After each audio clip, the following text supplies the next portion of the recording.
Yo, what's up, guys? Anybody want to speak?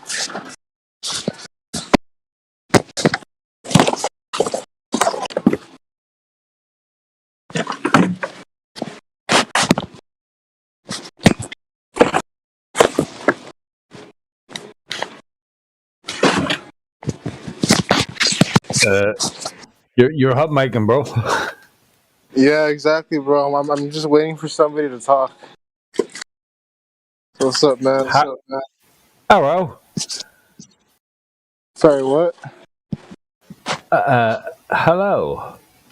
Yes. Hello, sir. What's up, fella? Hello, sir. How have you been? Have you been? Oh, I was just I'm just waiting for Globers to show up. Another fellow flatties. There's, um, so sometimes you just there's gonna be like cobwebs growing all over you. You're like a skeleton sitting at a bus stop. I think that's already me, man. I've been waiting for like almost 3 years now, and they still come up with nothing. 3 years, bro. You fucking noob. Yeah, I've been here for quite a while.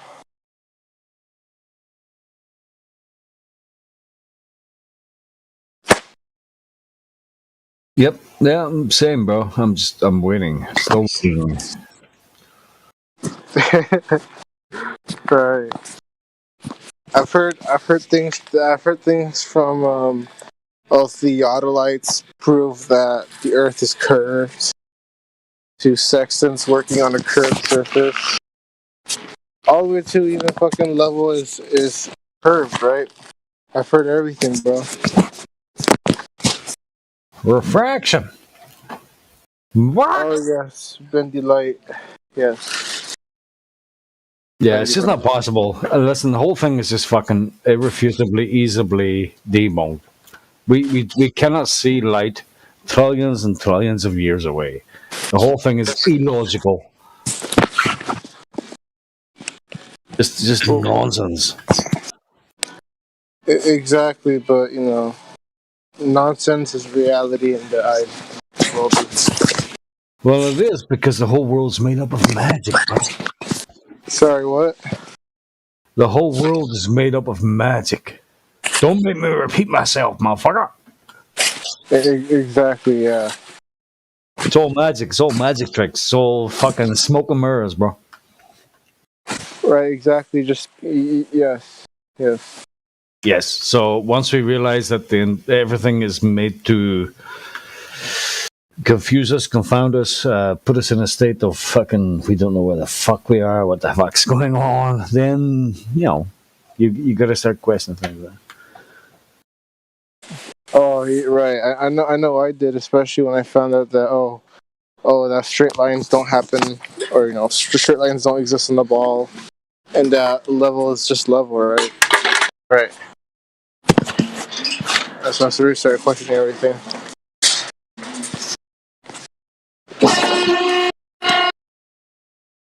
Yeah, I'll be right back. all right, bro.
Hello?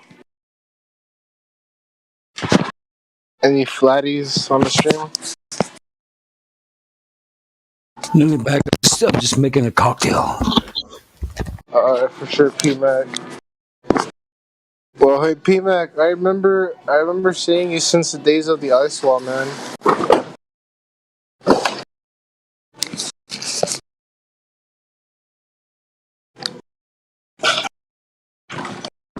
Sorry, what did you say? I can't hear you. Oh, I said I remember seeing you, in the old days on the ice wall server.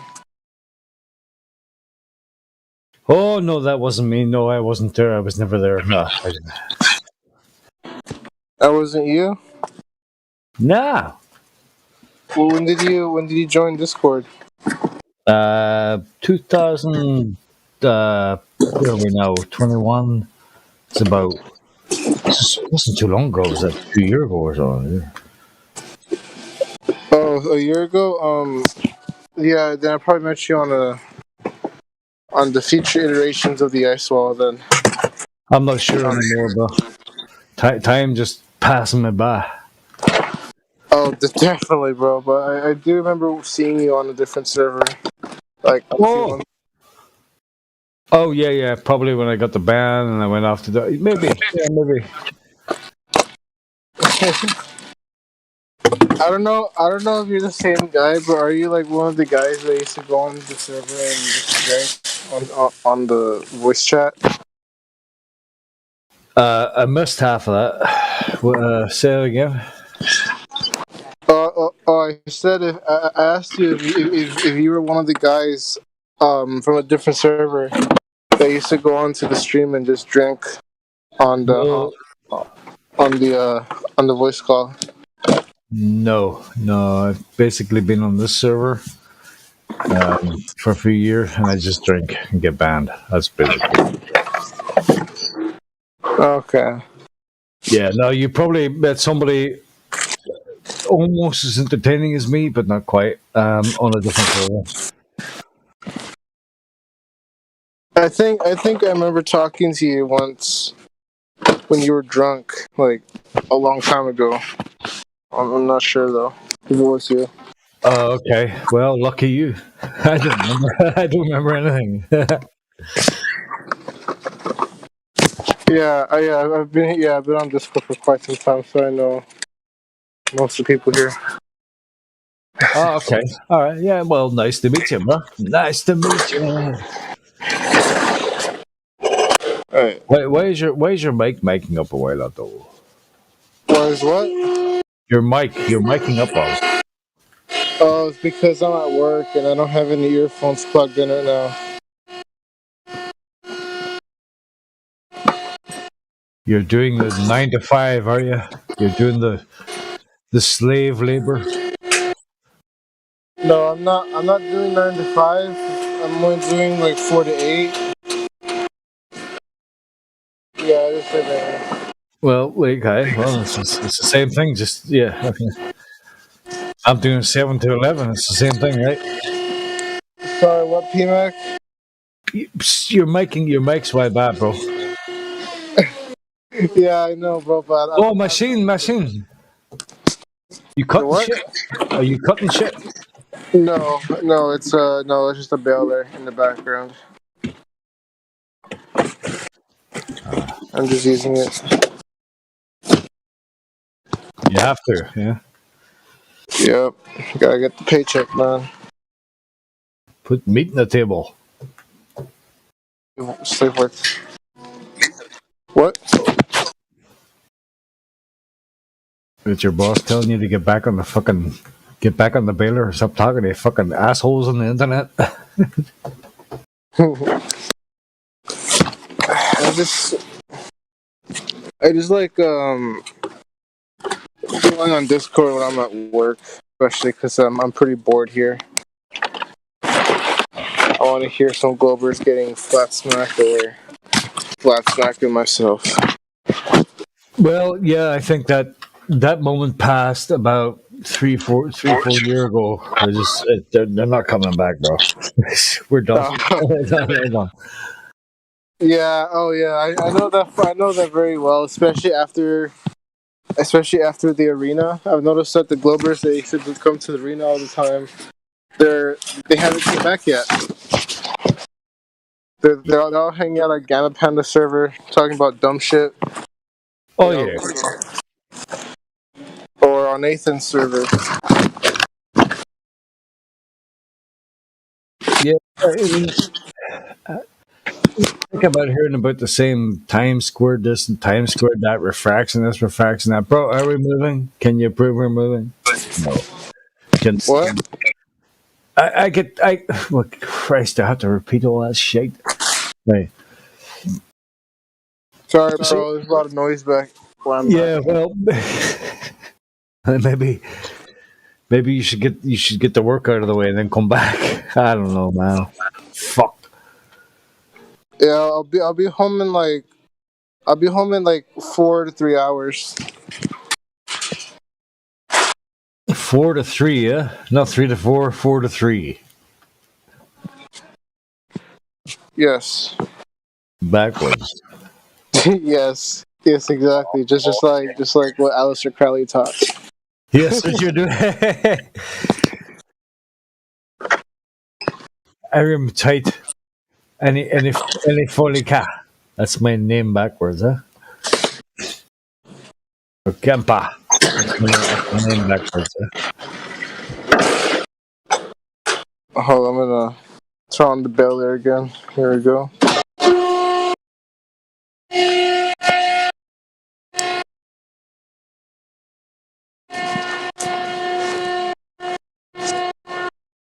It's working.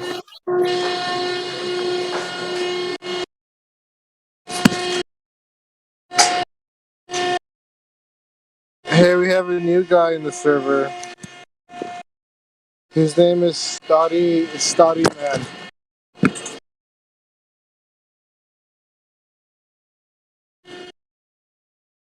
Yo, Stoddy Man, can you talk? I muted you. If you don't talk, I'm just Well, gonna mute you again. he might talk. Oh, there you go. I saw you unmuted yourself, Stoddy. I know you said something though. He said, turn off that fucking machine. Oh, he did say that. I didn't hear it.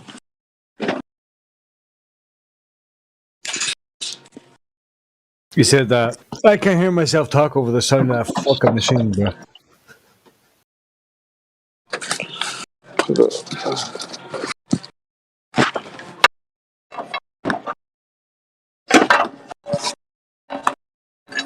Alright, well, I'm just gonna mute Stoddy because he's not Oh talking. no, hang on, no, he did the unmute himself. Stoddy, how you doing, bro?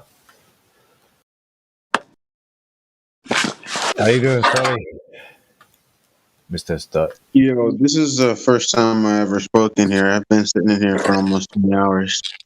If you've been in here for the better part of the last day, I want to take this time to let you know that I appreciate you.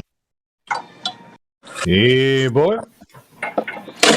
That's a good start. We like that.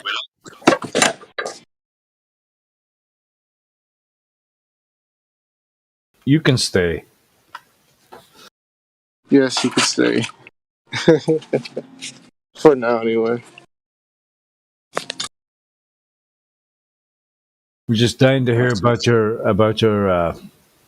your opinion, though, if you had one. I can't afford opinions. What do you mean you can't afford them? It's cheap, bro.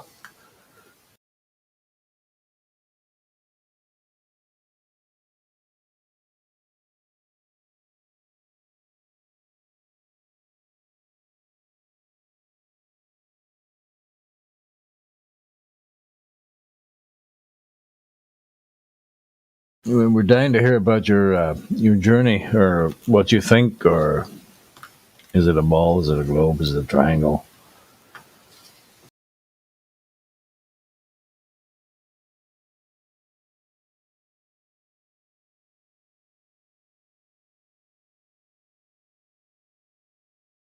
From what I heard in the last almost day, it's definitely got to be some kind of level. It's definitely not a sphere or circle or anything like that. Nice, man. Have you just like, are you just like starting to come to that conclusion, or has this been an ongoing thing, or? Buddy of mine sent me this Discord when I joined it, and I've been in here ever since. I don't think I really ever cared too much what the shape of the planet is or what's going on outside anything. I don't think I care too much now, but somebody says something that has a lot of logical reasoning behind it. I'm more eager to listen to that than anything else. Gravitas.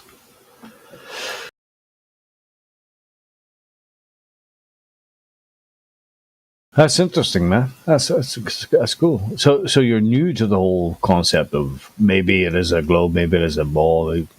Flat. You're new to that. I've definitely looked into it in the past, but not as much as I look into like biblical stuff. So when the two meet, that's when I get interested. Okay, so you've biblical connotations about you. You're a Christian.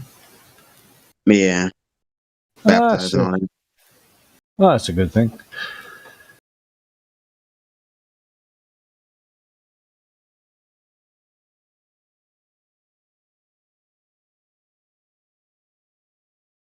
And so, what is if you were to think about something, what's the one point that is bringing you over to the other side, or to maybe it's not a spinning ball? What Definitely it's the water, right? first thing I heard when I got in here. I forget the guy's name, but there was a person in here who everyone was talking to or at, and they just couldn't understand the definition of level. And based on that conversation, it's just, I mean, what else can you say? Water can't be level on top of a ball. It doesn't make sense. Yeah, man. Yeah, boy. Yeah, get me too, man. Fuck me, bro.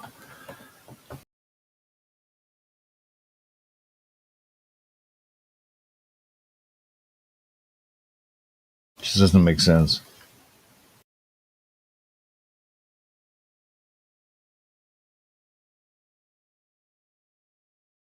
Well, welcome anyway, bro. Nice to see you. Thank you. I appreciate it. I like sitting and listening to you guys. I didn't know that there was a live stream part to this Discord at all. I just joined the chat and listened as usual.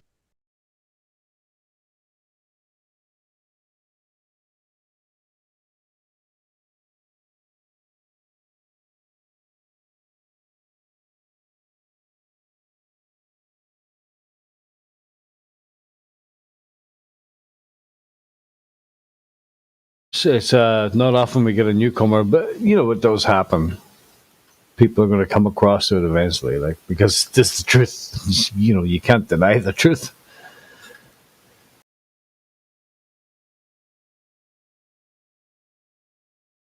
The Water is guy who level. invited me here said that he's been in this Discord for years, and he just randomly invited me. I don't know why, actually. He didn't even say anything, but I'm glad he did. Right. It was in the cards. I mean, do you remember the guy? I suppose you don't have to disclose the guy's name or anything, but do you remember who Yeah, he he's was? a friend of mine. I've known him for years. Hey.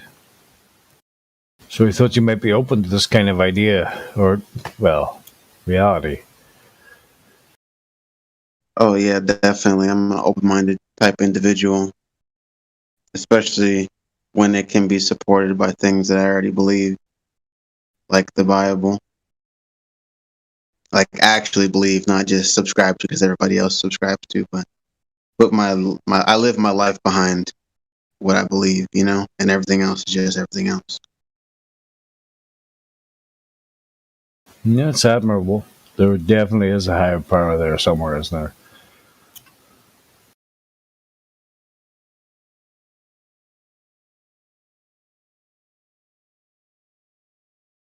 I mean, I think people have lost they've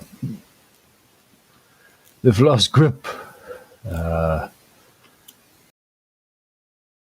The only way something can be is if it's created, right? So somebody had to create it, so there must be a creator. As I suppose that's the logic I'm thinking. Right? But modern life today makes people think that being agnostic and atheist and is some kind of a I don't know. Something had to create this. So what created it?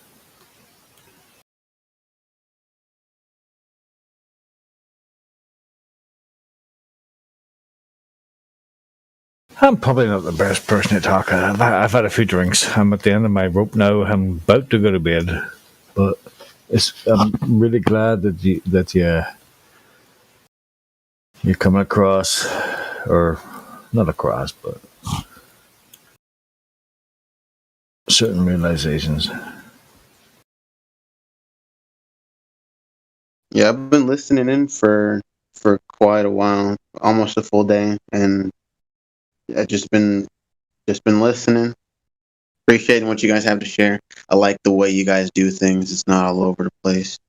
Orderly. I can actually hear the ideas and the facts.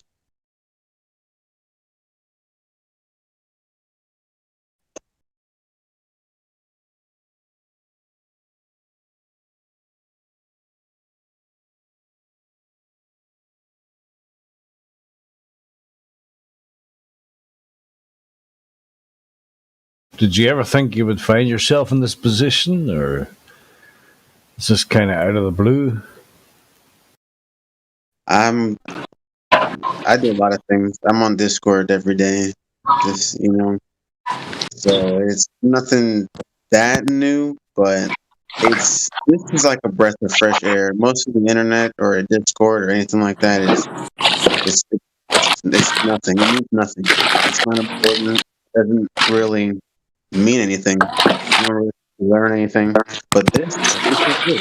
This is people coming together to express themselves in a way that actually means something to the overall understanding of things. It's not just like chit chatting about fashion or TV or anything pointless.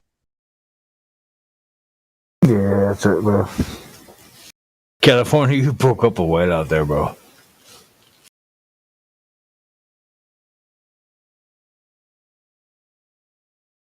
Yeah, stick around. There's a few more people that'd like to talk to you. And over the course of the next few days, just talk to you and see how you are and where you're going. You do fine.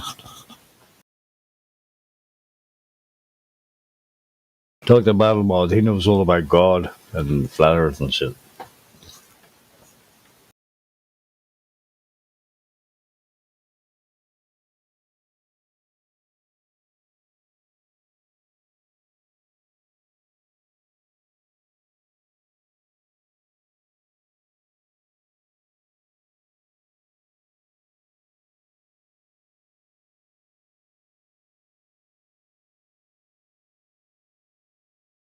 I think you'll feel right at home here. Honestly, I do.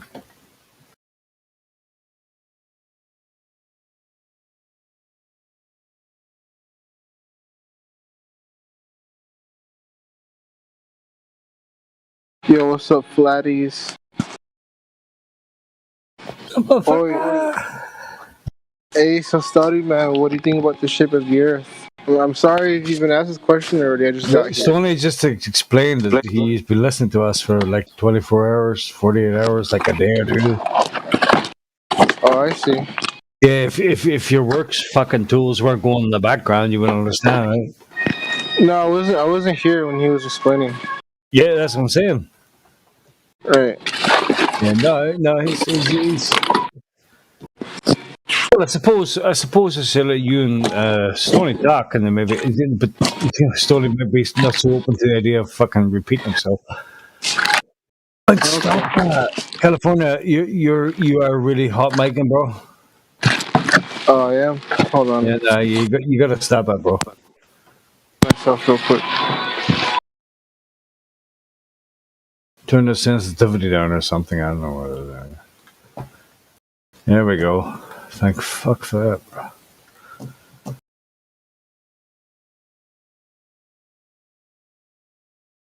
So Stoney is cool. Stoney is open to the idea. Stoney is religious, which is a amicable thing.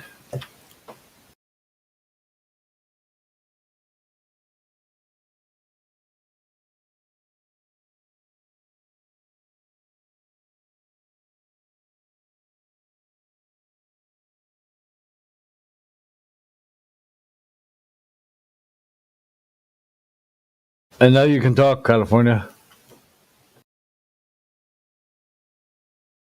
Or not. Yo, what's up, man?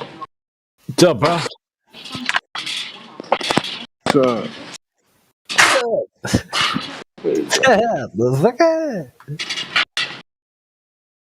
Hey, were you here when that Chadwick guy was talking? That's the guy who I joined, and he was talking. He was saying he kept yelling and complaining when people asked him for the definition of level. That's why I stayed in this Discord, because that was entertaining. That was the fun. He said, didn't he, how that level was curved, right? And that, like, the definition. California. Oh my god, bro. Level is curved, definition curved. Is Is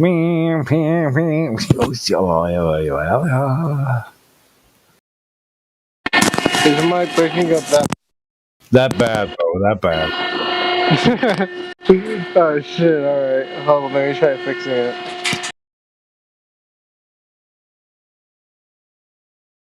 Water is never. This is always level. Yeah, it's always level. But then he said the level was curved, which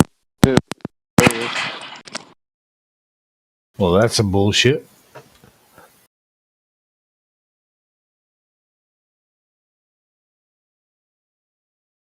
It's it's an oxymoron. Level can never be curved.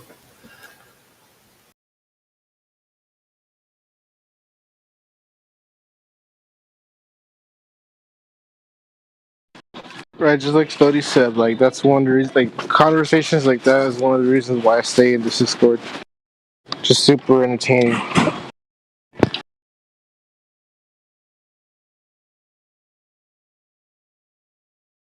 Well, to tell you the truth, I've got to go pour myself another cocktail. I'll be right back. Good luck, gentlemen.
Testing 1, 2.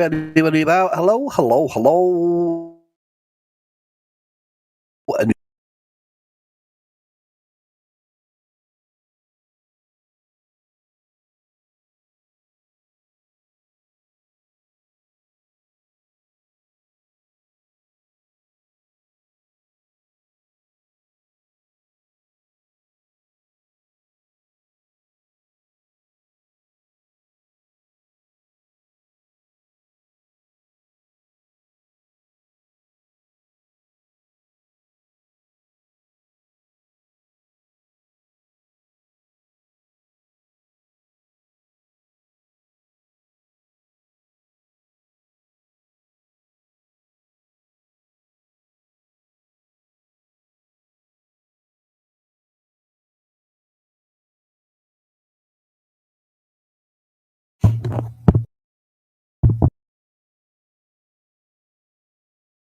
Good afternoon, everybody. Anybody there for a debate, a flat Earth debate? Might be.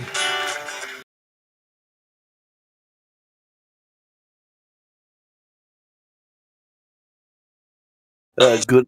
I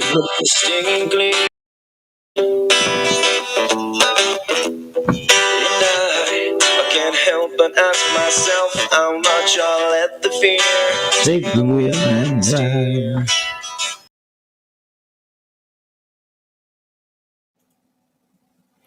How are you doing?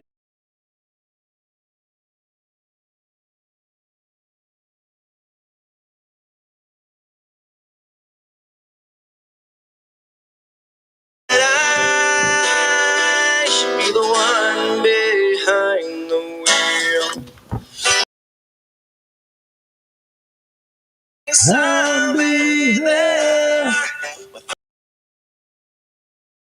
Yeah. Whatever tomorrow brings, I'll be there. I'll be here. Sorry, buddy. Sorry, what were you saying?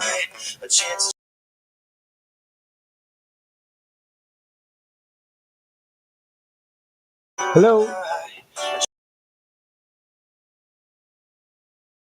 Hello. No. I was just asking how you are. How are you? How are you this afternoon? Well, I'm not quite sure where you are. Is it morning? Is it evening? I'm not quite sure where you are. So, but for me, it's good afternoon and good afternoon. Good evening and good night, just in case I miss you.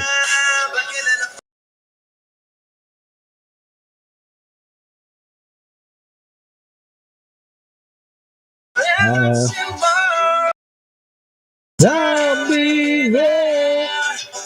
So, how was your day? Yeah, up to now, brilliant, fantastic. Yeah, can't complain. Yep, just getting along in life, getting along, putting up with this deception that we're having. It's crazy, huh?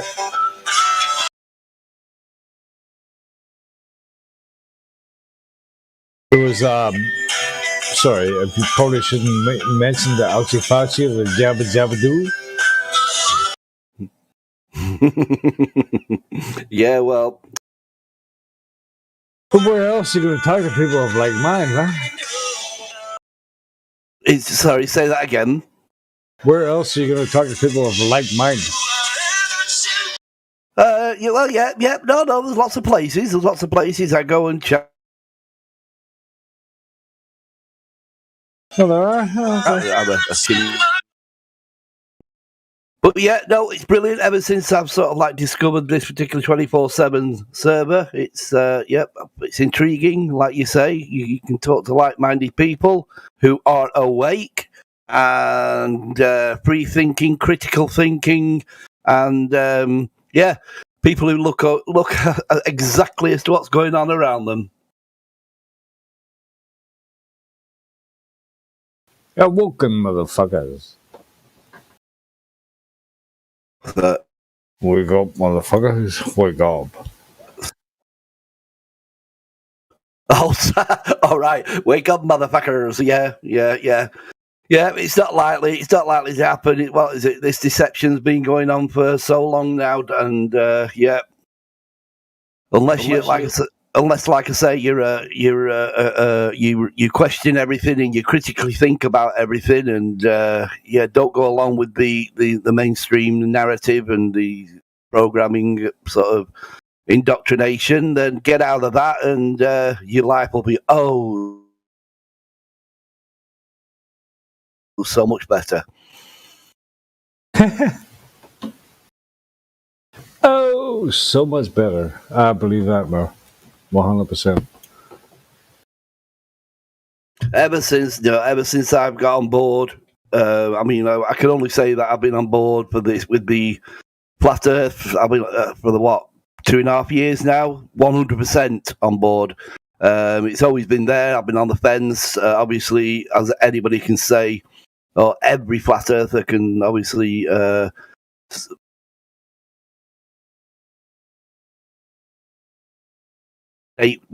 that we're all in the same. Believed in this stupid, pathetic heliocentric model that we lived on this pathetic spinning globe, but we're all there. But some of us have realised and woken up to the true corrupt nature of the mainstream educational system. That's absolutely bullshit. Sounds about right.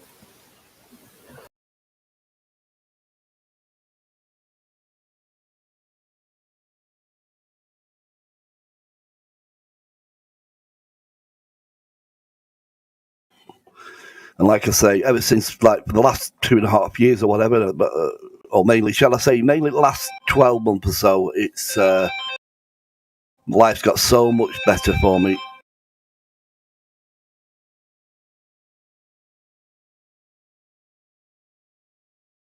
Yeah, I have to say, I feel very good about the whole thing as an idea. I'm just kidding.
Sorry about that. My phone rang. I had to take a phone call.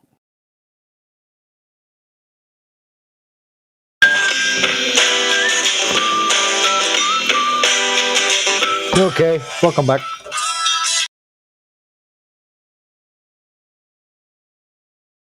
So, what's has there been any revolutions of late? Anything that's come about that's interesting? Not really. I wish I could say there was, but nah. One revolution per fucking 24 hour.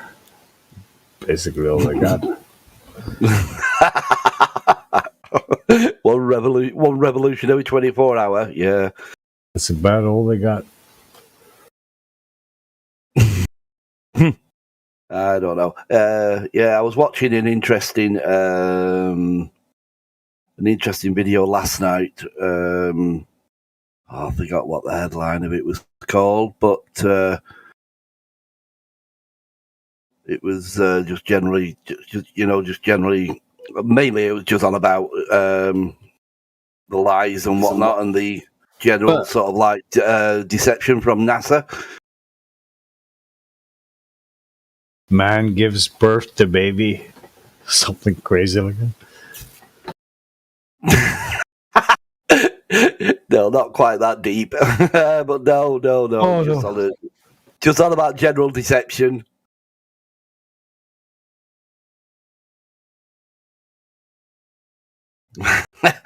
Man gives birth to baby, yeah. Man gives birth to baby. Baby says,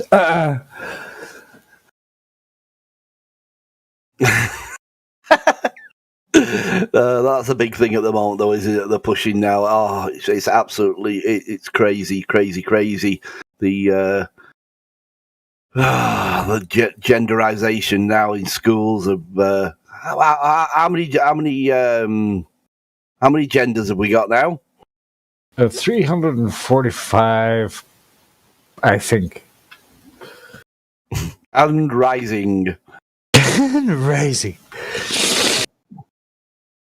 So, I'm kind of glad for it because the whole reason why the world is turning into a shitstorm is people are starting to go, this don't feel right to me, bro. This is You wake up, there's 340 different genders. People don't know if they're fucking male or female. Pronounce them by their fucking pronouns. Wow. Did we just walk into a parallel fucking universe, or what the fuck is going on here, sir? Exactly. It's lunacy. It is absolute lunacy. So, like, is it round? Is it square? Nobody cares. Are you fucking male or female, bro? That's all that seems to matter to people. Are you a good-looking woman? Fuck knows. I don't know. Let me put on some makeup. I'll fucking show you.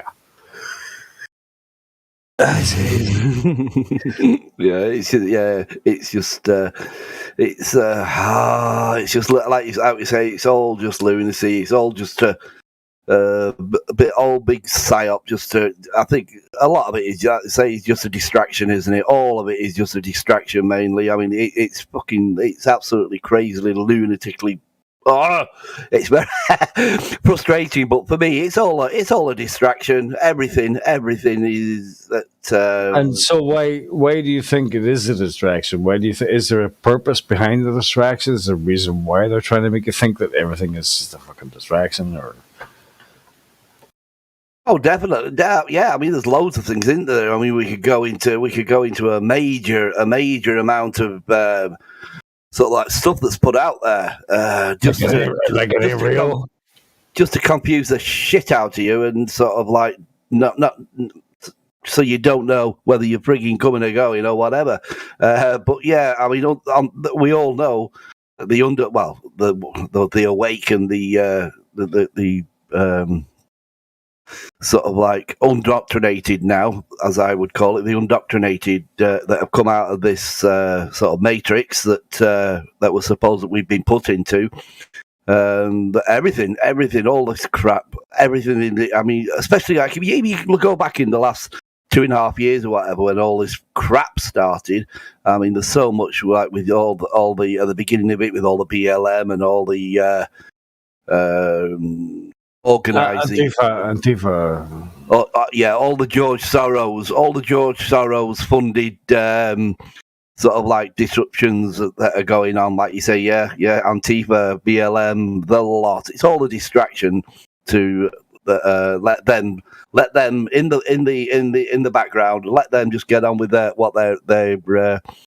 agenda in a totalitarian, totalitarian sort of like manner to bring their agenda in incrementally so that we don't notice what's going on. So let's distract them with other things as well. So they're actually the fascists, but they're bringing the fascism into mainstream, is what I'm seeing.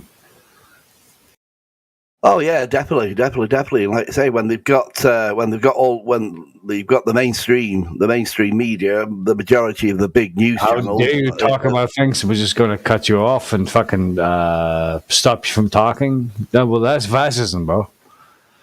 I don't know if anybody ever told you this, but when the propaganda stops you off at the nip, that's fascism. So they're actually the fascists. Oh, absolutely, 100%. No denying it. That the fact that, like I say, nearly every single mainstream media outlet is owned right at the top. They're all owned by the sort of like same sort of like corporation that's trying to put this narrative out. And like you say, do we ever get any genuine opposing arguments on any mainstream media as to generally this crap that's going on at the moment? Do we get any genuine opposing arguments? No. Do we get any genuine opposing arguments to against the narrative of what the belief system is supposed to be? It's all, like you say, it's all fascism, it's all control, and it's all, yeah.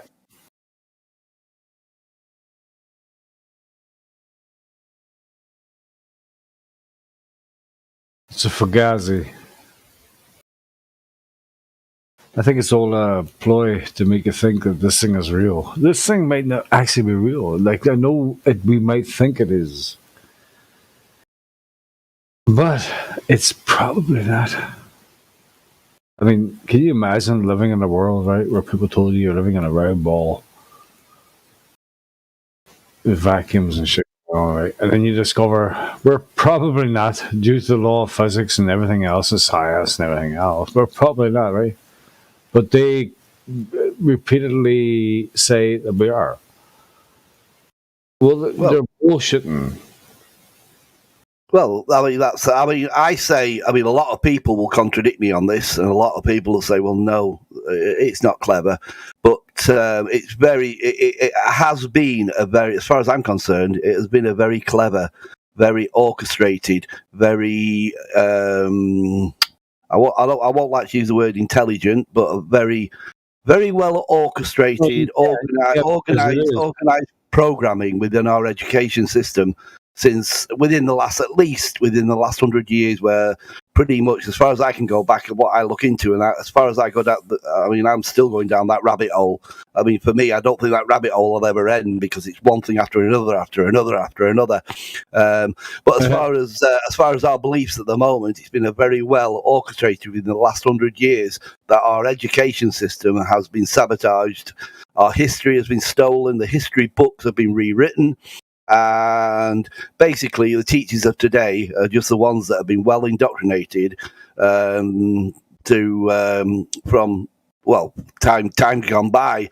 That you get indoctrinated, and you can believe, and you can remember, you can regurgitate, and you can teach the next generation. So you're just teaching on the crap that you've been taught, so you could become the best teacher. You'll notice there's no teachers out there with our point of view, or if there ever has been, they're soon taken out of the equation and taken the sort of like never allowed into the education system with anybody with any free thinking sort of like thoughts against the narrative. Yep, it's a religion. It's definitely a religion. Like I say, if you're at school and you start off and you're a good pupil, you're a very good pupil. You can remember what I told you, and you can regurgitate and repeat everything I've told you. So the more you do that, the older you get, and the more you can remember, and the more you can regurgitate, you can become the next teacher, and then you can teach the next generation all that crap that you've just learnt.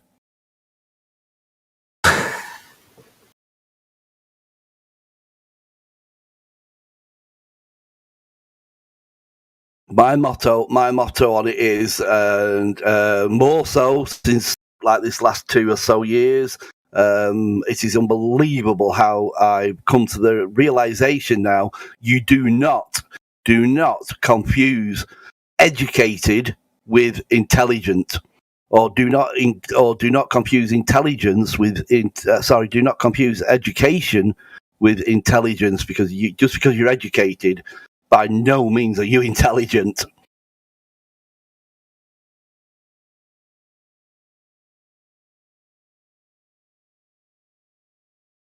And I say that, I mean, there might be people listening on the live feed here, and I'd certainly appreciate any comments in the live stream regarding my last comment. That maybe, yes, I do know some educated people out there that are aware and awake to all this. But in the mainstream of educated people have not got the ounce of intelligence to rethink and get away from their programming.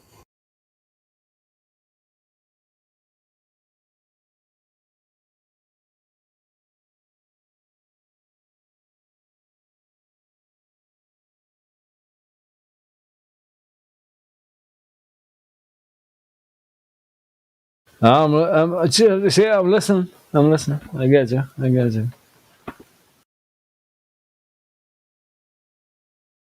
I mean, it's like, how can any intelligent, shall I say, how can any educated person, if seriously looked into it, how can any educated person believe that a gas can exist in a vacuum when all experiments that we can physically do now, as far as a gas is concerned, you cannot contain it without a container? So how the hell have we got gases and planets and balls of rock in the so-called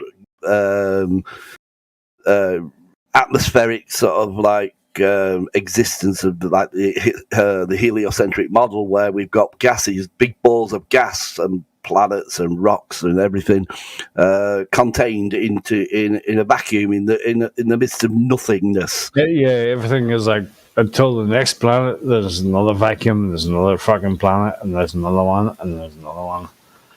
All between all the vacuum of space, between this rock and the next rock, there's always vacuums and shit, and nothing's happening in the vacuum. Bullshit.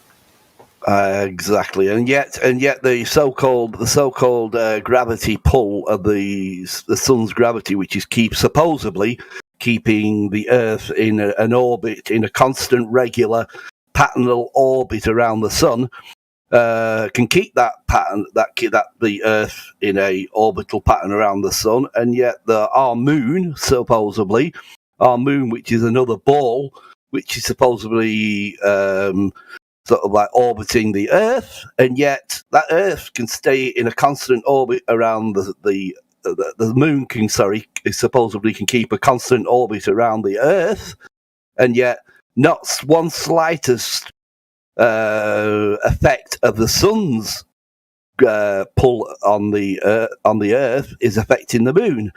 How can it keep our Earth? It's unfathomable. Why doesn't the sun affect the moon in its orbital pattern, in its orbital sort of like circuit around the Earth? And if the sun is moving that fast, why is there no fucking comet trail? Why is there no comet trail? It's moving in what 180. Forget that. I don't know. Where's the comet trail? Yeah, we're supposed to. Yeah, the sun's supposed to be, isn't it? Sun's supposed to be travelling at what is it, It's moving. 160 odd thousand miles an hour. Yeah. And whilst it's doing that, every other gassy ball and every other rocky planet and every other stars, all the other stars are doing the same thing, sort of like orbiting the sun, while the sun's doing its traverse sort of like journey through the so it does it or whatever. It does it without moving. It does it without like just staying there. Is that what you're saying? It just does that. It just stays there. Like there's no comet, no nothing, huh? Nothing moving through the vacuum. Exactly. Yeah, exactly. And year after year after year after year, everything repositions itself. I mean, we're traveling through this infinite space, this infinite universe. But everything, year after year after year after year, can be physically, not just scientifically, but can be physically proven that you go out. Let's say you go out tonight and map out those stars in that sky, and map it out to whatever degree. You go out that same night, a year later, 5 years later, 10 years later, and that constellation will be identical, and that happens in a. But I thought we were moving, bro. Exactly. Oh, the universe is that big. It's so vast. It's so incredible. It's just doing these things. Yeah, and the Polaris, the North Star, stayed in the hole inside the middle of the Georgia Guidestones. When you look through that hole, day after day, year after year, it's been up for 40 years now, and the Polaris, our North Star, has never moved out of that hole. No change. Yeah, it's crazy.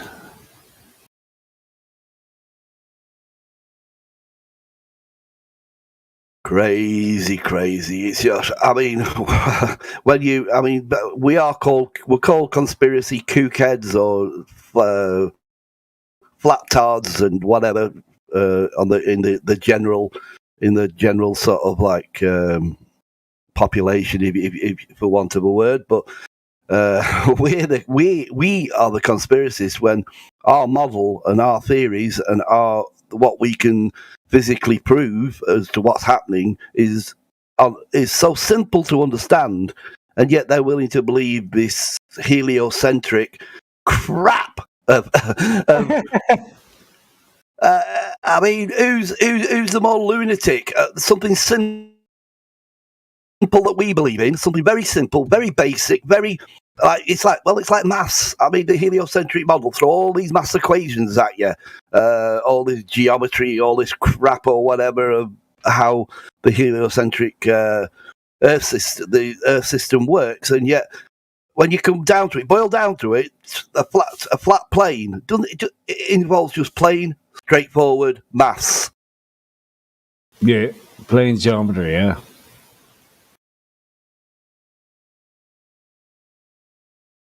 There's no such thing as bendy water, bro. Well, no, they tend to argue. Oh, I saw this. Oh, do you know the Glovers? I won't insult them, and I won't insult because I was there at one time, like probably you were. We're all in the belief of this heliocentric model that we're all programmed to believe until you wake up to doing your own research, genuine research. But there was a post. I'm a member of a few of the like groups in Facebook and that regarding flat Earth. And some of the things they post. But there was one the other day that you were talking about curved water. They put a picture up, a meme of I don't know where it was. I mean, but it's a statue. It's like a statue of sort of like an Earth model with a fountain. Yeah, a fountain coming out the top of it, water coming out the top, and water flowing down this globe, supposedly. That's their evidence that water can stick to a globe.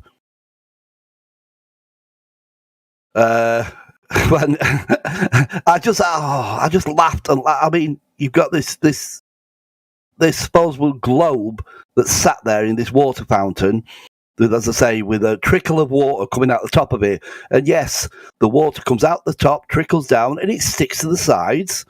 Basically, because I mean, it's only very little amount of water, and it's just going down round the side of the globe and dropping off the bottom. But you've got a fixed ball with very little water, and it making no movement whatsoever. And yet we're to believe that there's gallons. I mean, I don't know how much water's on this earth regarding the oceans and everything, but that amount of water is being stuck to a globe, traveling, like we've already mentioned, through the infinite space at X miles an hour, with the globe spinning at 1,000 miles an hour at the equator, and then we're rocketing through the cosmos, or the universe, orbiting the sun at 60-odd thousand miles an hour, or whatever, 606, is it 666, and it's 666, whatever, 1,000 miles, and like we mentioned, 160,000 miles chasing the sun, and yet we have lakes, rivers that are like glass.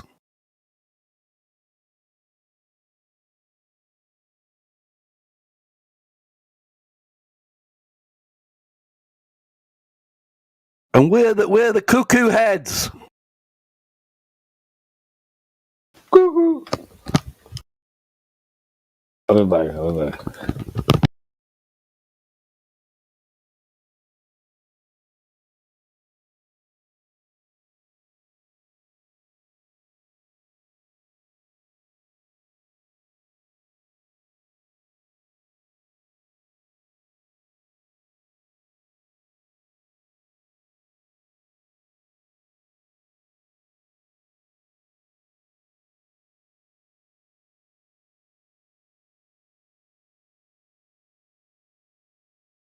Yes, thank you. I've just looking at the chat there. Thank you to Love, Wisdom, Harmony there. You agree. There's not many that would agree with that statement. And don't get me wrong, I'm not saying every educated person out there has not got any intelligence, because there are. But in the general mainstream, if you've been educated through the mainstream educational system and been indoctrinated to the narrative and the belief that generally we've been taught, I mean, I can speak from a personal point of view, where I have got members of my family who are well educated, and one of them, my nephew, he's got a doctorship and everything. Don't get me wrong, a very clever lad, very well educated, knows his stuff, but I would nowhere near class him as intelligent in any way, shape, or form, because the fact that he's going along with this bullshit at the moment is unbelievable.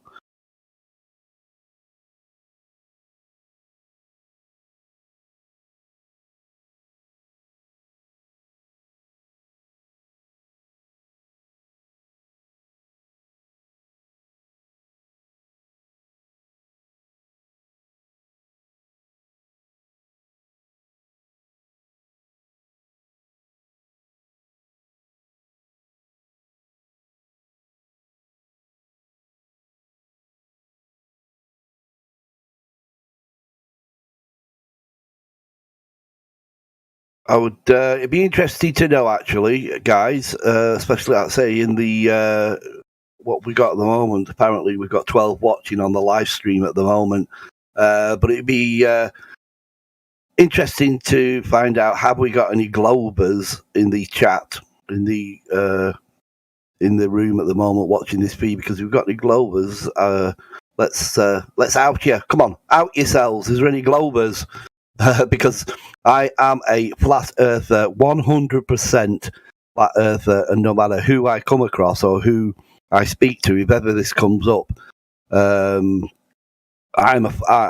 got no qualms about identifying to the fact that I am a flat earther, and that we do not live, certainly do not live on this spinning ball. So it'd be interesting. Is there any globe believers, heliocentric believers in the chat? And if there are, okay, let's have some of your wise wisdom as to what makes you believe that we're on this spinning ball.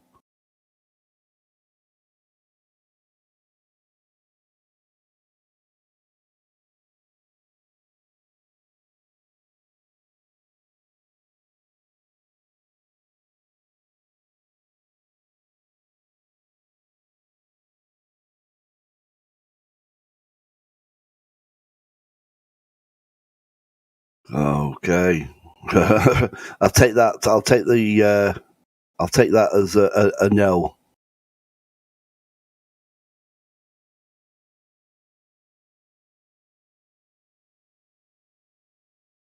All right, then I'll ask the question another way for the people, as I say, that are in the live stream at the moment on YouTube. How many out there are flat earthers?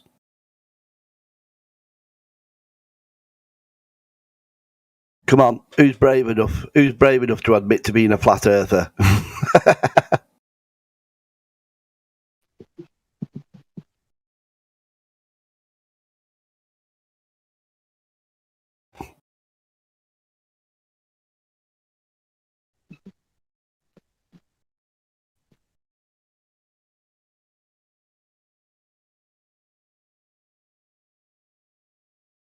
Rick Wright.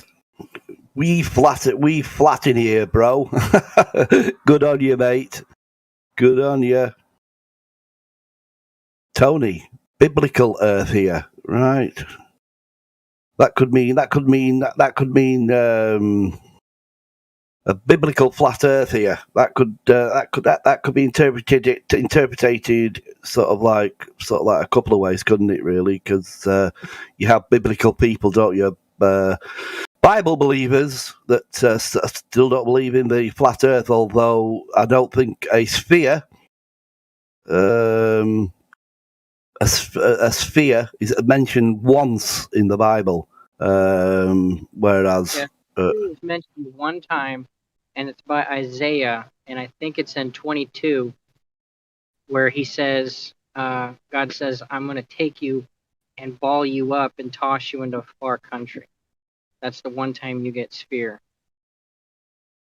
And it's also in the same book where it says that he sits above the circle of the earth. So that's it, though, isn't it? That's it. I think. I mean, you use the word circle there. Circle can be referred to anything, can't it? It's like my dining room table's a circle, but it's not a sphere. Correct. But there are Bible readers who will say that the circle of the earth is a sphere, and you'd have to remind them that Isaiah already knew the word for sphere, and he said it earlier in his writing. And he did not say sphere in this context. He said circle. Exactly. Which is not a sphere. So even a circle is a sphere with mathematics, because you need multiple circles to make a sphere. You do in like a ellipse to each other, aren't they? They're like to make a circle. You can make many circles in a ellipse sort of like pattern to create a sphere. But did you say? Sorry, I wasn't quite. I think you cut out before. Did you actually say that in the Bible the word sphere is used? That is used for ball, in like a heap, a ball. Let me look for it.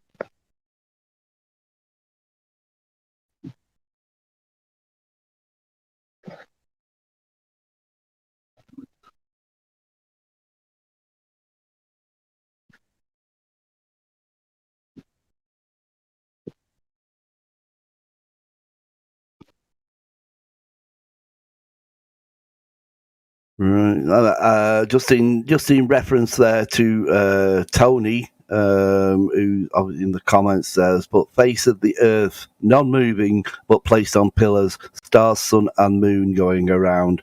To a certain degree, there, obviously, 100%. We've got all the sort of like bodies, all the planetary bodies, which I would class as roaming stars, be it stars themselves or what heliocentric would class as planets. They're all just heavenly bodies. They're all just heavenly bodies within the firmament. But when you it's very hard when you talk about pillars placed on pillars. Again, there is somewhere, isn't there, where it's referred to as we're supposedly supported on the Earth is supposedly supported on pillars. Now, you can go with that theory, and speculation and theories are all well and good, but nobody knows what is underneath, or what supports, or what's underneath, because it's impossible. We'll never know. We've already established that the deepest hole ever drilled was just short of 8 miles deep. Which, in comparison, if you talk about an apple, you've only gone a third through the core of an apple to know what is below the crust, or the however the ground beneath us is made up of. I can't say. I can theorize, but I can't say. So, pillars. If that's your wish and your I suppose if that's your wish and sort of like theory on what's below us, then if that's good for you, that's good for you.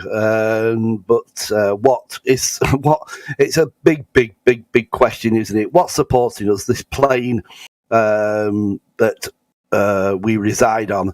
It's identical as to exactly what is above us. Nobody knows, even no scientists, no true glober knows that for sure. I reckon exactly what is above us. As far as we can reach and as far as we can see, we don't know. We don't even know what shape they are, because your eye can deceive you. What looks like a sphere or a globe, not necessarily. It could be flat. We don't know. We can't get up there.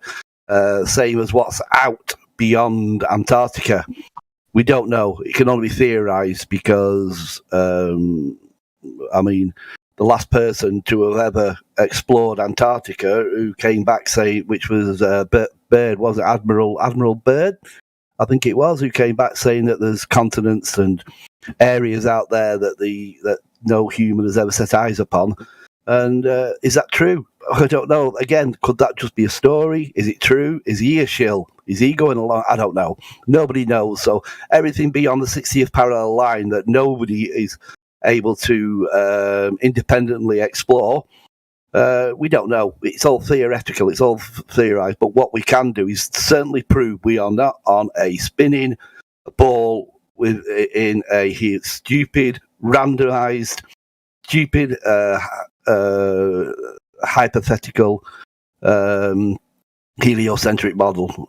We certainly do not live on a spinning ball. Is one thing we can come to an agreement on. But yeah, I'm just reading the comments actually. So, but like I say, pillars, a theory. It's a theory. It's everything's a theory. It's all theoretical. Nobody knows. What's that? Explain how Egyptians thought the Earth is a square for our corners, with mountains to the edge supporting the vault of the sky, the flat Earth. But can't say I've ever looked into that myself. Donald E. Simonek. No, not looked into that, but certainly anything that's posed to me, I will look into, and if I can debunk it, or I can come to my own sort of like conclusions to things that are put to me, then that's what I go with. I certainly don't go with the narrative that somebody says something. Oh, that's it. That's how it is. All right, just because, or people like, just because you wear a dicky bow and you're in a a dicky bow in a white coat, we have to believe you. Well, no. I personally, I'm a critical thinker. I will go and do my own investigations. I think the pillars could be more... excuse me, I'm... what's that word? Metaphoric, right? Metaphoric about everything in one's God's hands, unmovable. Absolutely, Tony. But like I say, it's mad because I think flat earthers are the first ones to say we don't know everything. Then there's things we do not know, and we're quite happy. I'm quite happy to admit what I don't know. As a glober, apparently, the average glober knows everything. And this is how it is. And we don't know everything. Nobody does. And other than what we can experience in our own life and what experimental situations that we got ourselves into, we can prove to a certain degree of exactly what we actually live on. But which certainly proves that we do not live on this spinning ball. The chat is flat. Bring on the Globy and slay them. Yeah, it's always a lot of the time it can be comical, but like I say, at the end of the day, and I'm the first one to admit, and I think every flat earther will admit to being a glober. We've all been there. We've all been indoctrinated within the fallacy of the false education system, the stolen education system that we've all been brought up to believe, it's one of them. But I can't, to a certain degree, I can't ridicule to a certain degree flat earth globers, people who still believe in the heliocentric globe model. We're all there. So are they ever going to wake up to it? Maybe not. The staunch globers that still believe we are on a ball, are they ever going to wake up to it? Maybe not. Some of them, maybe. The sort of like the on the fence, sort of like open-minded people who still believe in the globe.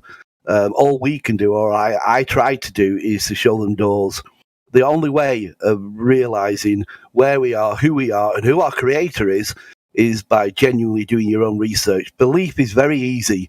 Belief is the enemy of knowing. Belief is easy. I can believe anything I want to, and it's easy, and I can go on and go and play my game system, or go and watch Netflix, and happily just go to a pub and have a pint or whatever. Over, finished. I believe it. Right, done. To know something, you have to do your investigating. And I know we live on a flat plane, or I know we do not live on a spinning globe. But yeah, am I that guy at work, but nobody's willing to argue with the natural physics of water? Yep. Yep. The physics of water, yeah. The fact that water finds its own level. And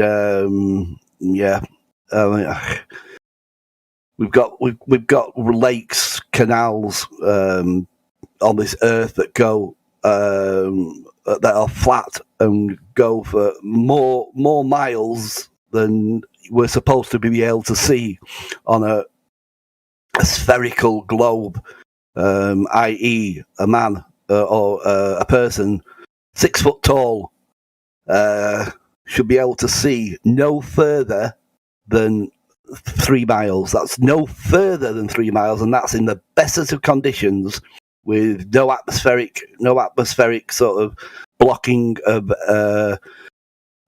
objects or anything that's in the distance. A 6 foot man should be able to see no further, and that's with clear conditions. It's shorter than that if you've got like because there is a deck of opacity that within certain weather conditions, within whatever, so it limits your view. But a 6 foot guy standing on the edge of the seashore should be able to see no further than 3 miles before a so-called physical horizon drops.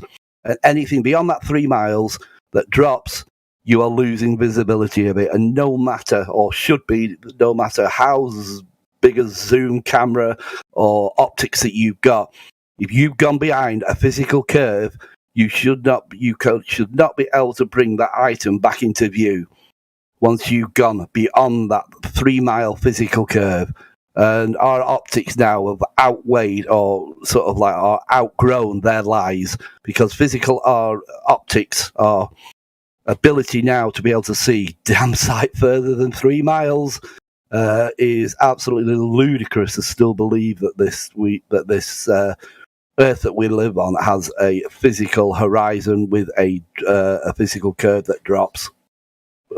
Rubbish. Absolute rubbish.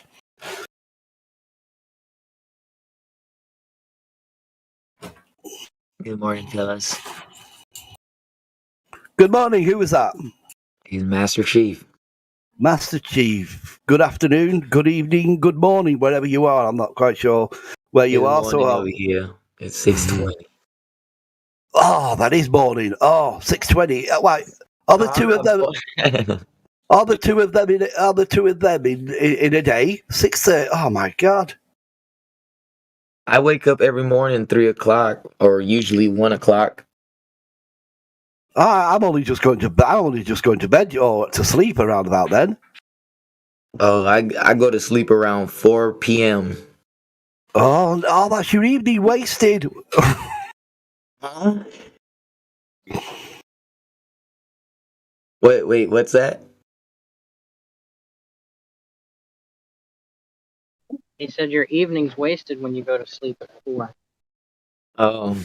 Well, depends on how you spend your evening, right? I mean, my clock is different, I guess. I mean, everything that I want to do and everything that I would like to get done gets done before 4 p.m. So, you know what I mean? So, No, I'm not criticizing or anything, mate. Everybody's got their own cycle.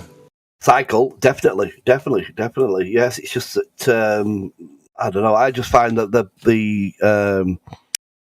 I'm more active, or I'm more thinking about in the evening as opposed to through the day personally. But then again, like you say, everybody's got a different cycle. Everybody, yeah. But no, it's no. I mean, I'm in the UK, and it's what now? It's 2:25. 2:25 p.m. in the afternoon here. Very. I don't know what the weather's like at the moment. I haven't actually 100% looked at. Oh, it's overcast. Very overcast. So it's. It's overcast over here on the American East Coast as well. The American East Coast. Whereabouts are you? Are you like? I'm in Georgia. Georgia, right? Yeah. You'll be. Yeah. I mean, what are you? What are you? About 5 hours behind us. So what time is it there? Is it sort of 10 o'clock-ish? 10 o'clock-ish? 9:22. Yeah. So you're only, like I say, you're only a few hours sort of like behind us. So yeah, and your positioning is not that far off as far as weather's concerned to us regarding where the sun is.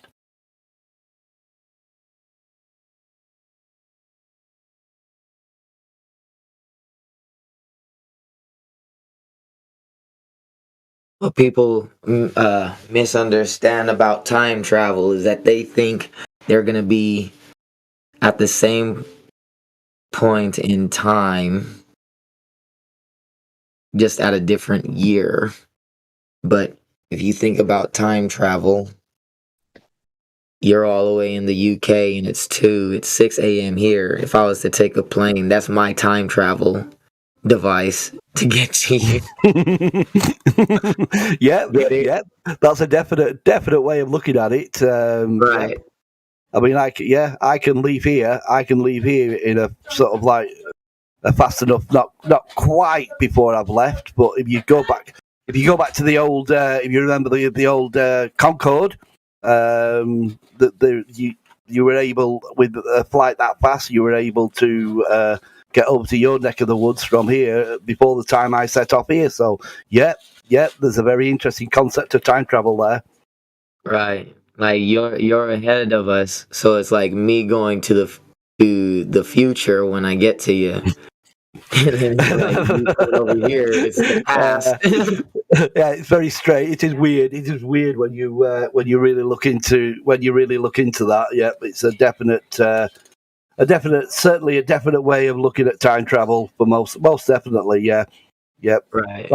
Right, guys. I'm going to be back in a minute, and I've just got to. I've just received company in the house, so I've just got to take some time out a minute. But I will be on mute and everything. But I'll be back in 2 seconds. Thank you.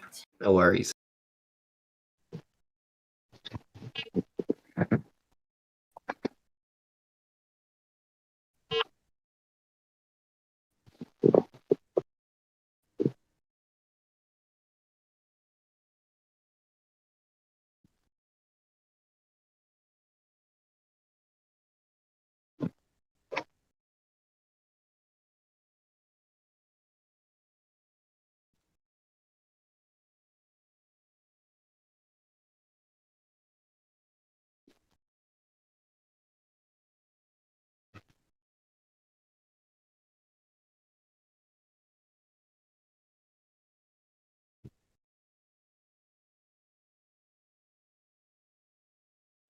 If we put the reference frame as the Earth being the face of the clock and the stars being the clock, it's exactly the same time everywhere right now. If we what? Just like in the 6 o'clock position compared to wherever you want to designate the 12 o'clock position. You know what I mean? But we break it down in a time zone, says that noon is our 12 o'clock position for midday, or half of the clock on a 24-hour clock. Right.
All right, boys. I'm gonna be back in a little bit later. I'm gonna go ahead and play some Halo.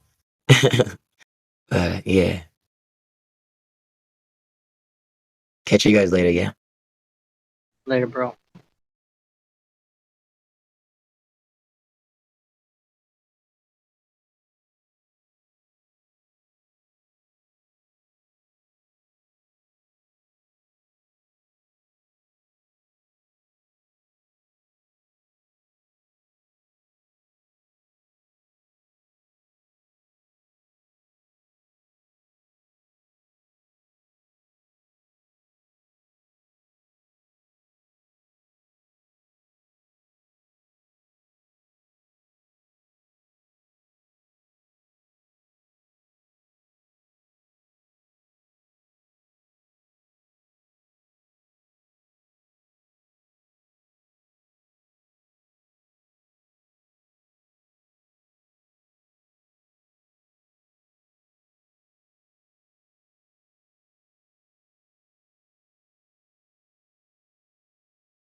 always keep it folded.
Today we're going to teach you how to make flat pancakes.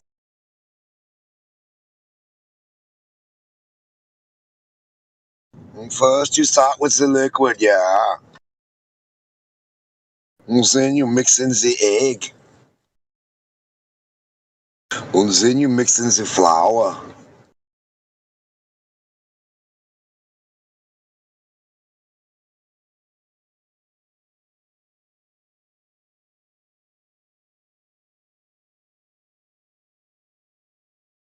I tried to make globe pancakes, they just don't work. They don't hold.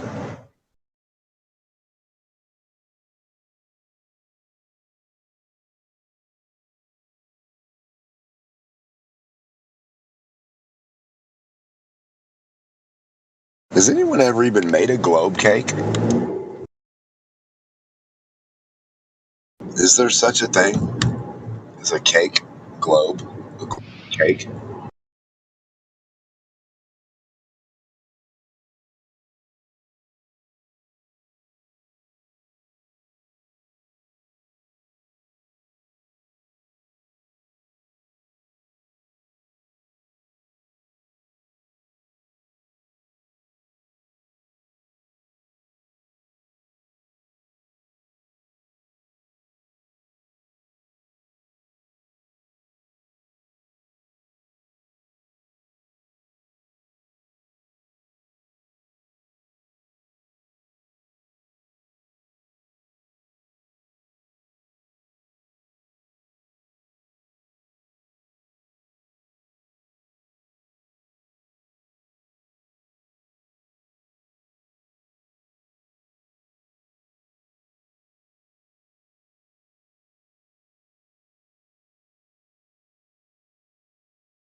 here to answer all your questions on equity release. Where, for instance, can you get some advice you can trust? Key's expert advisors will always give you honest advice that's personal to you. And if equity release is not right for you, they'll tell you. All Key's advice is completely free of charge. So use our free calculator to see how much you could release. Key, equity release that's right for you.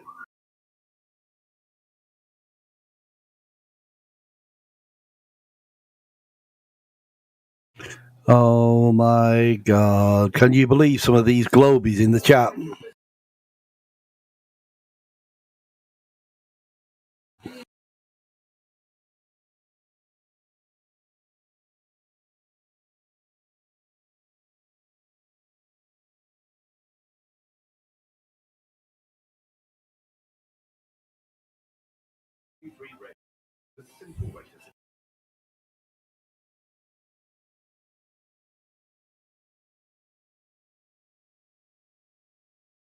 The Cotswold Company sale now. So it's the perfect time to save on beautiful pieces for your home. Whether you're relaxing in comfort, curled up with a book, or gathering with family and friends, you can bring your home to life with great offers for everyone. The Cotswold Company, bringing homes to life. Visit cotswoldco.com today.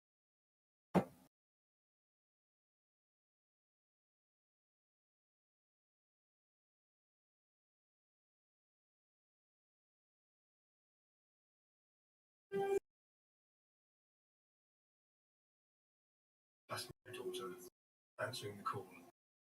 Heading to the lifeboat station. Launching into the dark with their fellow volunteers. She gave her family to save someone else's. It's a gift like no other. Christmas present we wish for is having her home safe. The RNLI is a charity that relies on donations. Just £3 a month will help to keep our volunteers ready to save everyone they can 24. Bring them home safe. Please text RNLI to 70966. Call 0330 678 1728 or search RNLI to give £3 a month. Thank you for your support. I just want her home safe. It's been a particularly tough year for Queen. From her grandson's identification and the scandals surrounding to the death of the house. Sailing for the Royals. 2021, the Queen's terrible year. Channel also stream on Wi-Fi. Even 5 minutes of meditation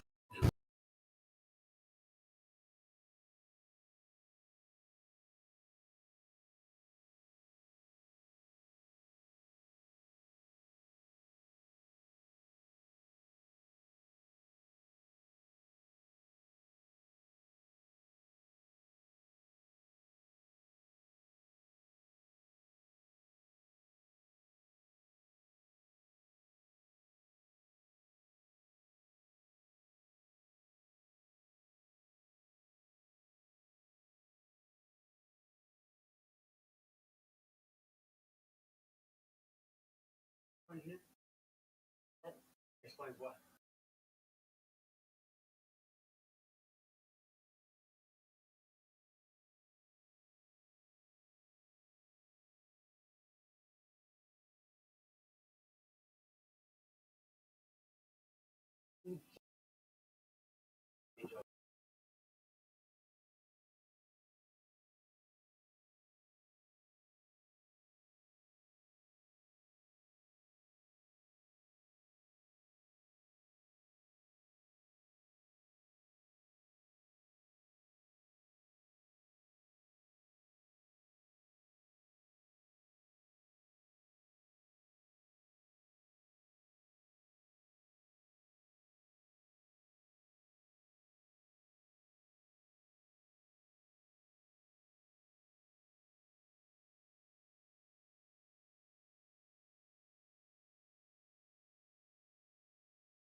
focusing on wishes.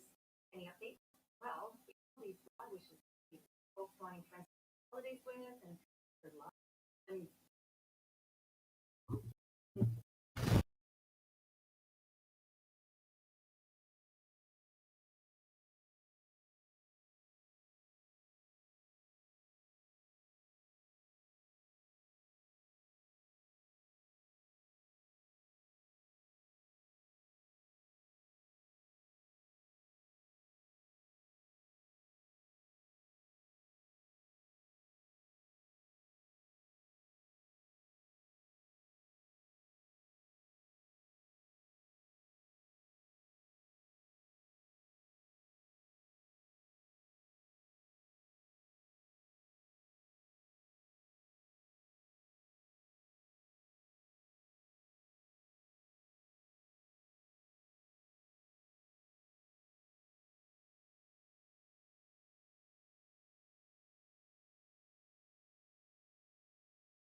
Dang,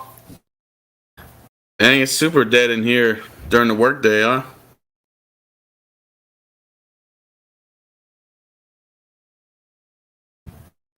You guys all at work?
Hello, people on Discord. Can I get a mic check? Make sure I'm roboting.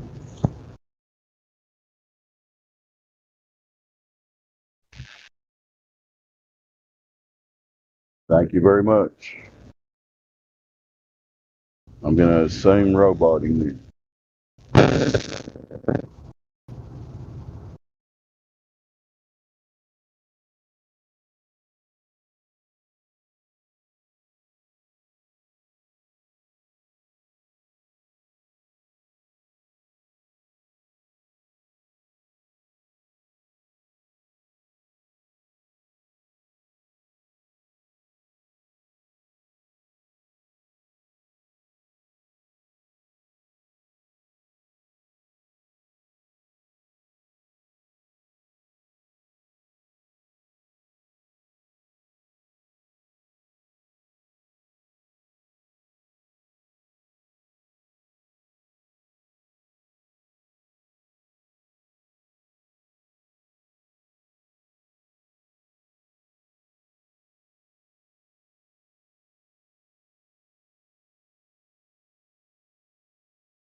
It was quiet today.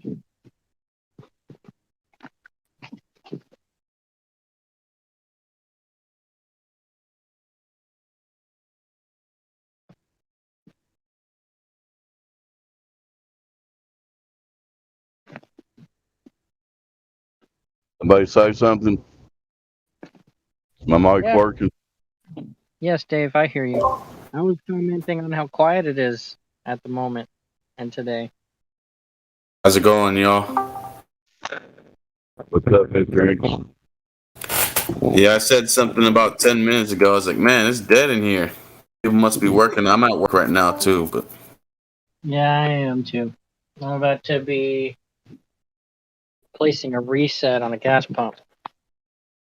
Should be fun. nice. I'm working too. I'm driving down the road trying to loosen my load. I have 7 women on my mind. Uh-oh.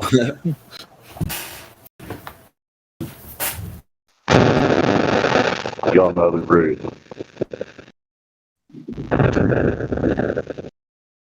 That's 7 more than me. We got Dottie Man in here. No rolls on the car.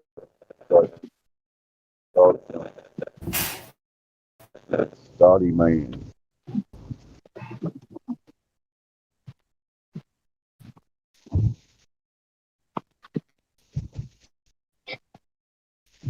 Stoddy man. I don't think there's a mod paying attention right now, so we'll move on past Stoddy Man for the moment. We have any curvature, axial rotation, or gas pressure without a container, any of that stuff?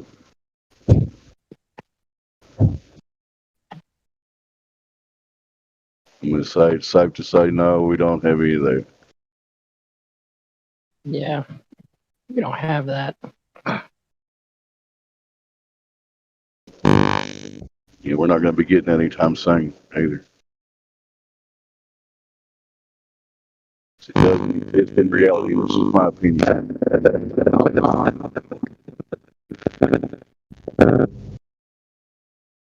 You're cutting out like crazy. I figured I would be. I'll shut up.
What's up?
Hello, everybody. How we doing today?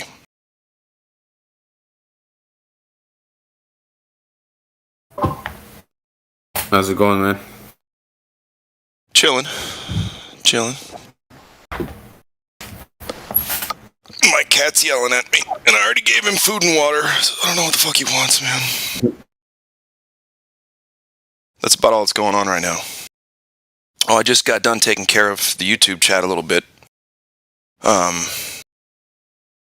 The current rhetoric, the current deflection tactic is to talk about somebody's, or more specifically, flat Earth's thinking process and how it is quote unquote flawed, and that's why we quote unquote think it's flat. Oh, so that thinking errors. They really care about us, and they want to see what led us down the road to be recruited by this cult, right? It's out of the goodness of their heart, man. Clearly, that's clear as day. By continuing to deny the fact that the only thing we ask for is evidence for the globe, and then all that this specific group of people can say, specific person, that is Ace Trades, says that it's a cognitive deficiency. He doesn't use those words. He's not up on things enough to say that, but thinking errors, and that we don't care about evidence. That's the kicker. So I spend all day, one way or another, asking for globe evidence. And, to say that I don't care about it it's just funny. Say that we don't care about it. That's the only reason we're here. So anyway, that's the best they got right now. I told them they got to update their script. They really need to have a little board meeting and, put their tentacles all over a new group of ideas. Yeah, and they need to be more specific too, because evidence could mean anything to anyone. Well, I tell them what we're expecting. Evidence of curvature, evidence of rotation, evidence of gas pressure without a container. Now, those are the big happy ones that we go through all the time. And then there's the other one where you give them. Hank kind of led me through last night. The easy way to lead them through the Black Swan. Have them find the radius on their own, the claimed radius, and then have them use the Earth curve calculator to calculate the exact numbers in the image of the Black Swan. Black Swan 1 or 2, by the way. And, it's pretty easy to point out to someone who's listening, right? The horizon is much further than 1.22 miles. Times the square root of the observer's height in feet. Sorry, go ahead. No, go ahead.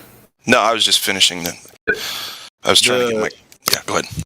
The whole model type of thing has rotted their brains. So they think that if you can make up whatever you want and make an observation in the sky and make a prediction based on an observation, and it validates the random thing you claimed and attached to it. So it's just...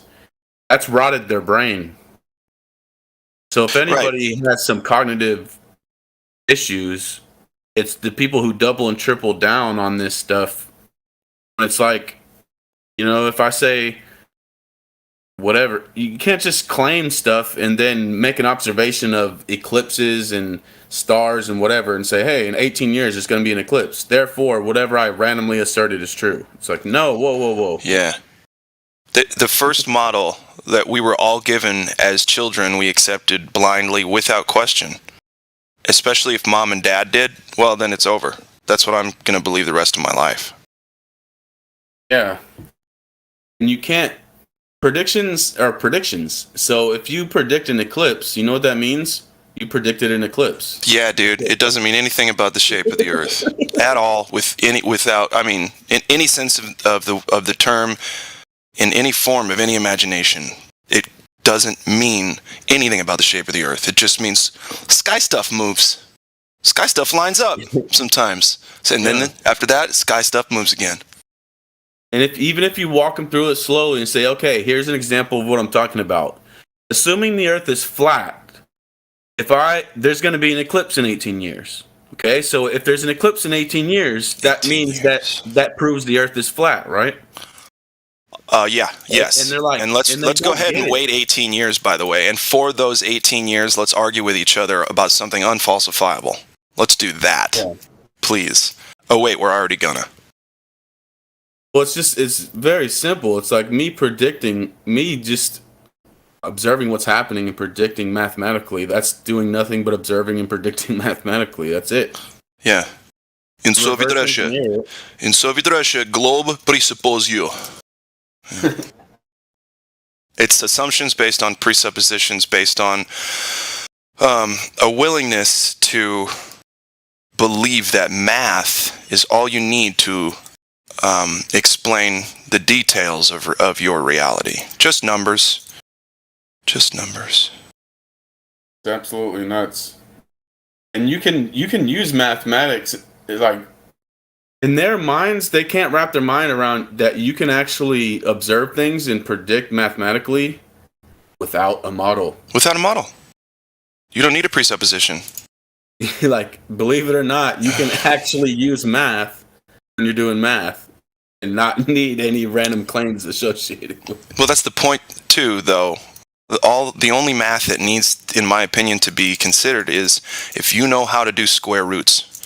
And if you know how to, that's it. And then you know how to add up, figures, which everyone should know how to do. That's it. It doesn't take much more than that. But also, man, I still just get so angry, frustrated, I'll say, about them not measuring the Earth yet. You would think that evidence, because like I said, the dude's talking about evidence. Like, evidence could mean anything. That tumbleweed rolling down the road right there in that GIF, that's proof. That's evidence that the Earth would be round. It's like, that's not evidence. You could say anything. You can't just say evidence. Like, you have to be more specific. That's why I annoy people with the word. That's why I annoy people with the word empirical. It just sums it up. Well, yeah, and you would think, like you said, if they're claiming there's a spinning sphere, that you would start with evidence of a sphere or spinning. Yeah, they can't even make a solid claim. It's pathetic, but they come here and argue against us as people, moonlighting as psychoanalysts instead of giving us positive evidence, real stuff. Dig your teeth into, Yeah, that's why I said that whole model thing, attaching stuff to a model, that's what's rotted their brain. Because they think that you can just circumstantially look at all this other stuff besides the spinning and besides the sphere and deduce or whatever that, and just connect it to a model. That it's just rotted their brains. And of course, some of them are just flat out trolls that triple and quadruple down on this stuff without really investigating it. They can't even hold a thought in their mind. That's not their own. It's fear. I think it's fear to find out, because they already know that. I believe. Okay, fine, I'll say it. I believe that they know already all the stuff that we know, and they're afraid to go and find out for real, because then it'll be over. We won't see these people ever again or hear from them. They'll be so embarrassed about how rude they were. I mean, anyway, that's besides the point. There just clearly isn't globe evidence. There's none to be had, none to be found, and that's kind of the end of it. But anyway, go ahead. I think it's going to be hilarious when the government and the NASA and the school books, the teachers, everything all admit that the moon landing was fake. I don't know if we're going to see that happen, my friend. I really don't. I think they will. I think they'll move the Overton window that far just because of how blatantly absurd it is. That's just my random speculation. But yeah, I get you. I think it'll be hilarious because even in like movies, have you seen Interstellar? Yeah. Oh yeah. Remember he goes in there and the teachers, or not the teacher, but whoever the hell that lady was in there was like, no, our government textbooks have been updated to say that was a hoax to go. like the nonsense narrative of the space race. I know, man, but that's a Hollywood movie, and so they put that shit in there as like fake. What's the term? Easter eggs. Yeah, yeah. You know what I'm saying? No, they wouldn't. It wouldn't be in a movie unless they wanted you to use your imagination about the shit, and they'd sprinkle things that have been questioned as to whether or not they're conspiracies and truth and all that, right? They're just going to pepper that shit in, and it's not. I don't think, this is just my opinion, man, the way things are going, I don't think the shape of the, or the makeup of the Earth is going to matter in a year or two. No one's going to be talking about it. There's going to be more important things to focus on. That's just me. Oh, yeah. And I get what you mean about the fake Easter egg thing. Obviously, for us, it's not an Easter egg because we know the narrative of the space race is nonsense and trying to outdo the Russians. Oh yeah. So in that outdo sense, the Russians, like who gives a fuck? That like, are you kidding? If I were running the country, I'd be like, what do you mean outdo another country? Let them fucking do what they want to do. Why get that beef going? And plus, it's fake beef. They're not even mad at each other. Sorry, go ahead. Like Biggie and Tupac and shit. Yeah, exactly. Oh, they call it Tupac Island. I hate all that stuff, by the way. But whatever. It's so silly. That's what it is too. That they're all on the same team, and then they're like, "All right, you tell them that China's going to get us," and then in China, it's say, "Look at these crazy Americans." And it's just so silly. Oh, we're gonna get America. Like, come on, dude. And it would have happened by now. Listen, we would have gone to war with all the damn countries by now if any of those were fucking real. None of that stuff was real. Yeah, people grow up. I mean, my parents had to hide under motherfucking desks when alarms would go off because they're gonna test to see if someone's gonna bomb you. What a waste of time. What a fucking fear pill. Start feeding kids early. It's horrible. Anyway. Every generation, they do that shit to kids, and fear-based mind control, right? Trauma-based mind control. It's like, it's disgusting. The one they're doing now is even worse, because at least with our parents diving under the desk, it was some nonsense to induce cortisol or whatever, but then it's over.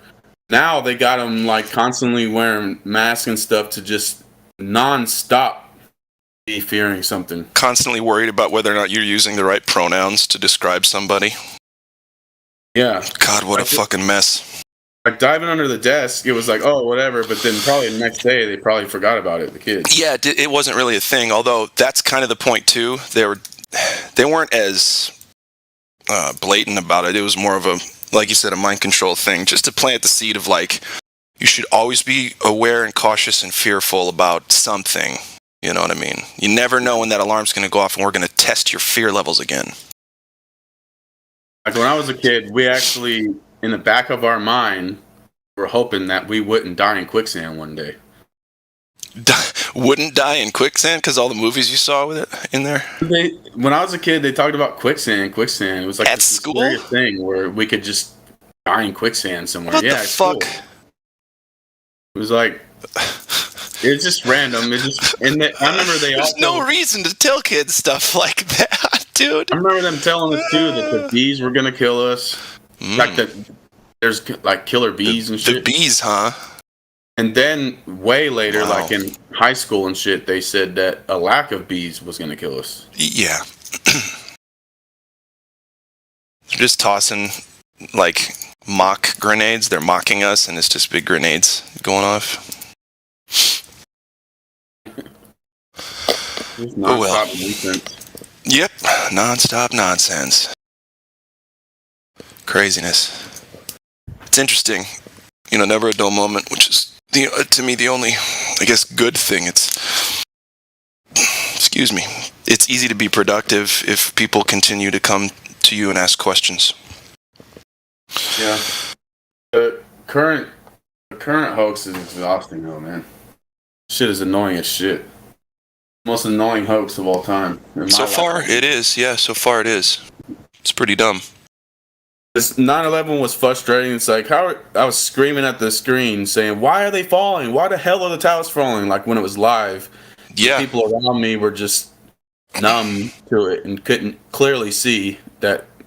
Why the hell are they falling? Like So that was frustrating and annoying. It's like this, man. If I get shot in the shoulder, I'm not going to crumple to the ground. That's what that was. Yeah. The building got shot in the shoulder, and the whole goddamn thing. Anyway, I'm not even going to get into it. Well, if you got shot with a 45 in the shoulder, maybe it would take you to the ground. But it would take you to the ground, but you'd have to listen. You'd have to lay there doing nothing and like squeeze blood out to bleed out about that. Yeah. You know, like. But that would be like getting shot with a 45 in the shoulder, and every single bone in your body pulverizes the dust. I know. It's so fucking stupid. Ooh. Oh my god, I can't take it some days. Every day. I laugh about it now. I used to get mad. I've cried about it a couple times, sure. But I used to just get really mad. Now I gotta laugh at it now. Yeah, he's right. It would be like a pellet gun. It'd be because the pellet gun would bounce off your shoulder. The pellet. Yeah. Depending on how powerful a pellet gun is. Listen, let's find a happy medium. Just like not even a 9mm, but one of those like little guns that women hide in their purses. That kind of bullet. You know, grazing your shoulder and then you collapsing into dust. Like they can literally mix you into some tea and drink you like matcha. Oh dear. Yeah, the people around you are going to have lung problems because they're breathing you in. Oh my god. Sorry, that was a low blow to the first responders, who, by the way, are the only heroes of that day. Still, you know what I mean? Like, those people got so screwed over. Yeah, there's always someone screwed over. They were the sacrifice that day, in my opinion. Yeah. Not sure how many people were in the towers, if any. I don't know.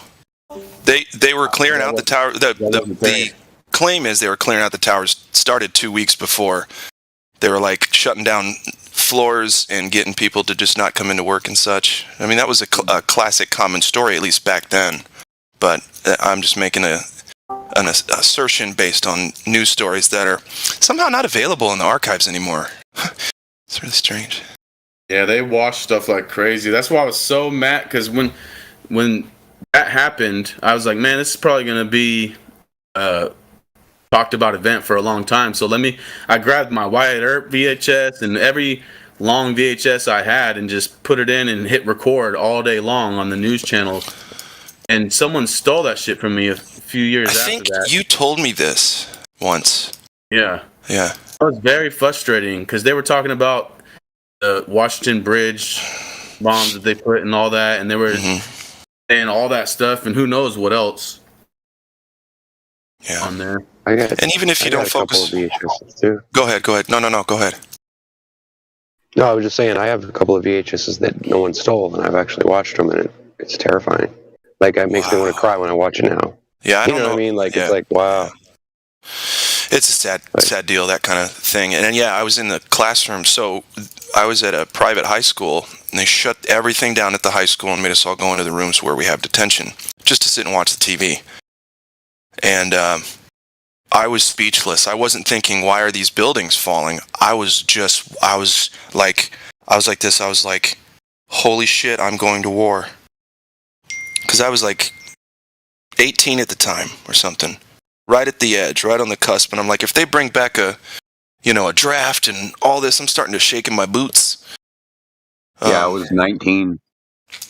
Yep. Working. 16. Saw that shit going off. I'm like, well, I'm going to get ready. Looks like I'm going to Florence this weekend and do a bunch of exercises while running with a bunch of heavy shit on my back up and down them sand dunes. Right.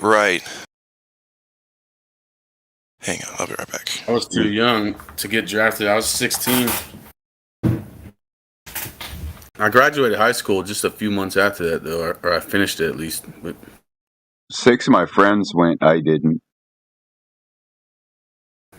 I actually tried to go do the buddy program with my friend, and they denied us, actually, which I'm glad for now, actually, but...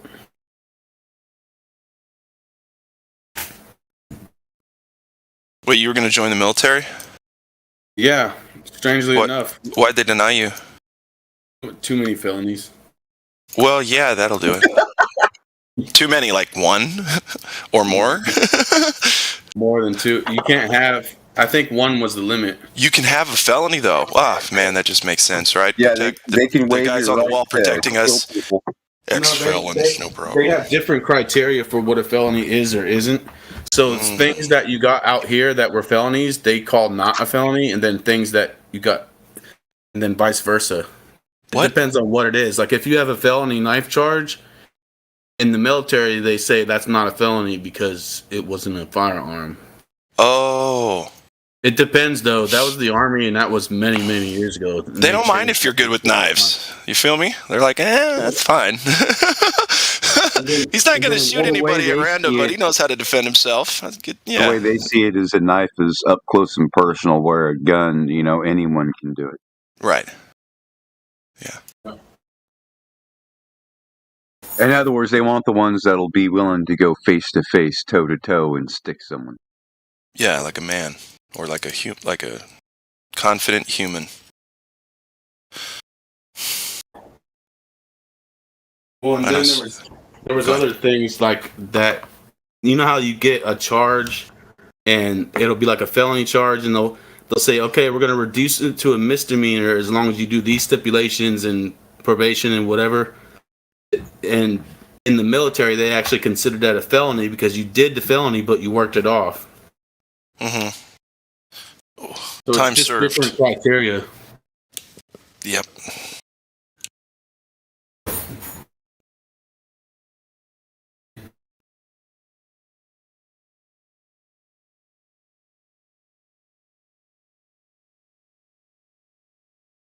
So yeah, after pursuing my quest for truth and all that, I was kind of glad I didn't get in there. Yeah, I didn't want to join. I made a decision not to because Bush. I didn't like him at all. Same here.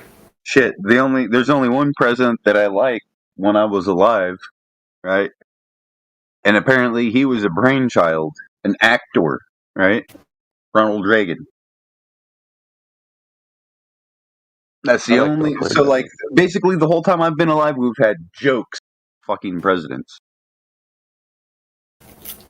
I saw in retrospect, I think the Reagan thing was kind of like the Trump spell, where you had somebody pretending to be this absolutely right winger and conservative and whatever. Does Donald Trump have an? Oh yeah, Donald Trump has an IMDb page too.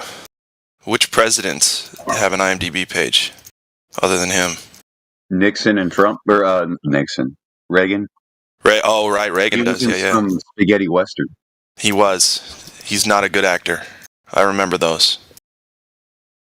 Trump has been playing the same character for decades, waiting for that role. No shit. They were grooming him since, and they were giving it away when he was like 30. They were interviewing him when he was like 30. Yeah, I'm 3/4 of a century old. When the hell are you gonna give me the shot?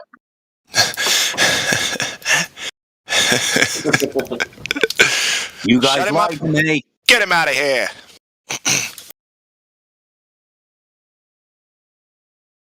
He might as well have been saying, beat the shit out of that man when you kick him out of this room. Right? Might as well have just said that, and everybody would have been like, fuck yeah, Trump 2024. What? If you were to tell the Secret Service, hey, just get that guy, take him out back, and just beat him up real bad.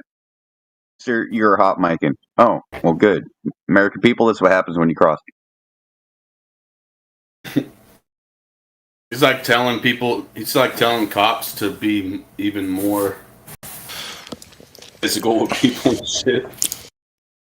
Just to rile up the people who are sick of the other, nonsense. Man, they come up with these perfect Hegelian narratives every year. It works so well. I know. Like, they got the Kyle thing right now. It's always something. Right now, they got the And of Kyle course his name's Kyle. Next guy's going to be Chad. I'm not kidding. I'll bet you $20. A solid twomp on that one. I know we're not shaking or anything. Chad.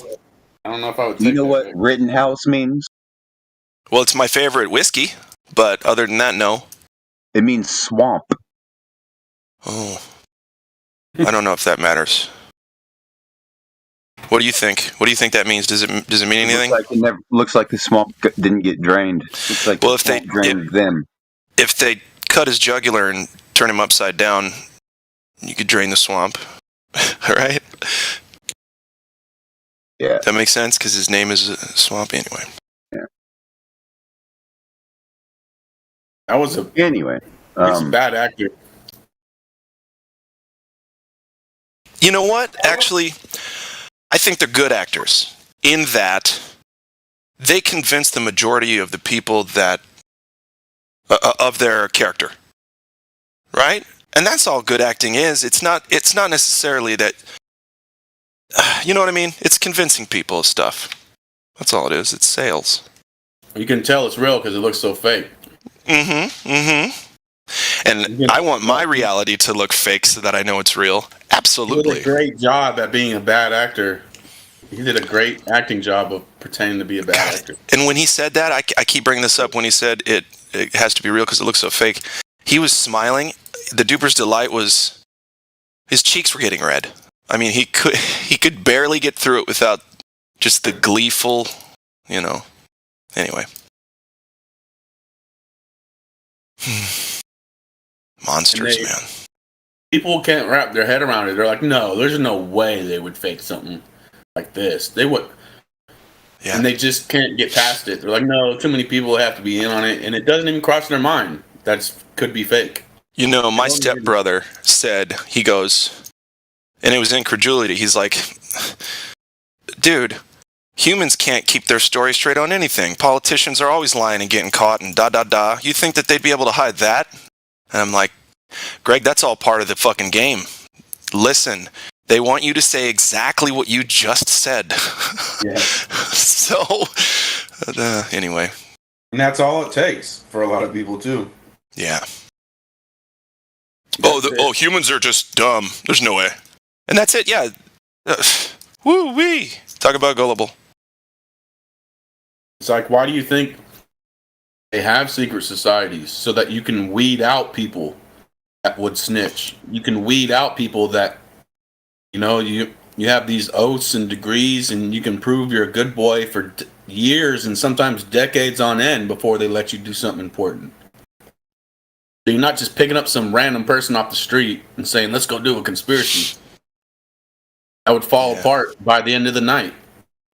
That's where power comes from, is these people setting up these degree systems. Because if me, you, and 98 other people went and said, let's go do this conspiracy. We're going to do this with the banks. We're going to do this, this, and that. By the end of the night, one of y'all would tell your wife or whatever. No shit. Without question. I blab, dude. I can't keep my mouth shut. I'm after the truth, okay? So, you want me to lie? It's not going to happen. So that's why they do these degrees and initiate systems, so they can weed out people. Yep. That's where power comes from, really, for all these civilizations we've had, Babylon and Greece and Rome and America and all this. It's from secret societies. Hey, yo, I just did some research. The UN is now on some other shit about making corporations own. They're about to sell Mother Earth, slowly but surely. Sorry, sell it to who? Corporations? Corporations, yeah. I'll show you the thing. They just had a meeting. They were talking about we need to get rid of jets, and they flew in with private jets. This is the bullshit they on, and people. I try to tell my friends, but they fail to understand the gravity of this. This is just gonna open the way for their 2030 ideas. Gravity. Well, again, what are we gonna do? Bro. Just sit in my silence and stack up to the rooftop of information. I would say protection and food, but yeah, information's good too. Oh, okay. Yeah, just cause. I would say this is my opinion. Information can protect you, so yeah. Sorry, go ahead. I would say you should have spent the last 30 years practicing your marksmanship. Yeah, Krav Maga, marksmanship. how to grow, in inclement climates, right? Inclement weather. Or how to create an aquafarm. A water something? What is it? Aquafarm is like use like fish feces to replenish the soil above, so it's like a cycle to grow food. It's quite sustainable. Fish feces. Yeah. How do you grab that? How do you collect it? Word, I think. You just squeeze the fish. No, because the water is the soil. The soil, then the water under it, so it goes up to replenish the soil. Then you just feed the fish. You could feed the fish through the plant's waste, so it creates a system. Do you have to watch the fish until it shits and then you grab it out of the water? I'm not sure how you. What's that about? No, you collect the sediment. Oh, the sediment on the ground. Yep, got it. The floor of the lake or ocean. Yeah, that's what I did. Is I took a bunch of that. It was tilapia farm, and they just had a bunch of this silt that they had to get rid of. So we went down there. We rented a backhoe and filled up our trailer like twice. Oh, this is awesome. Dumped it, and I filled my containers about halfway full, and then put potting soil on top of it. And shit, I got huge flush of flowers right now. From one seed, I got like 500 little fucking flowers from this marigold. Does it work for like tomatoes and like other plants? Like I said. Yeah. So is it efficient? Yeah.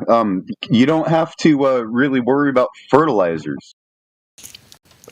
And that's what most of poison is, isn't it? Yeah. Okay. See, the micronutrients, the bacteria, and the fungus that's in the ground, like it all works together to break down the potting soil so it can feed the plant itself. Because the potting soil is just like wood, bark, stuff like that.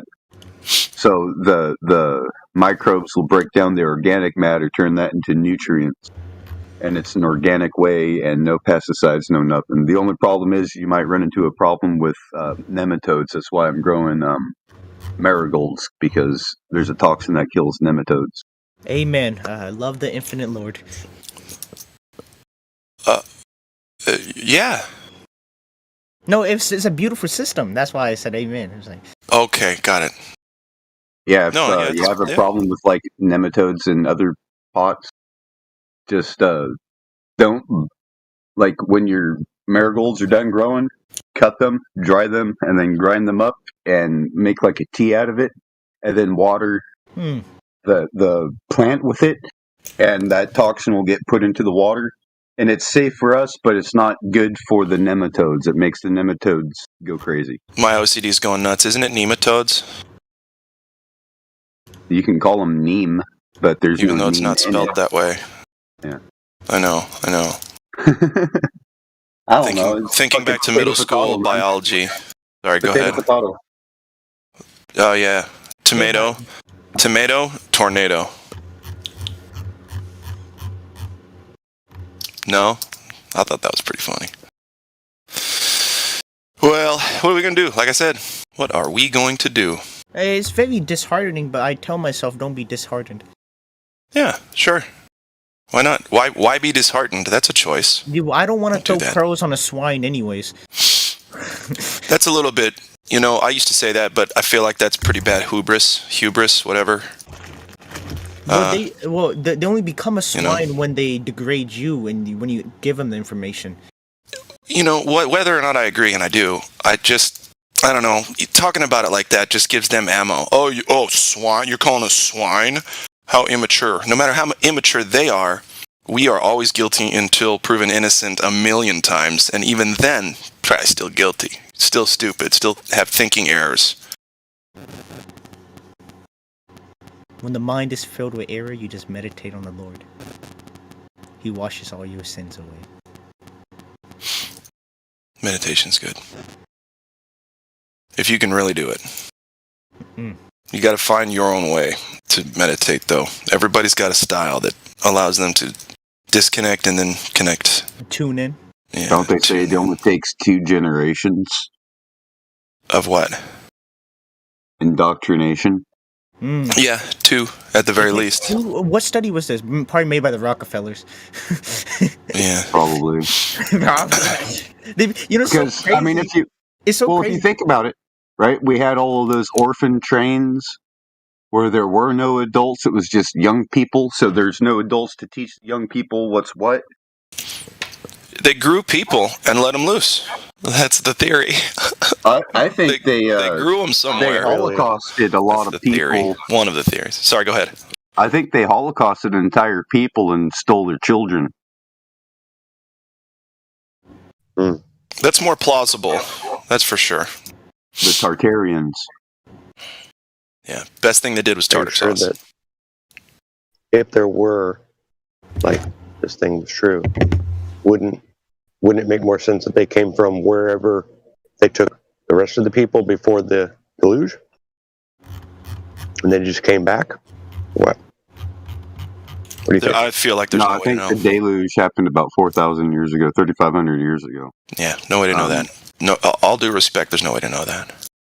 Like the well, no, there's not any way of everybody's knowing if there was one. You know how everybody's talking about like a mud flood? There's definitely evidence of some areas that were flooded with like an aggregate, but this is like basically all of the Colorado Plateau, all of the deserts of the Southwest. The desert floor is a loam that had been transplanted there, washed from another location.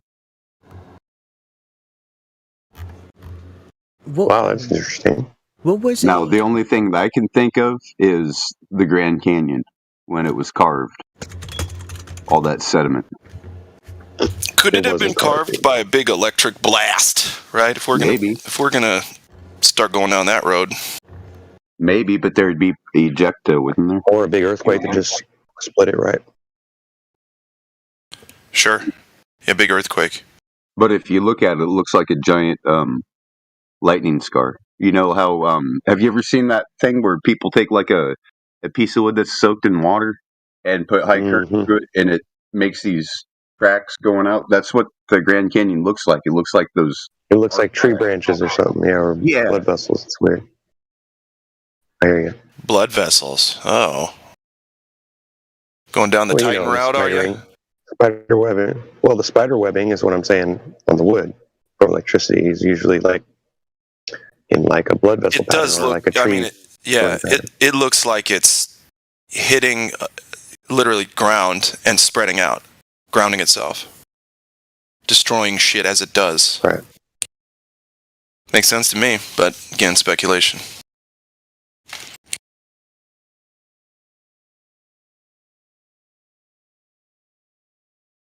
You guys ever been to the top of a plateau? Like metaphorically? No, a real plateau. Yes, I've been to Colorado. Yeah, for sure. I'm not talking about that. I'm talking about like okay, so I was in Wyoming and I went to the top of a really big plateau, right? And a plateau is a mountain with a flat top. Now they call them plateaus. Then you got your conspiracy theorists saying that they cut trees down that were that big, and that's why it's flat there. It has nothing to do with nature creating a straight line. Whatever. We call them mesas. Mesas. Okay, sure. Mesas. Anyway, it's neat. It's cool. It's such a weird experience, though. Yeah.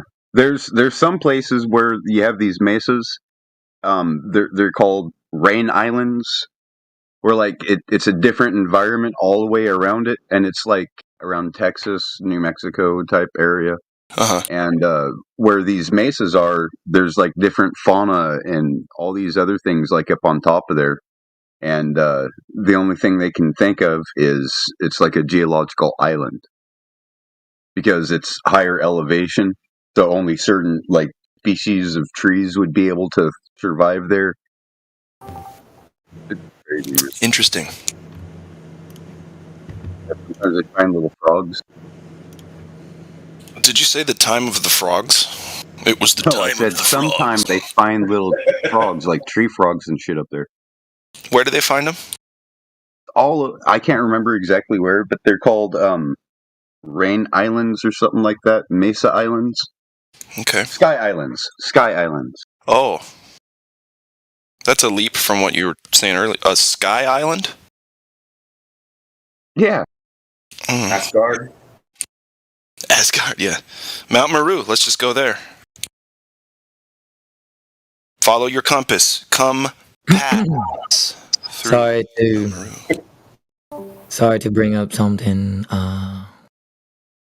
old, but I know you guys were talking about the flood and everything earlier, and then talking about it being in the Grand Canyon, and there have been sightings, and if you look at 25 minutes after the hour, Noah's Ark has supposedly, quote, been found. Yeah. That's absolute garbage. Absolute fucking garbage. So I There's just wanted- metal on it, and there was no metal described. It's just a thing in the ground. I can't believe people are buying this. Look at So I just wanted to bring it to your guys' attention. Just if you guys never, I looked into it. Yeah, I looked into it. Yeah, At first, I I did was too. I was like, no shit, this is crazy. Yeah, wait a second. Yeah, doesn't take long these days just to smell the old fish. But anyway, I mean, I could be wrong, but I'm probably they did make like logical explanations of how and why it could be, but there's no actual evidence, physical evidence. It looks like the remains of something that got destroyed. That's what it looks like, not a fucking boat. How big is that anyway? You're not going to fit all the animals on something like that. You got to get something bigger. Well, that's what I was trying to say. They were calculating on the size, and it matches. They're saying that it matches the size and everything. The size of what? Is this the one in Turkey or whatever? What matches the size? Yeah. What are they comparing it against? I'm sorry to keep interrupting. What are they comparing it against? I know. Okay, so that picture, right, of this eye-looking thing. Comparing it to what? The size of the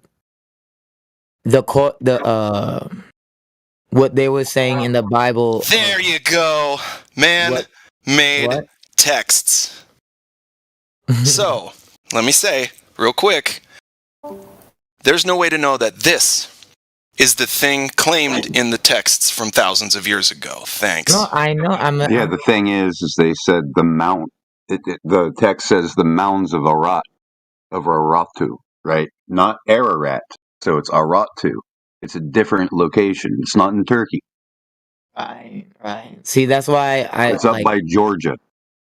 How are you even gonna know, man? That's just all I'm saying. It's so much all over the place stuff. The mountain. Hold on. I mean, one of the mountain ranges in Georgia is called the mountain range of Aratu. The Aratus. Yeah, they named something based off of scripture. So I don't see how that's. If it rested on the highest peak, then it wouldn't even be where Aratu is. It would be the Himalayas. All right. I get you. I know what you're saying. You know what I mean? So it's just So it's like the words don't make sense because the telephone game over time. Even the Torah itself was an oral tradition until it was written down by Moses. Dude, listen. I totally agree with you guys. I understand what you guys are saying. I'm just pointing out. No, that's fine. That's fine. It's a good thing to talk about. It's interesting. It's good to get people thinking about that kind of stuff for sure. What they're claiming, because the reason why I don't believe that it could be, because if there was actual physical evidence of the ship's parts, if that was the location of, that is hilarious, that rocket ship jacket. Anyway, you got me sidetracked. Damn it, what was I saying? All I'm saying is that they don't have any physical evidence, like parts of the boat,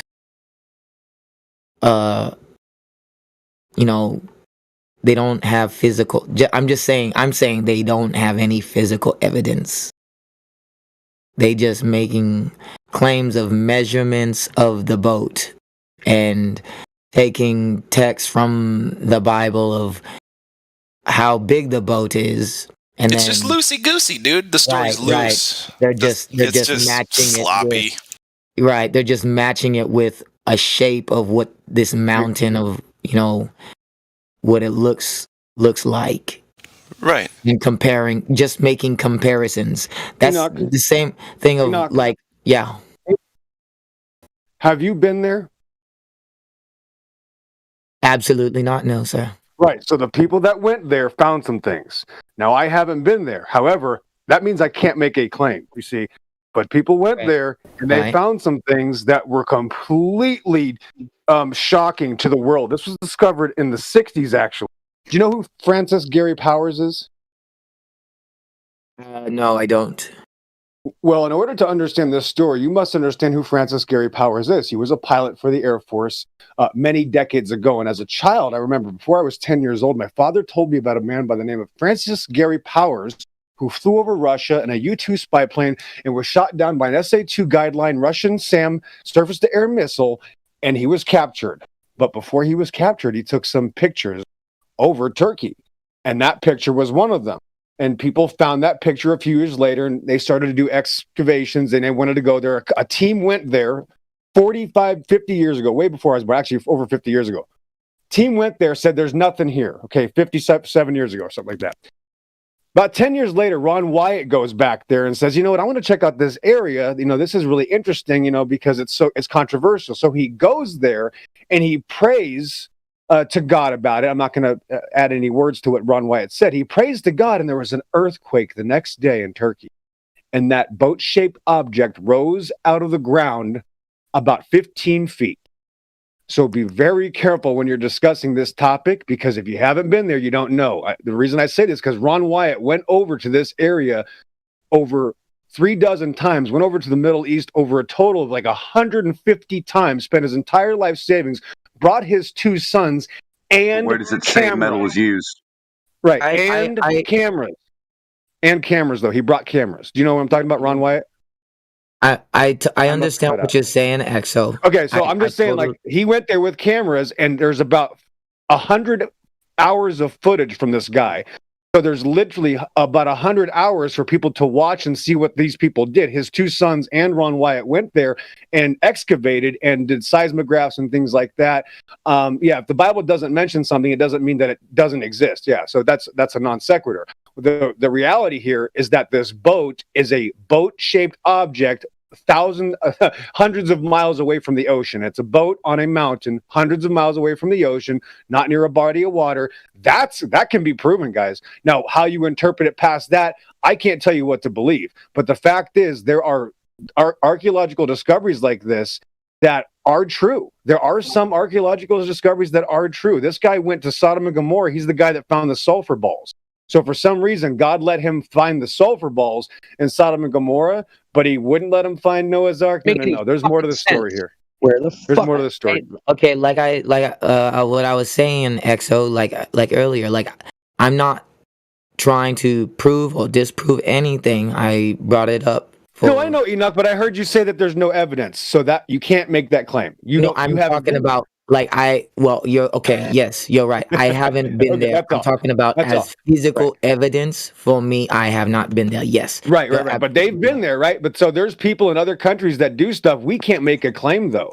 You know, it would be wrong of me. It would be very poor in spirit for me to say, oh, I don't trust this guy that did a bunch of stuff that I didn't do. Because you know what?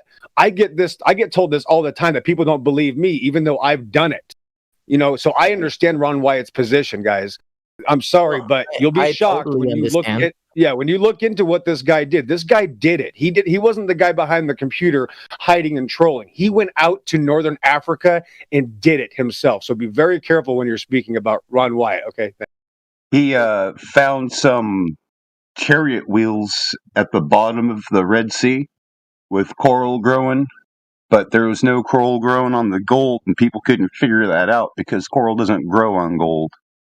But it'll grow on the skeletons that were down there and the chariot wheels from Egypt. And I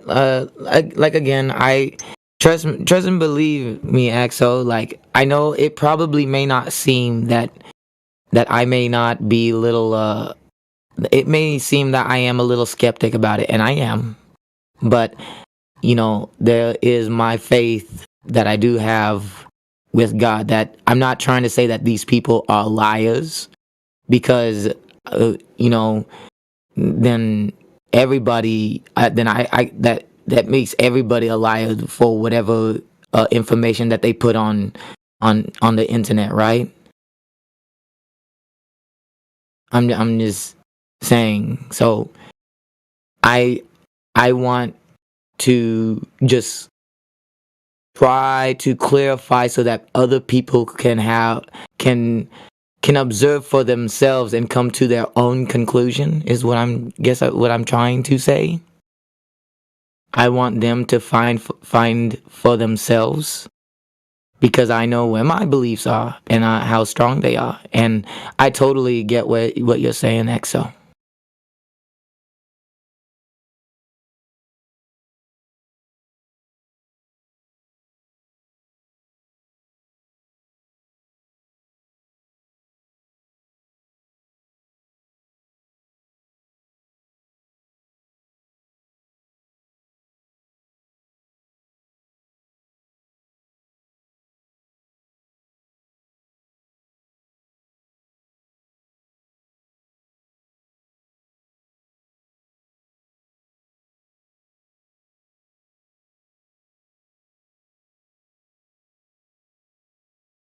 To be honest, I also want to go there myself and witness it for myself on being there and feeling the energy around me.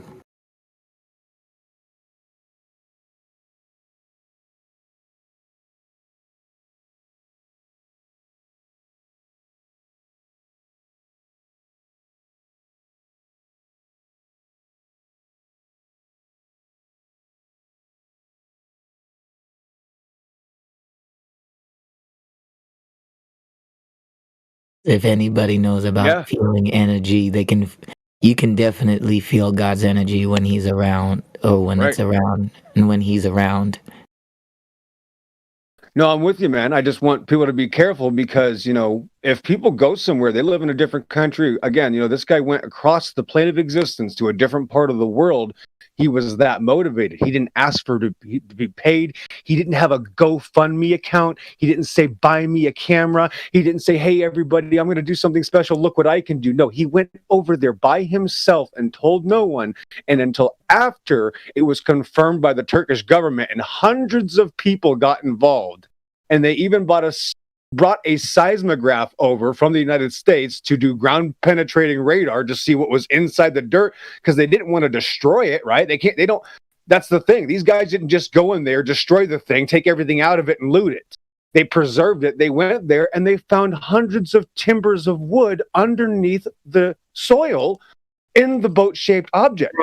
There's literally you could probably spend 300 hours just researching this one topic that this man did. I'm not telling anybody what to do, but if you haven't gone there and been there and done it, you got to be very careful because there's always someone that's able to go somewhere and do something that maybe you or I can't, and they have been given a gift from God. There are many messengers there are many people that God is going to show things to. That God's going to give right. There are many messengers. Right. God's going to give miracles to some people, and not everybody can believe. I can show somebody a miracle, and it doesn't mean they will believe. It's not about evidence. You see, 3,000 years ago, when Moses crossed the Red Sea, his people saw God split the waters. And it wasn't literally a short time later, those people that watched God split the waters then turned their back on God, Enoch. So it's not about really the evidence. It's about the effort. It's about your heart, right? So we're in grave times. We are in the days of Noah right now, bro. But for the fact that I knew about Francis Gary Powers when I was a child, why did God prep me for 40 years to know about these things and then be able to go, oh my goodness, I can put the pieces together. That's Ron Wyatt. He was the second or third or fourth guy, after Francis Gary, yada, yada, yada. There's so many things that God will show you if you want to know. Now, knowing that that's Noah's Ark isn't probably going to help you out, or maybe it will, Enoch. But for some people, that might be a huge deal. Some person that just thinks that's the dumbest thing ever. Oh, how could you get all those animals on a boat? And then you go, okay, well, how many did I need to get on the boat? And they go, oh, I don't know. I go, okay, then why would you say, how could I get all the animals on the boat if you don't know how many I need? Right. How many animals are out there? Yeah. Right. People start saying foolish things because they don't know what they're saying. Like, what if I told you, Enoch, that 99.9% of all life on Earth is in the water? Would that make it a lot easier for me to get everything else that's the 0.0001% on my boat? You see, I don't need a lot of room. I only need literally 300 cubits. And guess how long that object is found on in the mountains of Ararat, which it You slid could down. It's also bring 300 cubits. babies. Right. No, I you're understand. absolutely right. Young animals. They don't eat as much and they don't take as much room. Right, so it's 300 cubits long. So they measured that, and it's bowed out. It looks like it's flayed out, right? If a boat is on like a seashore, after a few hundred years, it starts to separate. You guys know this, how boats start to separate. They become lighter after entropy takes place over a longer period of time. This boat on the mountain, do you understand? Do you understand what I'm talking about? You know how a boat splays out? I mean, I've only put thousands of hours of looking into this, so it's no big deal. Anybody can do it. The point is, this is a boat on a mountain. Now, what you do with that is up to you. Thanks. You're absolutely right, XO, and I totally agree with you, brother.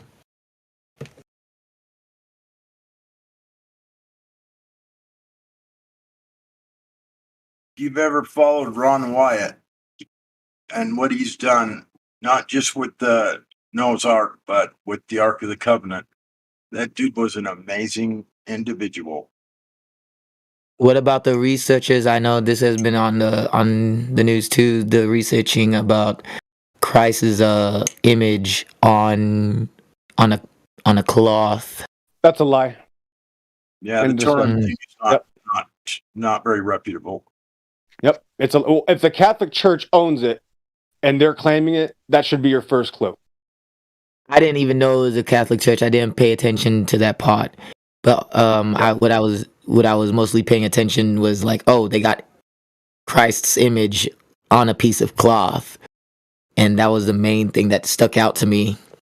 Right. Could you imagine if we did and then we worshiped the cloth? God would not be happy about that. So there's many problems with this idea. Yeah, right. Many problems with this idea. Yep, big time. Right. Nope, Idolatry. Does that image on that cloth, have you seen it? Does it look like a 32-year-old man? It doesn't looks like a matter. fraud- It looks like looks a too white blocky. male. They even No, it made a looks like a statue fraud. out of It's it. blocky. Yeah, those are all scams. That's not in the Bible. You're going to find the shroud that, that doesn't, right? Does the Bible say that? No, it's completely out of the realm of what is important anyway. I mean, that's not archaeology. That's the Catholic Church just trying to say, look at what I can do. Also, when they checked the fabric did not check out to turn of the millennium or whatever. It turned out to be like 700 AD. If anybody understands when God said that there will be no engraving image The whole of, eating technique, right? there shouldn't be anybody worshiping any engraving image of anything. So even the fact that even if we were gonna have, even if there was supposed image of God, it wouldn't even matter. God would decline it in an instant because he wouldn't want you to worship an idol. You are the image of God. That's the thing. We are made in his image. I was going to say, what makes us think that? They make us think that. Does that mean we worship man? No. It's just like when they were wandering through the desert and God commanded Moses to strike the rock, and then the second time he said, speak to the rock. Do not strike it. What did he do? He boasted and struck the rock. That's why he couldn't enter the promised land. But when he struck the rock the first time, it was supposed to be the image of Yahushua, Jesus. The second time he struck it, he destroyed it. The reason why he was even told to strike, do you even know why he even was told to strike the rock? To bring the water forth. Correct. To show the people Absolutely the power right. of Yah. Mm-hmm. And the second time To he was have asked to for the speak water to the to rocks. drink. He was asked to speak to the rocks. So instead of speaking, he boasted and struck it with the staff.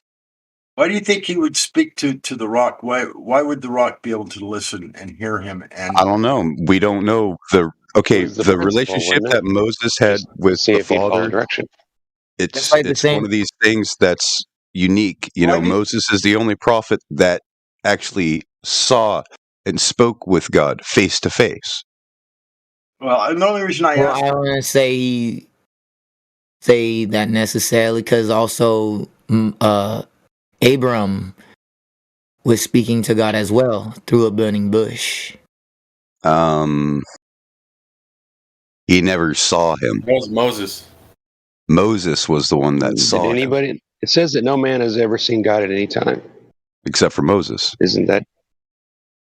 Moses Didn't they is see the him only walking one. in the He's a garden? man, Or they wasn't heard He him? walked with him. You guys know why Moses' hair turned white, right?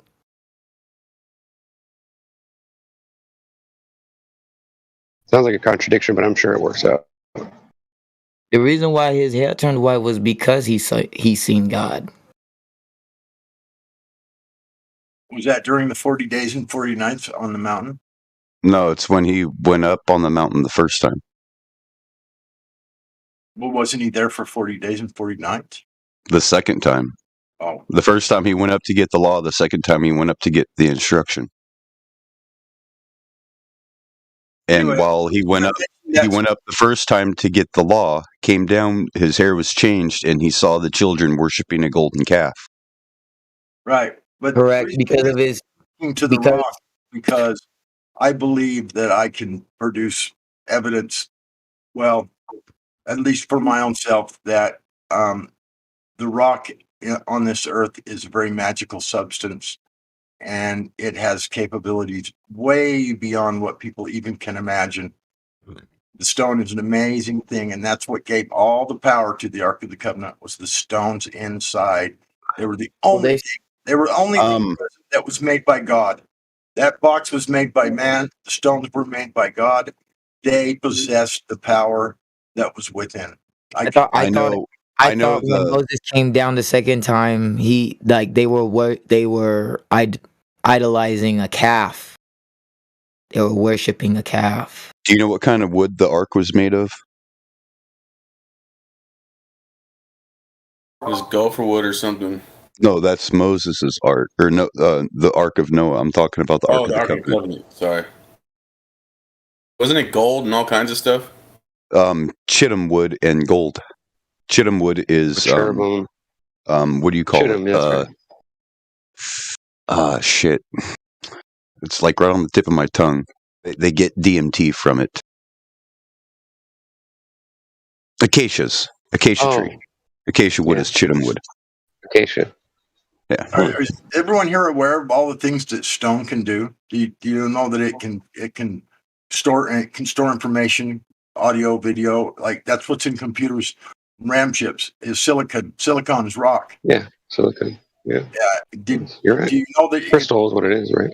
Right. It can also Technically. turn a carrier wave into a frequency wave and send it over the air so that you can talk with your two-way radio. It's police crystals. They're crystal rocks. They are actually stones. Then there's the piezoelectric effect too. Yeah, the piezoelectric effect. You could probably booby trap a tomb with enough piezoelectric crystals surrounding it to where if anybody enters the tomb, they stand on that copper ground rod.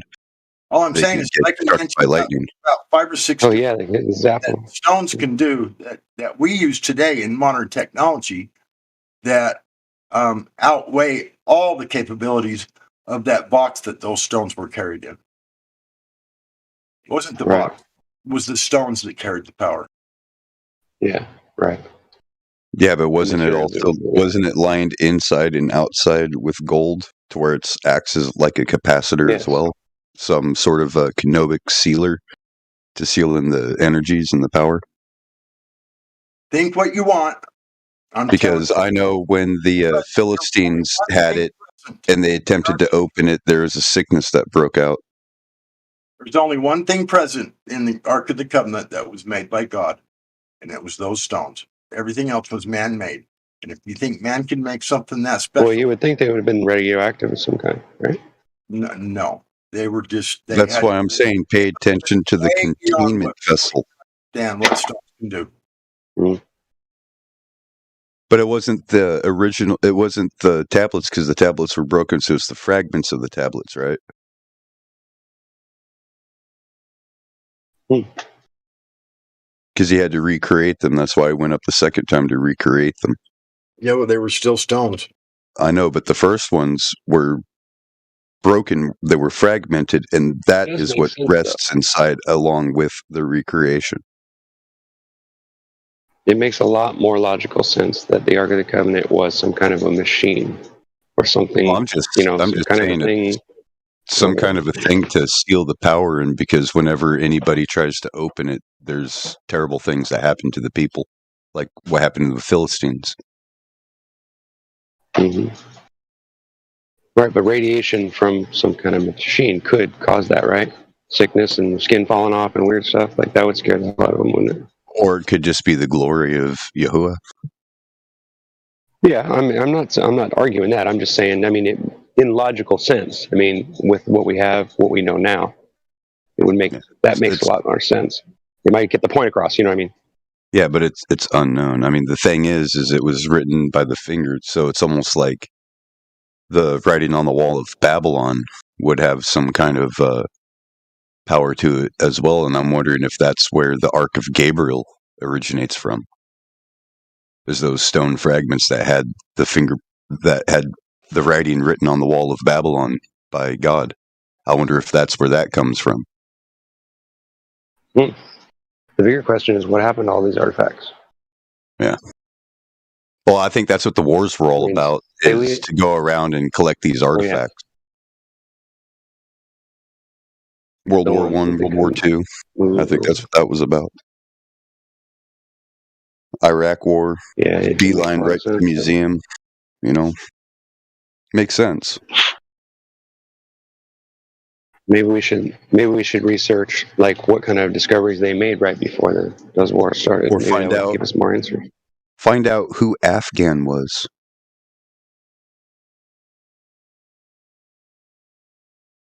Because the land of Afghanistan is named after Afghan. Right. Well, yeah, that would make sense. It's supposed to be one of the there's supposed to be a relic hidden there as well, and supposedly the U.S. military had found it. So these weapons of mass destruction, it's true, but they weren't looking for what you think they were looking for. They weren't looking for nukes or chemical weapons. They were looking for these objects of power. Might be right. Sounds like Indiana Jones. Yeah, exactly. Sounds like Indiana Jones. I mean, we need to do some research on that for sure. But this is all speculation on my part. So, I mean, it's just one of the things that make you go, what's really going on? But yeah, I always thought that there was a much bigger picture that we just can't conceive because we don't understand it. Oh, because you know how everybody says, well, Afghanistan already know it, right? About opium and terrorism, right? And then they say, well, Afghanistan was about weapons of mass destruction and terrorism. But the thing is, well, what about Gaddafi? What was Gaddafi about, Gaddafi helped his people out. It's because these people all wanted to take their country off of the U.S. dollar standard for oil. Isn't that a weird thing, though? If Gaddafi could do all the good for we got to control that because that's where all our money was. How did they overthrow him so easy? CIA, man. Power. Well, that's what I'm saying. Yeah, think about that real quick. Agents. So who really was taking care of the people? Think about that real quick. CIA. Gaddafi is part of the CIA just as well as everybody else who's a top leader. So if he takes care of his people and looks good, it might be for a ploy or there might be some end result. Just like they're always Tim Osmond. Yeah, he probably was in on it. Oh, yeah, definitely. That fucking goofy bastard.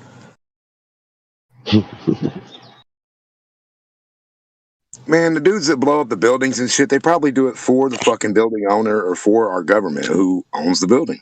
I mean, well, yeah, the insurance policy alone would have been the value of that. Oh my what God. about McVeigh? McVeigh said he didn't want anything to do with it. McVeigh said, "Are you serious? We're really going to do this? I don't want anything to do with it." And he tried to dismantle the device, and then it was carried out behind his back anyway, and he got all the blame. But where is he at? Does anybody got a camera on him being tortured in prison? Timothy McVeigh? He's the leader of our invasion in Afghanistan. He was the one that spearheaded that thing. You look at the You know what I'm earlobes saying? of McVeigh and that general, and it's just like, what the fuck, man? No, right. But after they supposedly get in trouble by our government, now where they at? Oh, they go underground, dude. Right. That's what I was saying. I was like, we don't ever see them. We don't have no clue. They under rocks. Right.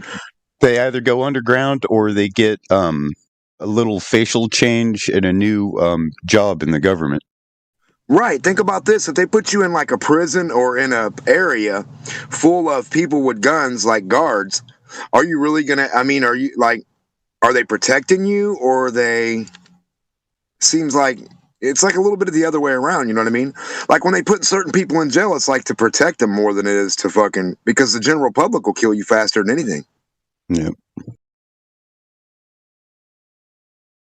Yeah, you convince the people, and you can take anybody out. You know, because you'll put that thought in people's heads, and that's very, why very big. Sorry, I was gonna say that's why they put big people in jail, because if they get you to not like these people, like an Osama or whoever, and then they put him in the county building, what the fuck? And that's not gonna work out. Well, you know, it's like, dude, they get everybody thinking something is the right way, even though it's clear propaganda, to where people will defend the propaganda. I mean, just look at the globe. I mean, we experience this every day with these people coming in here thinking that, you know, we're retarded because we think the earth is flat and not a globe based off of observations. Right? And they just cannot fathom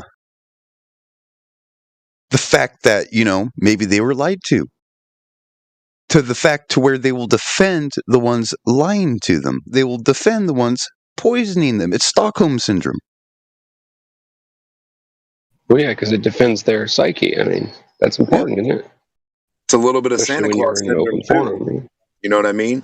They want it to be real. They want Santa Claus to be real. They need that. Like all these kids, do they still believe in Santa? If they don't, then why do they believe in a globe? Because Santa's never been presented to them other than some actor or some guy with a wig. So where's the globe ever been presented, even with the wig? Or better yet, why do they still celebrate Christmas when they were told it was about Santa Claus? Now they tell you that it's about the birth of Christ, right? Well, if you actually do the research, he was born between the barley harvest. Barley is harvested during the springtime. Might have something to do with the holly bush and the berry, too. Yeah, well, that's Nimrod's birthday, right? Nimrod was born December 24th. December 25th. Newton was born the holly December branches, 25th. like the mistletoe and the... Newton, the one that came up with the gravity, was born December 25th, man. Santa Claus. Yeah. I mean, it's just that kind of cult that the world is in right now, man. That's the culture of the land. They think they perceive something based off of what the stars do, even though they can't get to the stars. So they try to make, you know, philosophies based on the stars, even though, you know, they're tripping over the rocks and cursing the ground that they're walking on because, you know, they're awkward when they walk. Yet they have no idea to study, you know, well, what's this special thing that I'm on this ground? No, they treat the earth like dirt. They treat the earth like some mud dirt ball floating What's in that space. weird thing that happens when you're trying to walk up a hill and you go off balance? How the fuck does gravity exist if you have an off balance spot on the planet? Gravity should never be an off balance spot anywhere. Yeah. Think about that.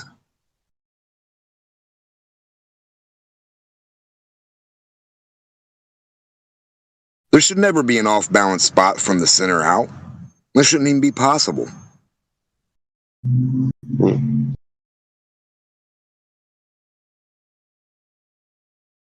I hear where you're going with that, but I don't know. Like a tightrope act close to the ground. Why is it so hard to stay on that tightrope? Right. Yeah, I guess you got a point. It was always pulling downwards. Yeah, I guess you're right. It would kind of And pull like weight down. So old as long as your feet were narrow, you'd be fine, right? Right. Well, a lot of old guys die when they go to mow their yard out back if it's got a slight lean to it, if it's got the right pitch. The whole tractor tips over on them and they die. So, I mean, gravity should not, this doesn't even make any sense. Yeah, you're right. Yeah, what makes it do? Who keeps What is that? leaving and joining and leaving and joining? We I don't know, but it's irritating. I Jimmy couldn't Will? hear it. No, it was I up heard. by. I just saw the little number popping at the top.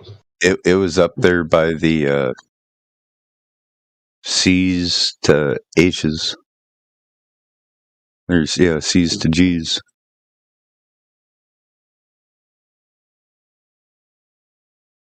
that how that works? I always wondered why my name is where it is on the list. Well, I've always wondered why things tip over and all the other stuff and how you got to balance them out so great when they should already be balanced by gravity to the center of the planet. Everything should be pre-balanced. Yeah, shouldn't climbing waterfalls in Jeeps be a lot easier? Yes. Yes. Or boats. Just take a boat and climb your waterfall. Go right up it. No problem. You got to go somewhere to get back to the other side of the planet. How else would you do it? I was talking about like the dry waterfalls in Utah. Yeah, any kind of waterfall. Yeah. Where any water falls, you should be able to, on a sphere, where things go from one side around to the next. You should be able to go back around and go up or down. Up and down's the same thing. Hey, wait a minute. Shouldn't we be able to put a wingsuit on, face east, and then jump into the wind and just take off and start flying because we're already going 250 miles an hour? Yes, because technically, if you were at the equator, you'd be going the speed of sound. Oh, I know, dude. Awesome. You would fly be able to around, talk right? to your buddy that's sitting to the east of you. It's like, hey man, you hear me? All he hears is because the sound will never catch up.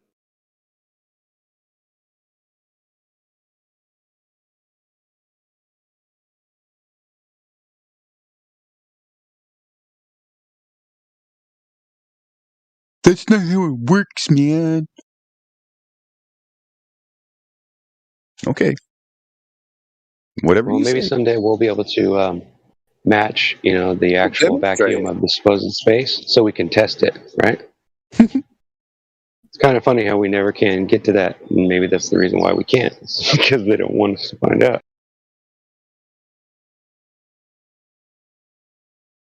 it's not a vacuum. It's not a vacuum. It's just a reaction of two mediums.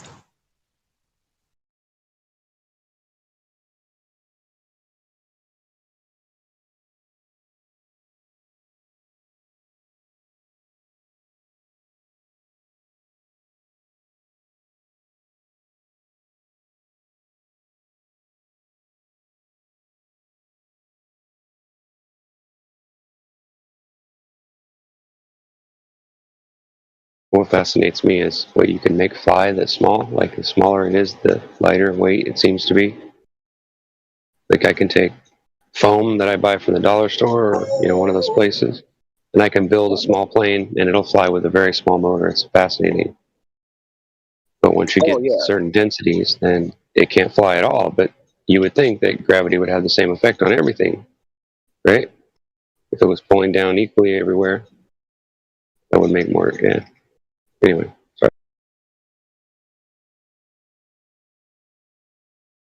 Because the amount of material is affected by the resistance of the medium and the fucking potential that it has also. And if Right, it has almost like electricity, the larger you are, the more spark you have, so the more pull it would be, the more right? dense you are. Space can be no resistance and resistance at the same damn time if it's magnetism, because it can repel or yeah, it can pull you in. Well, maybe there is some truth to some kind of weightlessness situation right towards the farthest we can go or whatever. I don't know.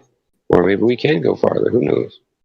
Well, we won't know until one of us tries it ourselves, right? I always think it's pulling the energy or the heat from anything that reaches that point. If it's a vacuum and it's a 0 point, it's going to pull the energy out of anything that exists in it. Like, that's what it seems like. Right. heat rises, I find it hard to believe that there wouldn't be some warmth up there. You know what I mean? Like, where does all the heat go then? Is it always towards the Earth? It's Is that how transferred. it works? It slowly but surely transfers to coolness once it expands enough. And Well, gets right. distance. Well, I guess Yeah. you're right. Yeah, I guess it wouldn't be unless it rose really fast, right? Right. Like if it was close to the source, like a hot air balloon, of course it's going to be hot there. Yeah, it would be hot as fuck. But if you could radiate the air and heat it, you could cause like all kinds of crazy things to happen, right? Oh man! But at the Maybe top that's of how the they hot air control balloon, weather. I don't know. it's cool though. So yeah, it does cool. It dissipates. Yeah, it would reset if it wasn't manipulated, right? There has to be a constant heat added, right? Well, why is it always we had to be pulled towards the center or something? Why couldn't we be forced from the top down? You know what I mean? And just for an idea of things, when you start out as a guy, like trying to think about stuff, like Like I said, as soon as we can actually match a full vacuum, we could test to see if things do become weightless in that environment, and then we could test all these things that we're talking about, right? We could experiment with it. We'd have control over vacuum. right. It's just funny how something that's to the center and the bottom of your feet is going to react to the top of your head and not your bottom of your feet. But you don't feel it at the top of your head or the bottom of your feet. You don't feel any reaction at all. But supposedly something's tugging or pulling or forcing. Or there's a reaction that you don't feel. It just doesn't make any sense. Yeah, it's almost like equilibrium is there as long as you're not trying to jump upwards or fight, the normal downward. You know what I'm saying? And then the higher you are, the more velocity you accrue as you're falling, right? So that's where you get the damaging properties that kill you or whatever from falling. It's literally just because of the amount of your density and your ability to slow down at the last minute without killing yourself or whatever. To equal the force you're going down at. That's what I meant. Or like a balloon would, if you landed in a balloon and allowed the air Right to come before out. you hit the ground, if you could have like a sound or a frequency or like a high pitch, like a boop, or just something like a sound wave, like emit from your chest or like a little speaker, it would like. Maybe we can. Maybe we just don't know how to do it anymore. Well, I thought a good idea for bulletproof vests would be rotating the little carbon nano things. Have like some little rotating things on the front, like zzz, where they all little spin. They're all lined up. Right. Yeah. So it would literally just they spin and deflect throw the the bullet energy regardless. different direction. And- right. Yeah, and then you have like just a little. It would have to be going faster than the speed that the bullet was coming at you, though, right? Yeah. But it So would just it actually vibrate affect it, spin. or it actually had a chance to penetrate. Right. Yeah, exactly. So, and then you have like a little something to catch the spent bullet once it hits or bounces or reflects or deflects, and then you're good to go. Literally, if you had your car like shit like that, you don't need windows these days. You got cameras for the outside. You don't need glass. Nobody can shoot through your steel. Like you just have steel, a camera, so you can see outside. Like couple cameras. I just thought of something. If supposedly, okay, you say the Earth's a ball, supposedly. If the Earth is rotating and there's no barrier to keep it in, it's just gravity pulling it down, then wouldn't it not affect you when you were riding in a car? Like, wouldn't you not get wind resistance? As long as you weren't going faster than the speed it was turning? Regardless of how the pressure worked, right? See what I'm saying? Yeah. Because you can't claim one and not the other, right? So it would see what I'm saying? It's kind of weird how everything logical doesn't seem to match up with it. It's like when you really dig deep, it's fascinating. Everything's like the reverse of what they tell you. Or just not exactly right. Right, because the Coriolis effect is gonna make it affect the But you know that word? That whole word doesn't mean shit. Listen to the last part of it. What's the last part of it? It's two words. Coriolis. No, I know what you mean. Effect. Right. Yeah. Like that's what I was trying Okay. to point. Yeah. That's what I was trying to point out to what he was exactly saying. Like it, there being wind resistance of the speed of that they're claiming that that the Earth is spinning at 1,000 miles per hour. Supposedly, like then wouldn't there be some kind of some kind of resistance when we drive a vehicle or fly a plane? It would totally affect us moving if we were to drive on Right, at the a least, right? surface that is I know moving at driving up 1,000 a miles hill per affects hour. you. Driving up a hill or on a roller coaster, how does that feel when you guys are going chink, chink, chink, chink, chink up that roller coaster?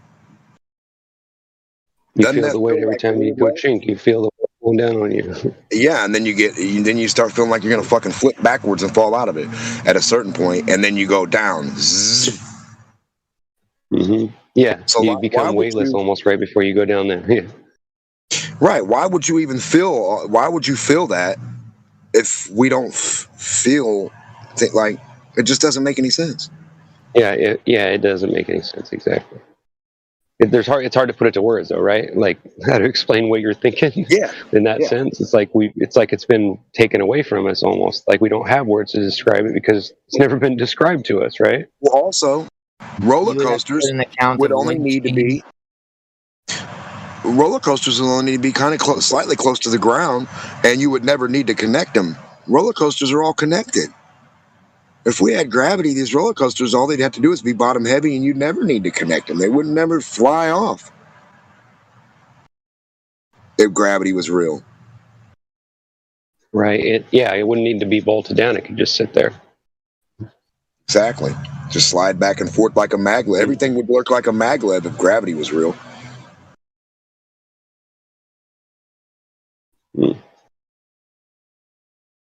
Well, yeah, in the sense that they say it is.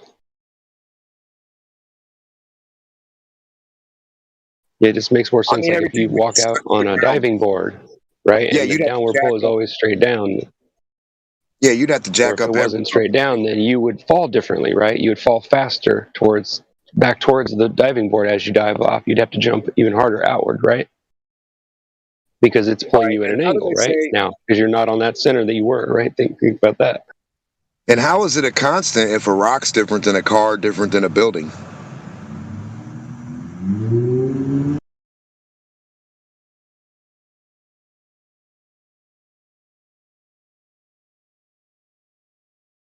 Well, just the counter effects of spinning that fast are ridiculous, right? It would cause chaos everywhere. All the water first would go towards the equator, right? Like let's be serious now. If you take a ball and you make it out of water and dirt and you somehow hold it together with some kind of a whatever, just temporarily, just to see, so you could demonstrate it, and you spin it, I guarantee you it's going to turn into a pancake, right? Slowly it's going to get less round and more flat, right? And then eventually the water and the dirt would spray off into space. So there has to be some kind of barrier either wherever that rotation is strongest, right? It wouldn't be towards the center necessarily. It would have to be, get what I'm saying? There would be all these other magnetic forces that they claim. It doesn't make any sense, right? If the stuff they say was right, we would have some fairground. You would be in orbit in like a little sphere at a ride at the fair, orbiting another sphere with your buddy in it, and you in a clear sphere, him in a clear sphere, and you guys are like, hey, what up, what up? You got speakers, and you can talk to each other. You guys are like orbiting around the fair. No. There's no science lab. There's no science. We got all this stuff and all this science, right? All these labs. Where is any universal physics going on in a lab? Where is there any globe physics going on in any lab? Ever? Where has there ever been? Where will there ever be? Stars. Well, where they name it that? Gravity. To where they have. All theory. No, to where they have a demonstrable thing that we can like go look at and touch and be like, okay, these things are orbiting each other. This is working the way you claimed. I mean, that would be. I mean, that would help enough. Right, we'd have to be able to create total weightlessness and manipulate it, right? Well, we can. That's what magnetism is. That's what Electromagnetism is. That's what's No, static. I mean in the reverse. If you were talking about a ball, I mean, Right. you know, the counter of it. You know what I mean?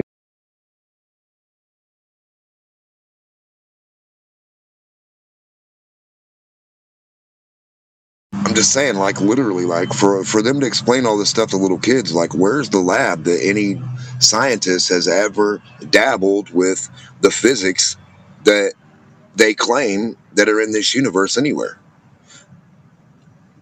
They claim it's Earth physics, but They you don't. can't repeat it on Earth. How? Yeah, they use a non-rotating flat plane whenever they build anything that has to do with Every flying or time, anything like the that. military, They the explain it that way somewhere or another. military Crazy. industry, any corporation companies, when they make a model of their building, of their new mall, the mega structure, their new country, their new city, their new town, it's all flat. It's never been round.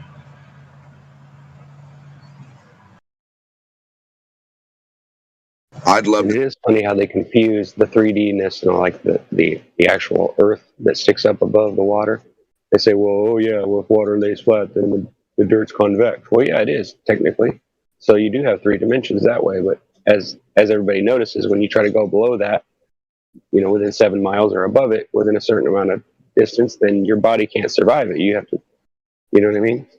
So yeah, you're given 3 dimensions in that sense, but it's still on a flat plane.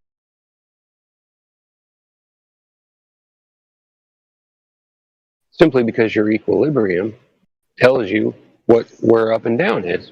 I mean, otherwise, how would you know that?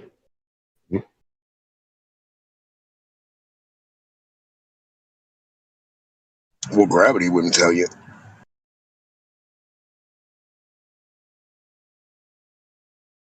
You can't trust your senses. Don't trust your eyes and your ears and your heart and your mind and your nerves and your skin. When you touch fire, it's not hot. Don't worry about it. Just keep your hand there. Don't trust your senses. Go get a meter. Keep your hand there. Have your friend get a fucking spectrometer and see how hot it is before you have to move your hand, because you can't trust your senses, right? Right. Stick your hand in that boiling water. Don't worry. Don't you? It's not hot. Just keep your hand in there, Glober. You can't trust your senses. That water's not hot. You just think it is. Your skin's not that and burn, and you're not going to want to pull your hand out immediately. You're just going to keep your hand in there. Don't trust your senses. Ask your buddy to go get you a tool or a thermometer so you can actually see what the degree is, because your hand doesn't know.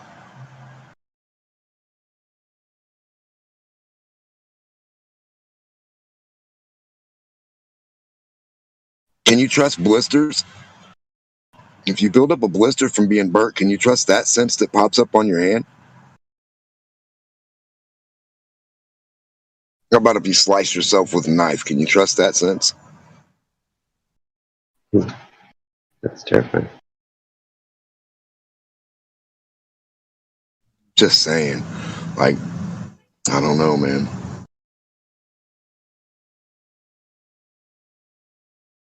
You bounce your head off something, do you keep doing it? Or That was just my dry comedy. So. No, you're good, you're good. Somebody laughed somewhere.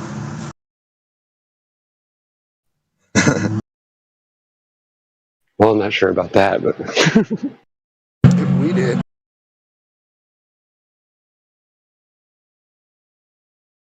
with me or at me.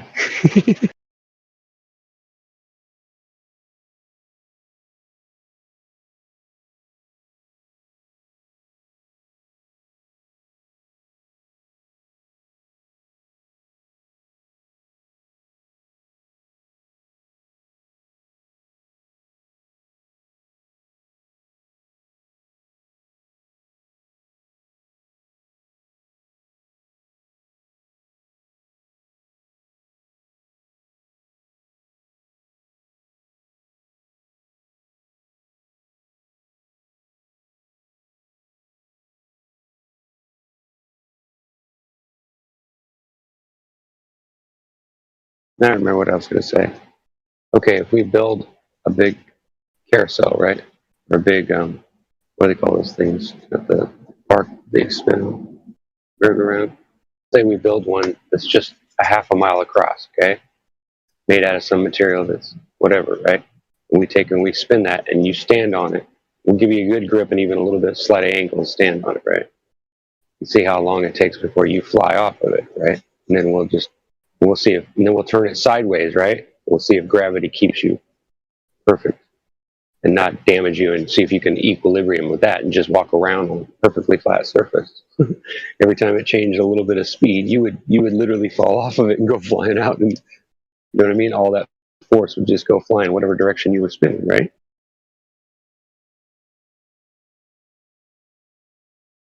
Even against gravity.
Where you at, Blatt? Are you in the YouTube chat?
Why the silence?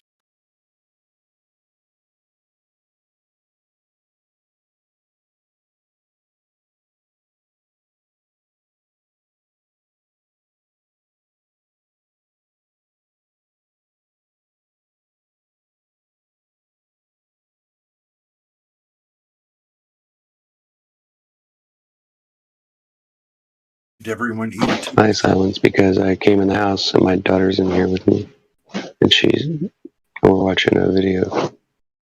I thought everyone ate a tube of super glue or something. Well, that can be arranged, but My excuse is a shitty microphone. Nah, that doesn't work. Sounded great. It'll sound good until I start trying to say something, then it'll start roboting. So it's kind of frustrating. That's your connection, not your mic.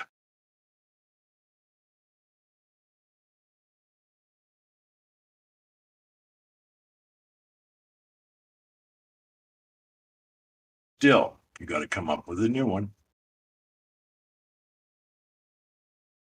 I guess I did for you. Never mind.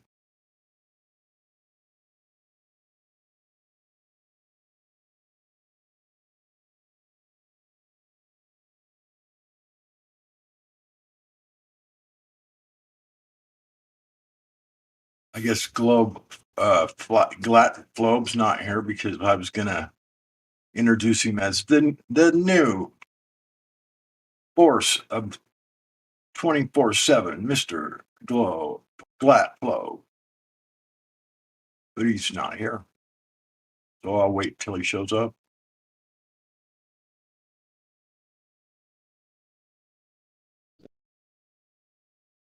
His name's in the room. He might be listening or something, or he's busy. Yeah, I see his name. I just haven't heard anything from him. I've been here for about 30 minutes or more. And I've never seen him be able to be quiet for 30 minutes. So he's obviously not. That's true. Not manning the mic. So I'm guessing there's nobody in here that thinks they live on a spinning oblate paroid, right? Well, I used to. You don't currently, though, do you, sir? Does that count? No.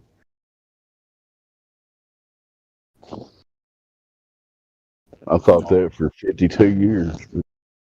Last 7, it's been on level motionless ground. I thought that for 60 years. Well, I guess I really can't say that because I really didn't think much about it till I watched the moon landings live in 1969.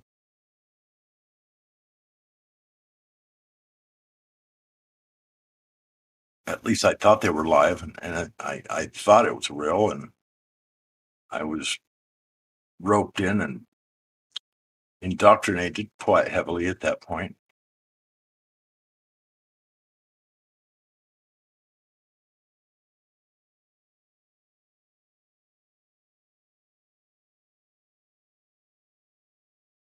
But it didn't have much adhesive for me because within 2 days after I heard about flat Earth, then the globe model just completely disappeared for me.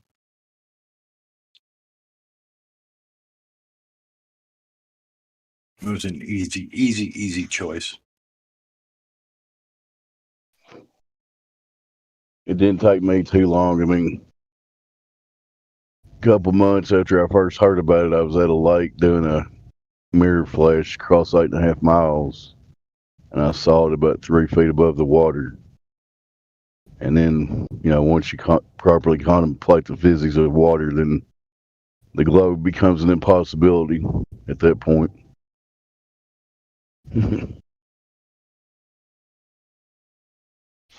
Now I'm breaking up, ain't I? No, you sounded good. Really? Yeah. Shocking.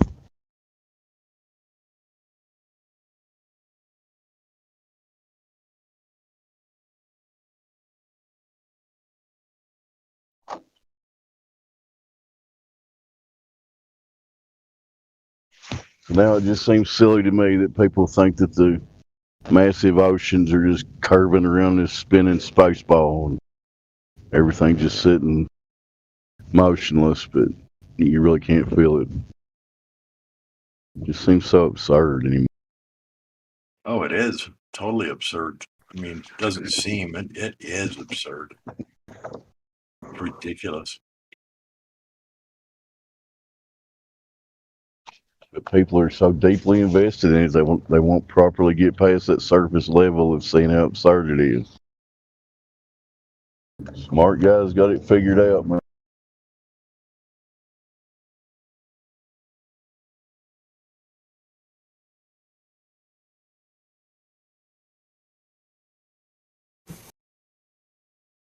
I think for me, it was the fact that they say that it was a spinning ball covered in water floating in a vacuum with all the other so-called planets, gas planets, also in a vacuum, which made absolutely no sense whatsoever.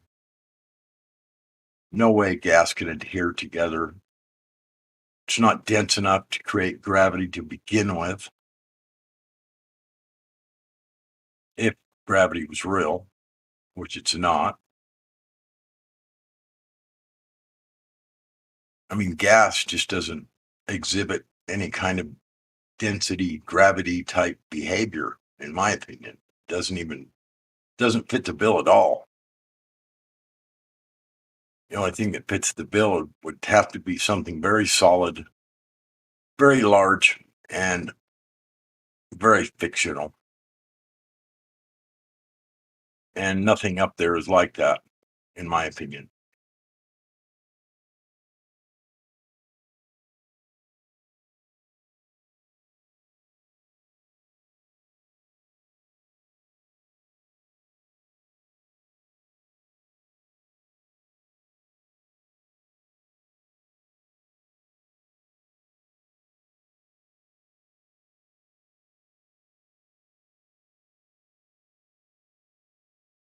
And then shortly after that, I found out that we're supposedly screaming through the universe at these absurd speeds, being dragged along by the sun and just somehow kept in perfect orbit around the sun, even though the sun's like screaming through the universe. Orbital mechanics just don't add up at all. There's just no way that it could keep a grasp on anything like a gas object that in no way could exhibit Newtonian gravity like they say, because it's just not dense enough. It's gas, for hell's sakes.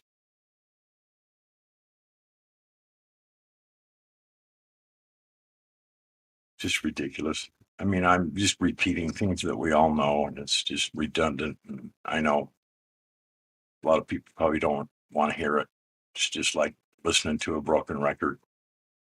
At least that's how it is for me. So I don't even know why I'm saying these things, because it's like putting on your most hated album with a big skip in it.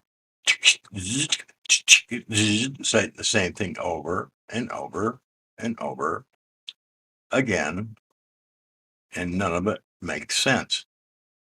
But you're going to listen to it over and over and over, just like a record with a skip in it. Ridiculous.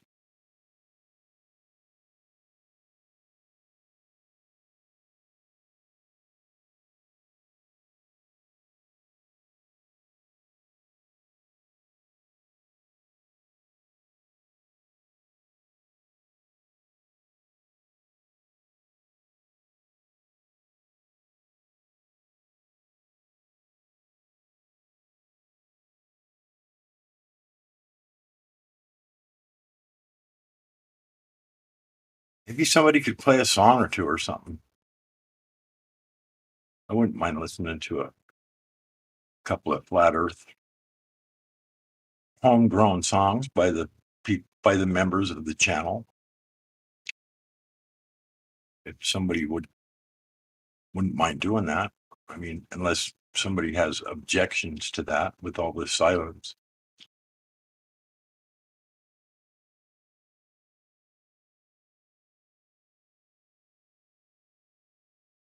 I don't have a DJ role, so I can't do it myself. So.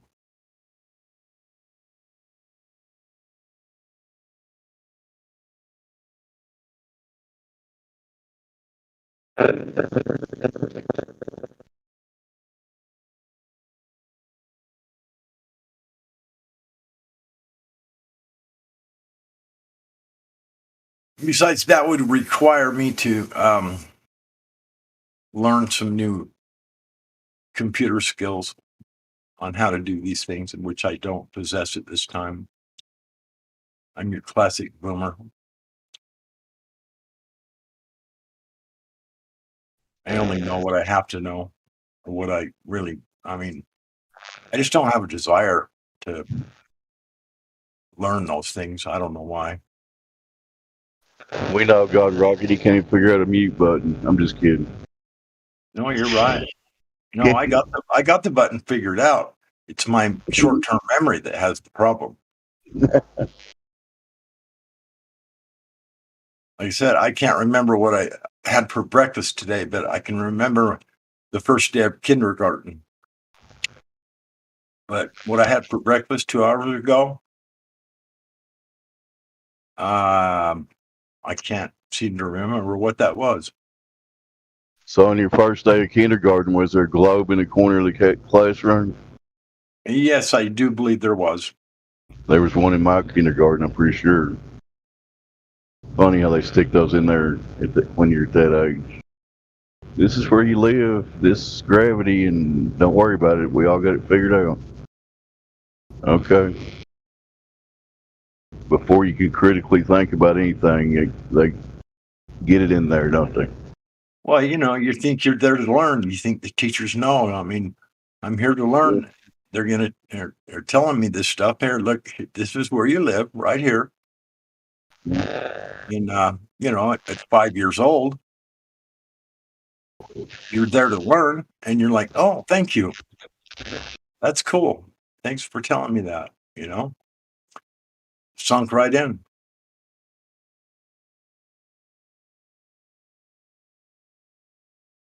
I had no idea that I was, I should have been critically thinking about what they were telling me. Not at 5 years old. No one told me that kind of shit. They just told me, go there and listen to what they're telling you and learn what they're telling you.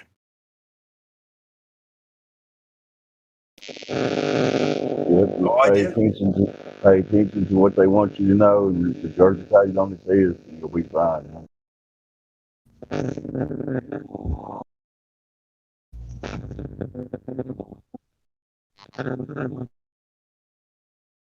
You're roboting, Peter.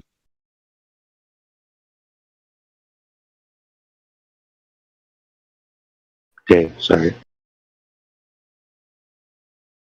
Plus, I was the kid that my birthday was like almost the last day of school. So I was 4 years old until 2 days before school got out. And all my grades from kindergarten all the way up. So as a sophomore in high school, I was 15 until I think it was 2 or 3 days before school got out. I passed got my driver's license. I took the class, but they wouldn't give me the license because I hadn't turned 16 yet. They gave it to me 2 days before school got out, because that's when I turned 16. So I was like the youngest kid. I mean, not the youngest, but one of the youngest kids in every class, every grade, from kindergarten to 12th grade. I didn't turn 18 until 2 days before school got out, like I said, all the way up. So I was always Well, that's cool. the youngest, Coolest kid in school, right at the beginning. and I was the smallest too, because at 4 years old, and the other kids were 5. I hadn't grown. I was when they lined us up for pictures. Oh, there's Glad. I was the second to the last person in the line because I was so short and small. And 4 years old the whole time until the last 2 days.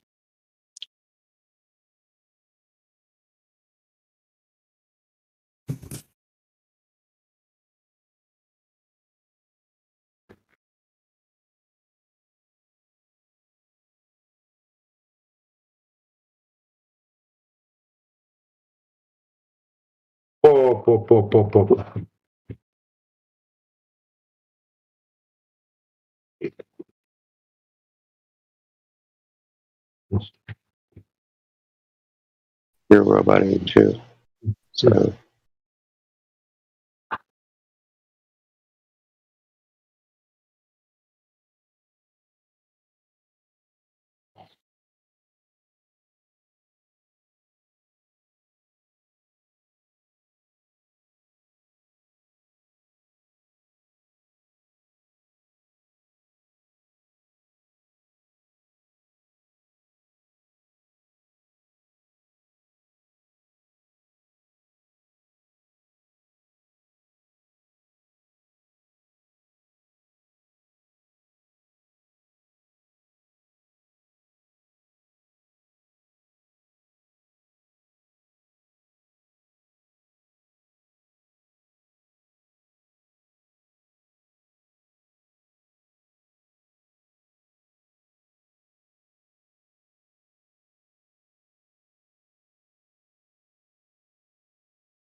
Hello, is anyone here? I'm here. What's up, man? How's your life today? Good, how are you? You're there too. Fine, just got home. I'm eating now. Just want to relax a little bit. Had a rough day.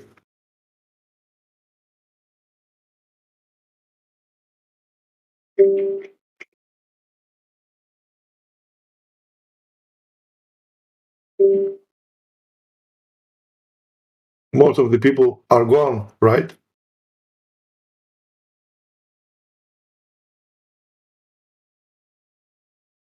What time is it now there? Yes.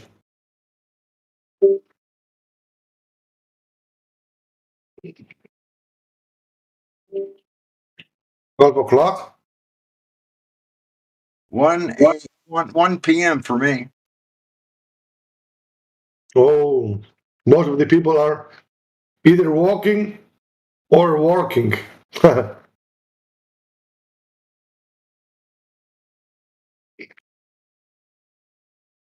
I didn't think anybody here worked. They're always here. I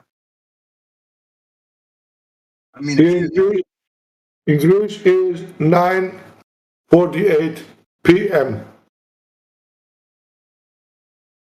Where's that? Greece.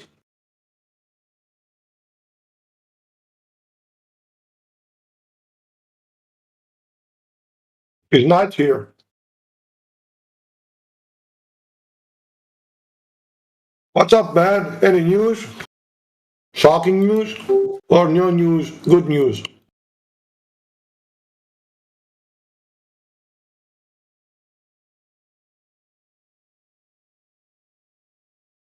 Did anything happen that we must know?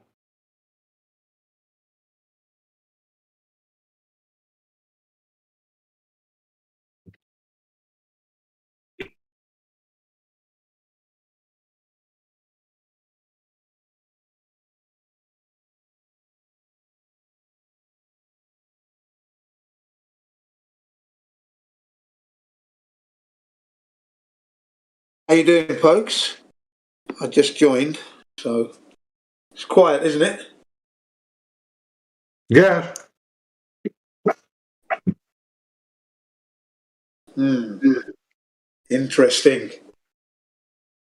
Why? Why is it quiet, everyone? They must be working. Or the walking.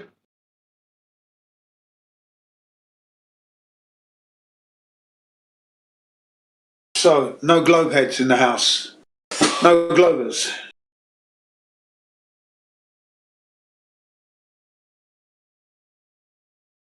No, they're busy getting indoctrinated. Yeah. Busy living their fantasy. Yep.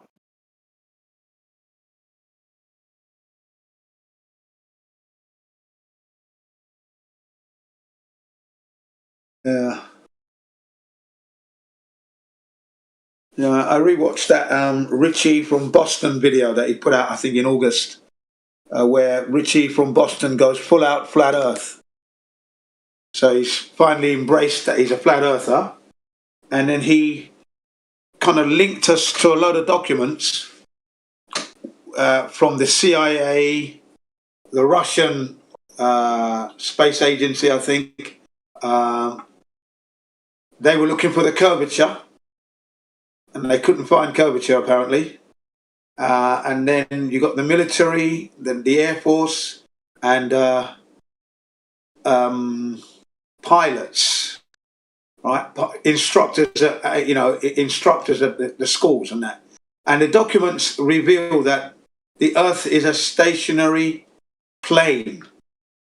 We have to assume or consider the Earth to be a stationary plane when you're firing weapons across, to your targets, or if you're flying, you've got to assume that the Earth is stationary and it's a leveled plane. Why would you have to do that if the Earth is spinning? That's the thing that got me. Why would one have to consider the Earth to be a stationary, leveled plane when you're on a spinning ball? Well, because you'd never hit a target, you would never arrive at the right destination if you were flying. You would, nothing works.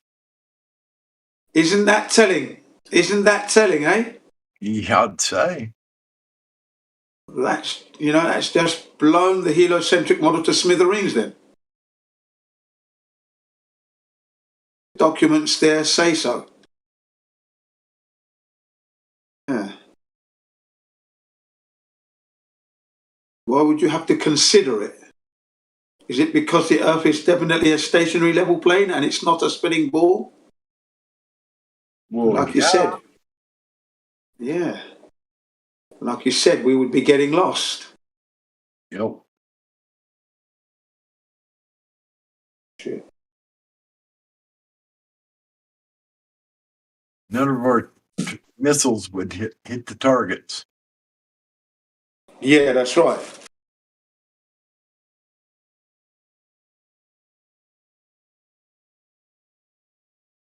Most certainly be missing the targets if you're not taking into consideration if you don't take into consideration the Earth is a leveled flat plane, and you start doing the maths for spinning Earth.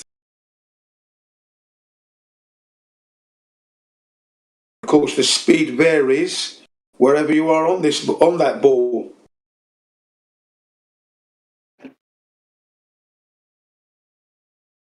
So if you're on the equator, apparently it's 1,038 miles per hour. If you're in Alaska, I think it's 500 miles an hour, and if you're in the UK, it's 600 miles an hour, or thereabouts, for example. So you'd have to always remember that wherever you are, and put that into your equation before you fire your weapon. And then you've got to factor in the curvature. So there's a lot to take in, isn't there? Yeah.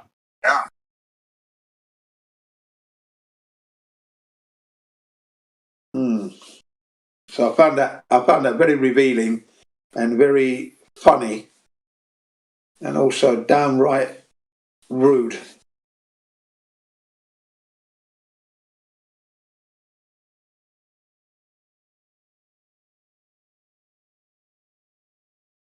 And yet you're still on a spinning ball.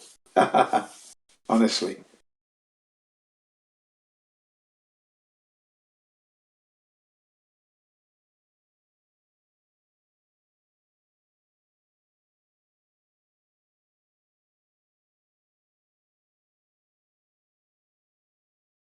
Yeah, the Russians have known it was flat for a long time, hundreds of years. They were looking for curvature, and they never found it, of course, because it doesn't exist. Well, I think the U.S. is also known for just as long. But they just don't admit it. Yeah, yeah. I think, yeah, like Britain, Russia, the US. Yeah, they've all known. They've well and truly known. Yeah, yeah. They've known. They've known for hundreds of years. They've known it. Yeah, no doubt about it. Up till Isaac Newton, everybody knew the earth was flat. And even though the theory of the globe was around, everybody was discrediting it because they were thinking, how do people stick to a spinning ball? And up till Isaac Newton, that was the thing. And then Isaac Newton came up with gravity because the apple fell on his head, right? He didn't ask why the 100 other apples stayed on the tree. One apple fell, and he's like, gravity. When he should have thought, the apple became ripe. That's why it fell on my head. The stem grew weak. And so that Freemason, started off the gravity thing, and everybody now thinks you can stick to a spinning ball, right? Up till then, everybody was questioning, how does anybody stick to it? It's impossible, blah, blah, blah. It was just a theory and just bullshit until gravity came along. And then it just progressed from there. Yeah, that's right. I watched Sir Isaac Newton today as well, and the way they deliver his story, it's just like everything's a given, assumptions galore, and it's just as you said it, the apple hits him on the head and he instantly thought, that's it. It's gravity. An assumption straight off the bat. There was no proof. He never proved it. He just gave a lot of assumptions. Right. The apple fell because it was ripe and the stem grew weak. There were 100 other apples remaining on the tree. Picking. It's time to pick the apples. That's what that signifies. Time to pick your apples now. Ripe, ready for eating. Exactly. Clearly obvious. But he assumed gravity on all the other planets that he never went to. He assumed they all had gravity at some point. But he couldn't he couldn't conclude it. Couldn't prove it, of course. Yeah, and he dropped it, and he left it, went back to it, left it, went back to it, but could never prove it. And the thing about the word gravity is the close resemblance of it to the grave, right? The grave, like pulling you down to your grave or something. It's horrendous. Yeah. Gravity.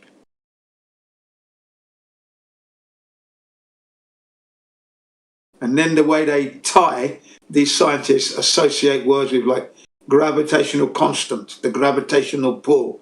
When they were supposedly mapping the Earth with the new scientific equipment, it's gravitationally done and all this. Nothing to do with the thing. But yet they tie it in.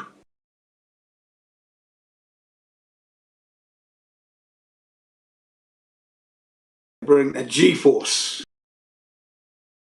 Yeah, everything's got to have that G with it.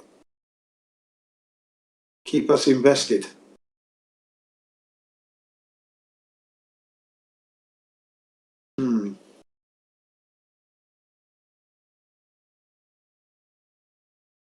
And now they have so many versions of what gravity is. They don't know what it is, but they have so many theories. Mass attracts mass, space-time curvature, whatever. It's a bunch of bullshit. Yeah. Yeah. As they say, gravity's a lot of bollocks. That's Pete and Pete. Oh, the idea that things fall at the same rate, that's been blown out of the water as well. No, things do not fall at the same rate. They may do for the initial drop, but if you leave it, if you're high enough, you will see that objects don't land on the ground at the same time. No. A heavier object will land before the lighter one, without a doubt. Even In if a the air has been vacuum. taken out? Even in a vacuum? Yeah. Yeah, even in a vacuum, yeah. Oh. Yeah. Pete and Pete done a number of experiments proving that point on several occasions. They even dropped cars as well. Not in a vacuum, by the way, but that was outside. Can you post the link, High man? heights. Yeah, okay, I'll look for it for you. Yeah, no problem there. It's going to be a number of videos, not just one, but they're not very long. So don't.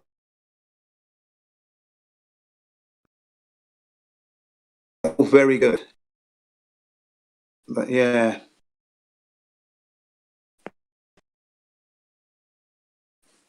Things fall at the same rate is bullshit now.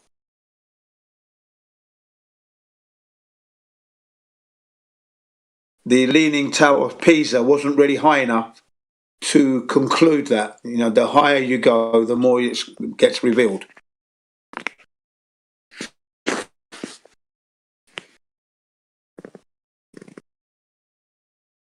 Hang on a second. Just give me just a couple of minutes to get into my. There we go. Okay, now. I'm just looking in the file for it now. Okay, hang on a sec.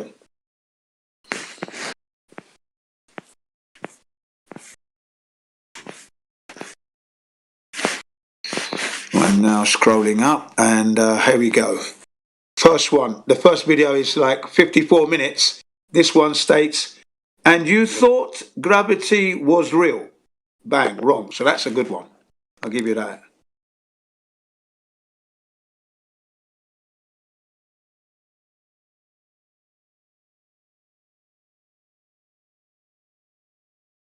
Okay, hang on a sec. Come on now. Okay, that's coming your way now. Right, should have got that one. Then the next one that comes up is a really good one, but I've got to find it. It's all here. Really, really good. Hang on a sec. Aha.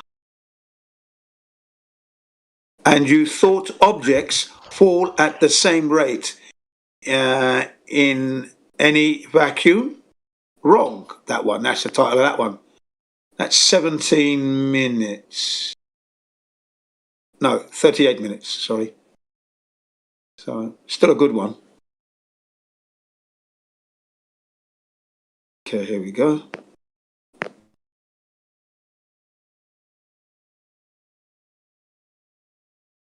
I think you've got that one now. Then, hang on. Really, really good. Come on. Rid of that. Okay, now.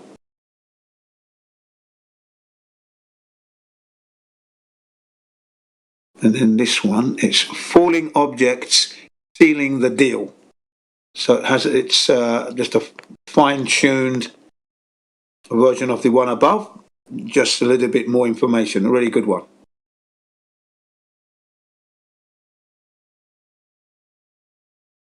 Explains a little more in depth about falling objects, things to consider, and it's not gravity, that's for sure.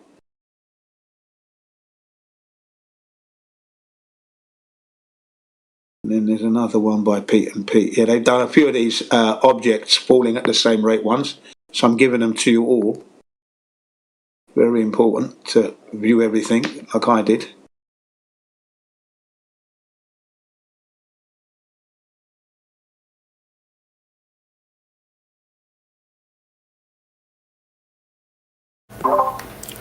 Nice. I've never heard of the Pete and Peter guys. Oh, they're really good, man. They're from England, okay? Nice. Yo, this is valuable. I'm excited because I up till this time, in a vacuum, I always thought, a feather and a lead ball will fall at the same rate, right? So Right. What was the conclusion on this second video you posted? The falling objects with the feather and the ball.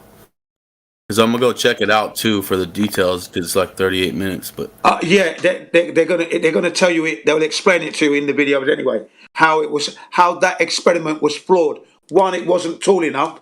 Two, they kind of like bunched all the feathers together, and it should have been only a single feather. Shouldn't have been a bunch of feathers. And various other stupid anomalies that they did. What's his name? Brian Cox. And that stupid vacuum that they tested. It was crap. Impossible. Oh, yeah. A bowling ball is going to fall faster than a feather. That's just logical, man. I mean, come on. Who are you kidding here? Stupid people. I remember watching that because I remember a couple years ago I was debating some physics teacher where he brought up that experiment and says that he shows it to his students, and we kind of argued about that video. But I can't remember now. What was their premise? That there's no air to resist and there's no aerodynamics? Well, yeah. Well, that's it, isn't it? If everything's been removed, then there's no drag. It's just, that's the premise. That's it. There's nothing to stop it. There's no drag. So they just fall at the same rate. But that's bullshit. The heavier one is going to land before. You give it a high enough, big enough vacuum and a height, the big one's going to land before it. How high up was it roughly? Wasn't it like 20, 30 feet or something? In the one they did, probably, yeah, but that's still not high enough. Nowhere near high enough. Yeah. It's just, you got to start at a tower block, skyscraper. That's what you need.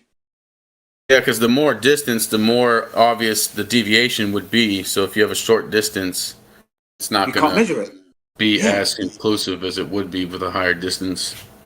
That's right. And then you'd have your camera set at the base to record the impact, and then you'd have to slow that down 1,000 times to see which one landed first. That would, and that would be immensely expensive to create. What is that place, like 10 to the -5, -6 torr vacuum that they made? Right. Make a skyscraper size one of those with 8-foot thick walls and whatnot would be crazy expensive. Yeah, that's right. You're not going to get that. You're not going to get there. You see? So in the Pete and Pete, they used a vacuum 2-meter long tube and had the objects in there, and they proved to you that the heavier one's going to land first. What is the consistency of logic anyway? Because they're saying that it's 10 to the -17 torr in space, right? When they say there's essentially no gravity because there's no mass. So they're saying that they're trying to say that it's the mass of Earth is the only explanation for why. Yeah. That's exactly what they always say. Where's your mass attracting mass? And they say, well, the Earth. It's almost paradoxical because, you know what I mean? Like if there's no gravity where there's a vacuum like that, but yet they're saying it's the mass. I don't know. It's a mind bender. It's kind of a paradox. Well, yeah, it is. It's quadruple speaking, yet alone double speaking. Fed up with it. Totally fed up with it, Once you know that gravity is a theory that's unproven, then whatever is associated with it, you can just dismiss. Just dismiss it instantly. You don't have to waste your time with it. And then we have the proof now that things don't fall at the same rate, which is logical, isn't it? A heavier thing is going to fall faster. It's just logical. Don't care where you're going with that nonsense. But they have to lie like that to keep gravity alive. And then other than the logic of needing a much higher distance, what did they do to prove that things fall at different speeds? They set up two objects in. They did it in a tube. It's there. The actual video there. If you watch it, they put two objects in a 2-meter tube, tipped it, and watched how fast they dropped, and photographed it. With a camera. Sorry, filmed it. There's a vacuum tube. Yeah, it's a vacuum tube. Yeah, the tubes are vacuumed. Yeah, yeah, yeah. The Then vacuum. they also did the drop outside as well. You know, from a high rise building. Yeah, but then there's aerodynamics and everything, right? Yeah, yeah, but they still recorded that, and I mean, that's it's still still common sense that a bowling ball is going to go faster even in a yeah, vacuum. But I'm just exactly. curious of this. You know what I mean? Yeah, yeah, yeah. I mean, when I heard that things fell at the same rate, I thought, nah, that can't be. When I was a young man, I said, nah. I couldn't believe that one. But that was the theory. That was the thing. Everyone was going with that. Things fell at the Yeah, I same think rate. everybody questioned that when they heard it. Yeah, yeah. Makes sense, doesn't it? Because a heavier thing's going to fall faster than a lighter one, especially a feather. I mean, come on. Who are you kidding here? And a vacuum feather versus a bowling ball? That'd be silly. They're basically saying that no matter what the object is, that there's some force that pulls it at 9.8 meters squared. You know, well, that's Basically, just a load of crap, really. What it is well, yeah. that the way the creators created this earth and the laws of nature is that the things will reach their what they call inertial mass, the speed, the inertial mass. Yeah. Right? Why would there be terminal velocity if what they're describing is true? Yeah, yeah. So each object has its it will reach the maximum speed it will reach, but it's going to get there all at different times because the objects are of different weight, and that's that. That's not that's not a force, is it? It's not a force. That means gravity is acting differently on each object. That's what that would mean. You see, gravity is now selective, and if that is the case, then things just have different weight. yeah, it's just a different rate. Clearly logical. It's the different rate. And they're like, no, it couldn't possibly be that. It couldn't possibly be things having different weight. Yeah, exactly. It's just impossible. Yeah. It has to be the much more far-fetched concept, right? Exactly. Has to be. That's what It they has to be do the with difficult the one. curvature and observer perspective and all that. It's like the reason it looks flat is because of this long 10-minute story, or it looks flat because it's flat. Like, how do you roll that out as a possibility? And it's so obvious. Absolutely correct. Take the case of the heliocentrist saying that the ship going, disappearing, right, over the horizon, right, is going over the curve. That's the curvature of the Earth, okay? Now, the first thing I asked them, I goes, but the ship, when you look at it, it's like it's going down an escalator. You know, when we go down an escalator, we're level, aren't we? And we just ride downwards, don't we, yeah? On the escalator. Our attitude doesn't change. But if we were going over a curve, then the attitude of the ship should change as well, because it's going over a curved surface of the ocean, supposedly. So the ship shouldn't appear to be disappearing level as if it were on an escalator. That's wrong, isn't it?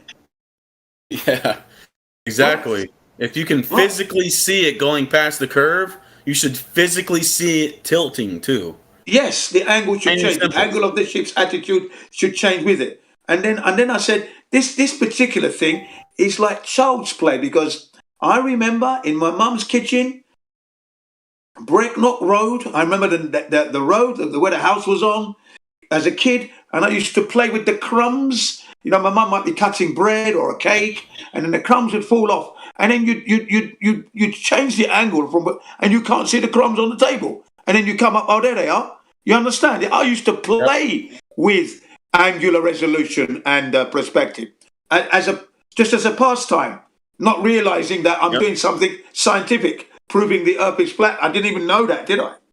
But I remember doing this. Yeah. Yeah. Like yesterday, Kosho was trying to hit me with the stupid windmills being the bottom of them being blocked. It's like, why are those windmills parallel to me? Why aren't they leaning away at all? Like, what's the matter with you, man? Yeah. Like, come on. They're perfectly straight and perpendicular to the ground that I'm standing on. Yeah, yeah. Vertical. And you're saying they're on the other side of the curve. Aren't they? Yeah. Proper vertical, right? And there should be slight deviation from vertical if the Earth is a curving. Should be. It should not Well, be yeah. plumb level, side by side. No, that shouldn't be happening. Yeah. And something that tall, that's if I can physically see that much curve just 8 or 10 miles away, you should visibly be able to see something that tall leaning away. Absolutely correct, without a doubt. That's what the law of nature demands. Period. And we cannot go against nature. If we do, it's at our peril. That's the thing. So the laws of nature are telling us that that's what you should see. Just like if you fly from Los Angeles to New Zealand, you should encounter the curvature and your airplane should be inverted. You will never be able to undo your seatbelt. You won't be getting a meal. You won't be having a drink. And you can just about probably watch a movie if you're lucky. But you will remain seated for the 19 hours because the curvature alone wouldn't allow you to have a meal and all this. You couldn't put the glass on the table because you're not level. The attitude of the plane is going to be changing all the time. Yeah, you're gonna feel that. You're gonna feel it in your whole neck and body if you're changing direction that continuously. Exactly, for 19 hours. Yeah, the stewardesses are not going to be serving you meals. Ding dong, can I have a blanket, please? Ding dong, can I have a glass of wine, please? Ding dong, whiskey on ice. Ding dong. When's the meal going to be coming up? Do you know what I mean? That's not happening. No chance. The meal's gonna be hitting the ceiling, man. You'd be in your seat belted up for the whole duration of that journey. Yep. Yeah. And obviously the journey would be a different length of time depending on if you're going east or west and etc. Yeah.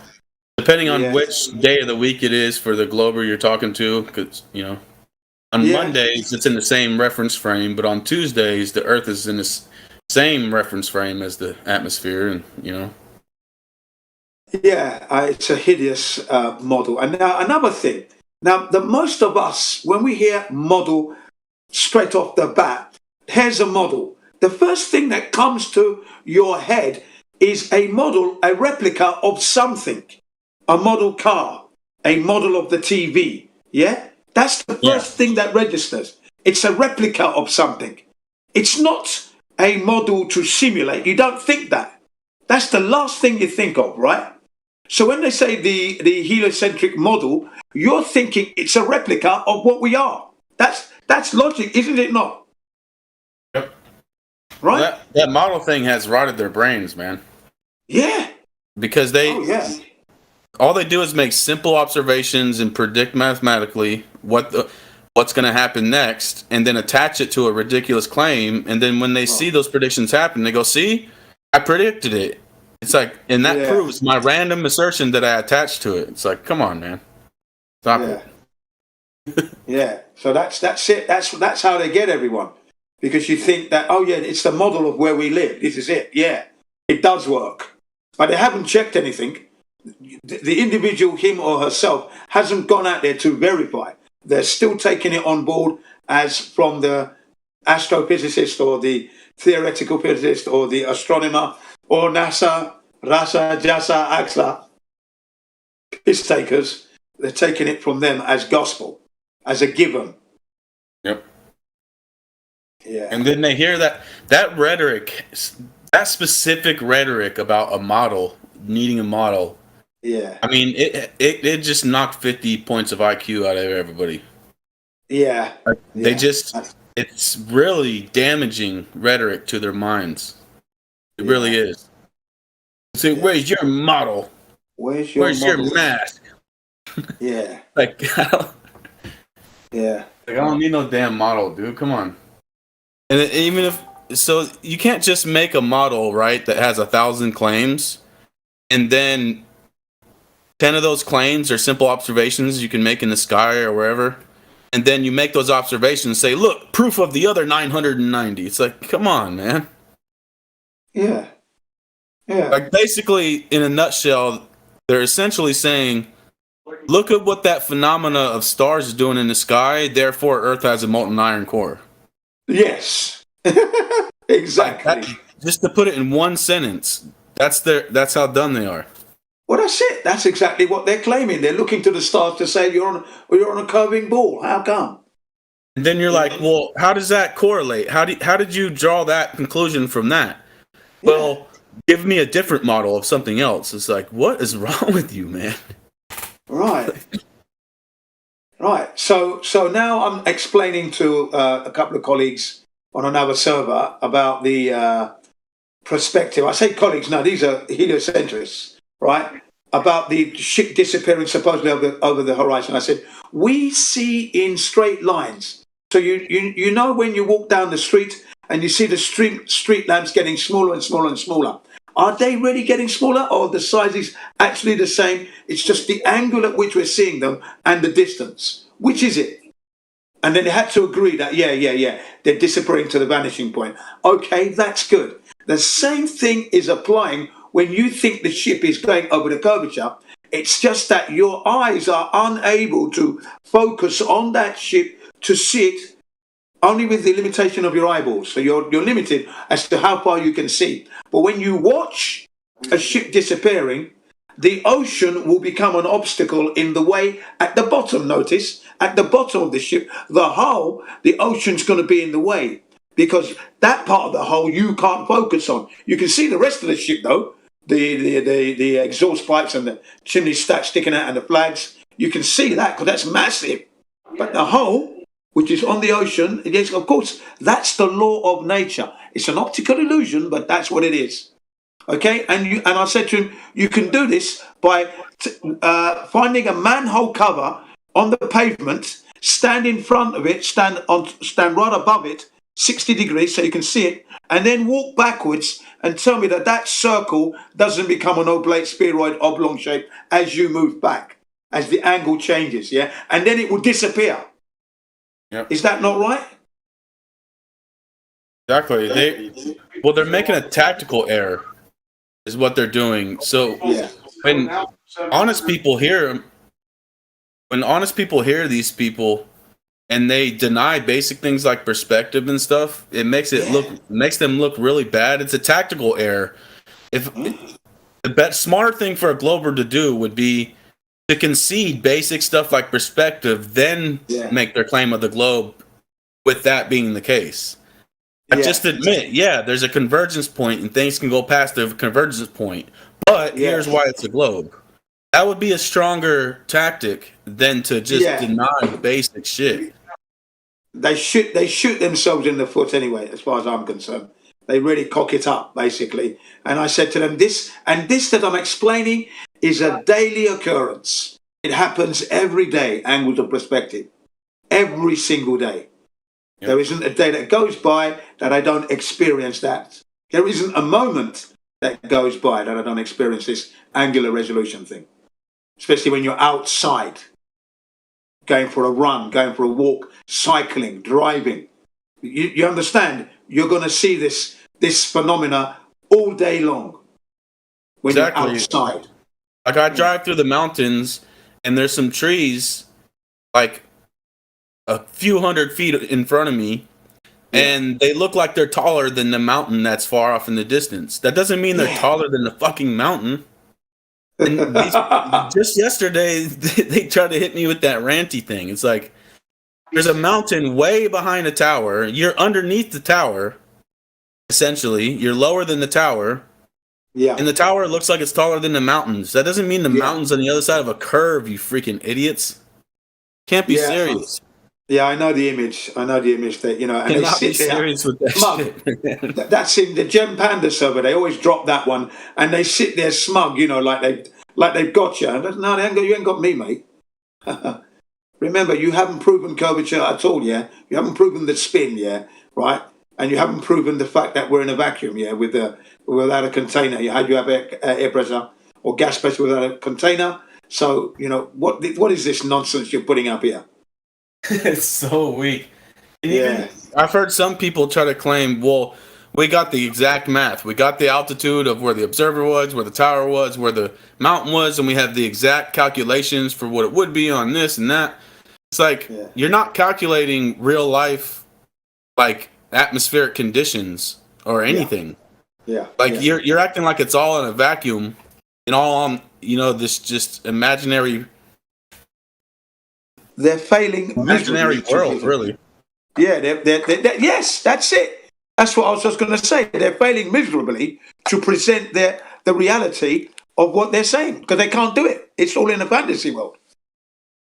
And yesterday I had them even tell me that I can't believe they had the nerve to say it, but they said once you raise an elevation where because there's moisture, obviously more moisture by the ocean and stuff, right? Yeah. They were saying when you rise in elevation that you're seeing the actual within a degree, you're seeing the actual horizon. But they're basically saying there's no distortion for the horizon when you go high in altitude. It's just sad the lengths they got to go to, man. They're panicking, aren't they? They're panicking, with their mental gymnastics. It's just wriggling, obfuscating, and just trying to throw anything at this thing. They're throwing everything just to keep it alive. Yeah, desperate measures for desperate people. And he even told me at airplane height that there's no fluctuation whatsoever. If you take an observation from the same 35,000 feet, that it will be exactly the same indefinitely. That it never changes. It's like, you gotta be kidding me, man. Yeah. Clearly living in land cuckoo land there. Eh? They're not living in the real world at all, unfortunately. So And then, when I said to them, I've seen that's them what's draw happening this- with the angular resolution. I seen them draw this schematic, right, where they were trying to draw the curve and like perspective and stuff. And he had the dotted line, like a horizontal line, coming out from the guy's feet and going up towards space. It's like, are you kidding me? Like, blatant cheating. Just it's like, for cheating one, right there. are his eyeballs in his shoes, and even if they are, doesn't that mean that you would gain altitude on a vertical line? Sorry, a horizontal line? Like, it was so pathetic. It's like, what are you guys doing, man? Like, it's okay, man. It's really not that big a deal. Like Witsit says, don't make it weird, man. It's just the Earth. Like, Yeah, it's just the Earth, man. The way it is. We didn't make it, remember? it's gonna be okay. Accept the truth. Yeah. You are going to be okay.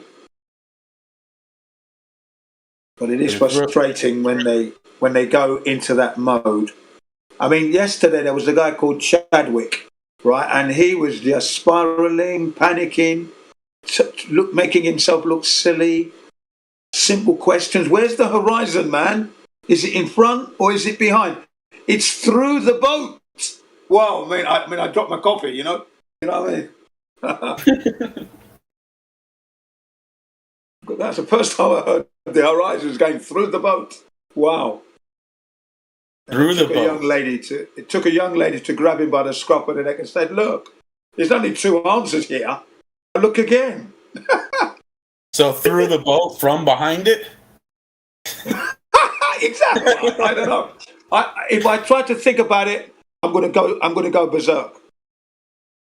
It would And how hurt. could My brain if would it's hurt. going through the boat, that means it's at least as far as the boat. Like, it's obviously stupid, but it's like, Yeah, but he said when he said through the boat, I mean, what's going? This is Pink Panther cartoon stuff, you know?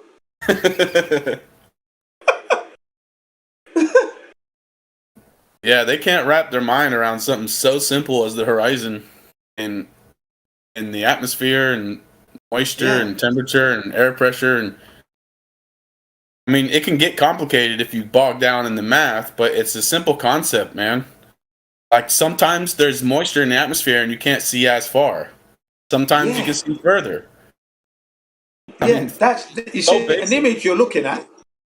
The image you're looking at, it's constantly changing because the atmosphere is constantly changing in front of your eyeballs and the camera lens. You can see it, but if you just keep focusing, you will see that the atmosphere is changing what you see. Yep. The resolution of it, the clarity of it, is being changed all the time.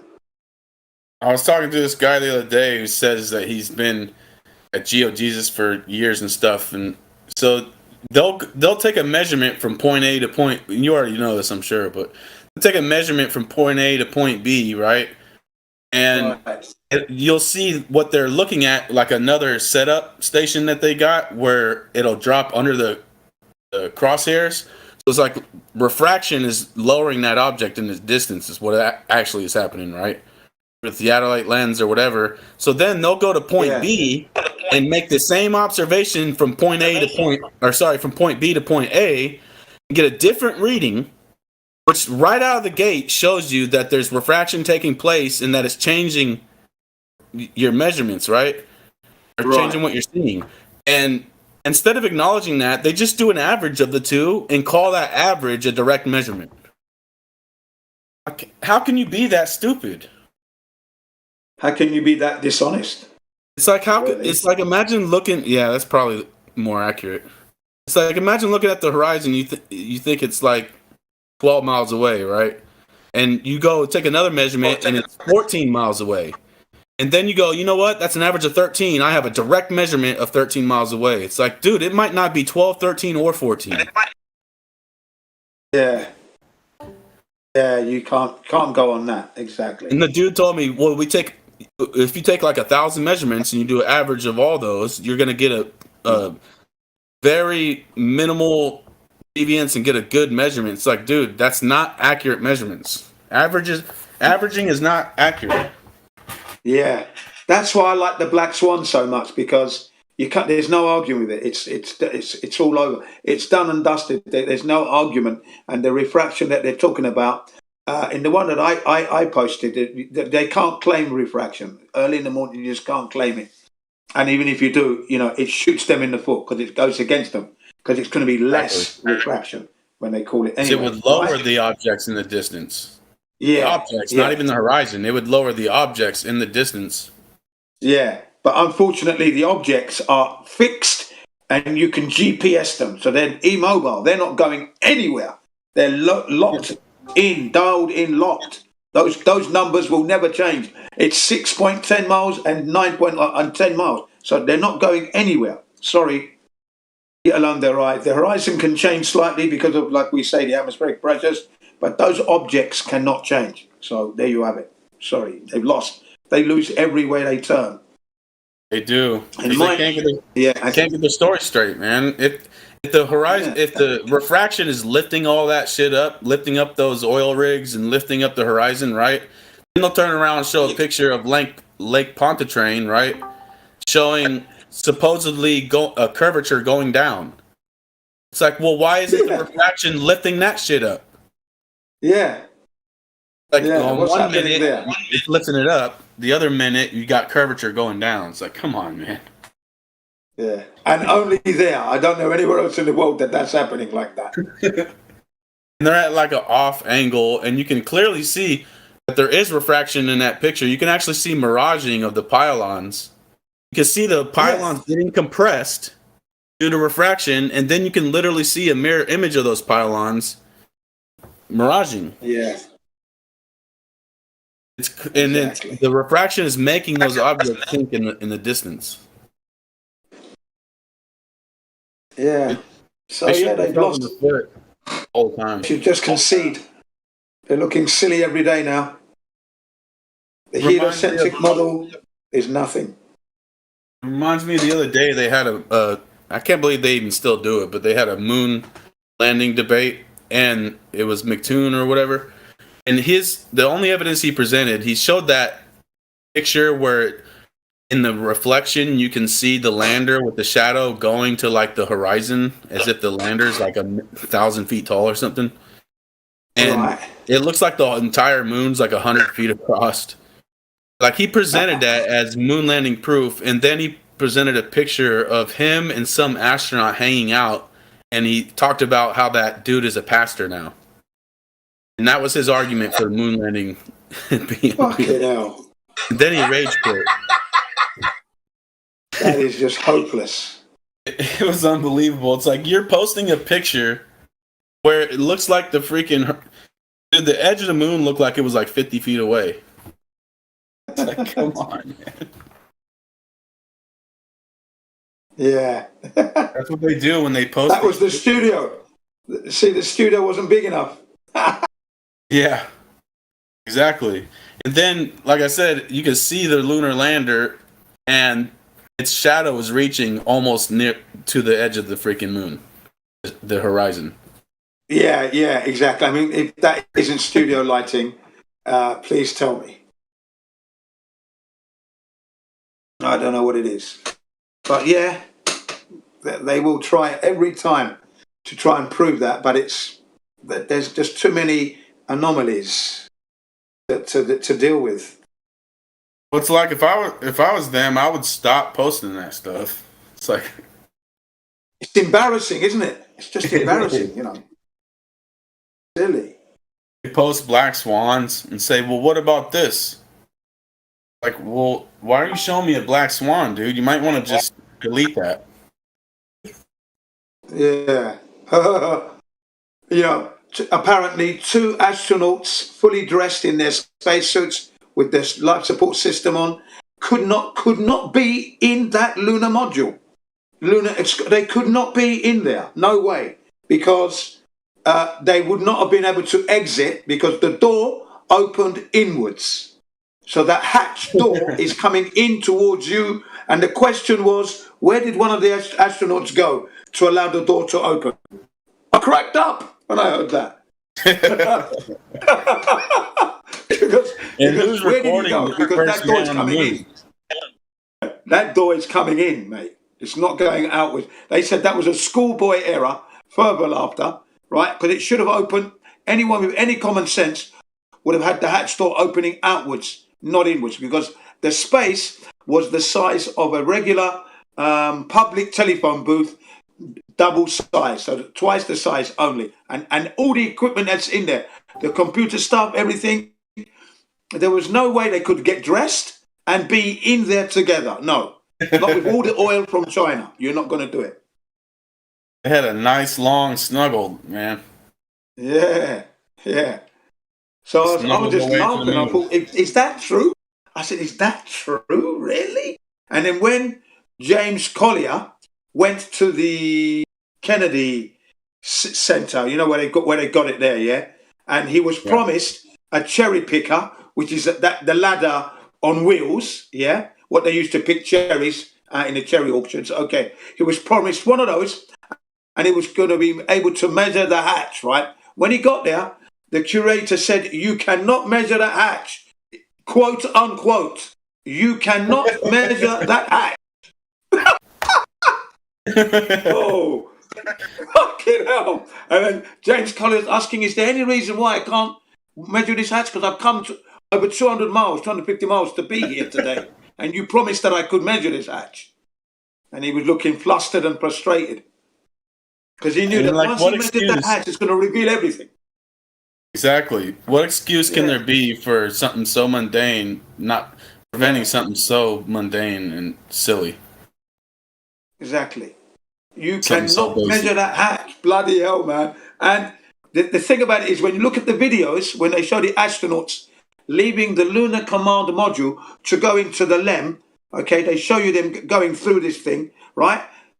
And then you look at the real one, the one that supposedly went to the to space, to the moon, there was not enough room for them to do that, to flow through and dive through. James Cross said, this one is a simulator. That's why they were able to do this, because by the time they would have got through, they would have been hit in the head by the part of the engine which controls the thruster.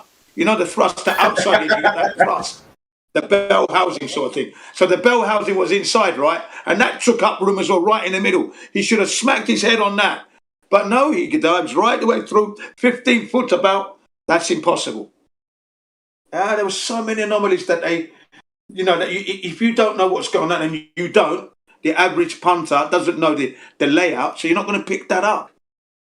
But he specifically, James Collier, specifically focused on the LEM and all its anomalies.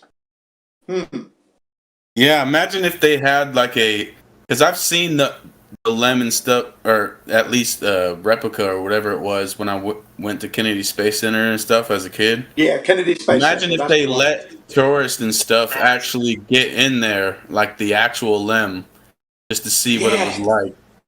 Yeah. They wouldn't do that. you're going to discover how cramped conditions are. No, cramped. You know. And these then are people with. They're moving around in spacesuits, and they got this, like you were talking earlier about the bowling ball and the feather. They've got this 8-foot thick walls of reinforced, and to do 10 to the negative 5 or vacuum. And these people are out there with these thin, tiny spacesuits in a much, much stronger vacuum, moving around and shit. And the actual equipment was less than 2 millimeters of aluminium thickness, less than. So it wasn't even 2 millimeters thick, a millimeter and something thickness. They couldn't run. They couldn't. Yeah, the LEM. Yeah. I want to see the LEM in that vacuum chamber they got at NASA. Yeah, I'd like to sit underwater myself. I'd like to sit underwater, lock it airtight, lock it, and shove it underwater. Let's see what happens then. Put a couple of NASA astronauts in there. Maybe the ones that are still alive. Get in there. You have an opportunity to prove the worthiness of this thing. Airtight. Get in there. We could put McToon and them in there. Yeah. And Joe Rogan. He'd be a good candidate. Joe Rogan. Whack him in there. And what's his name? Metabunk. What's his name? Something White. Mick West. Mick West. Yeah, get Mick West in there as well. Shove him in there together with Joe Rogan and make a right pair.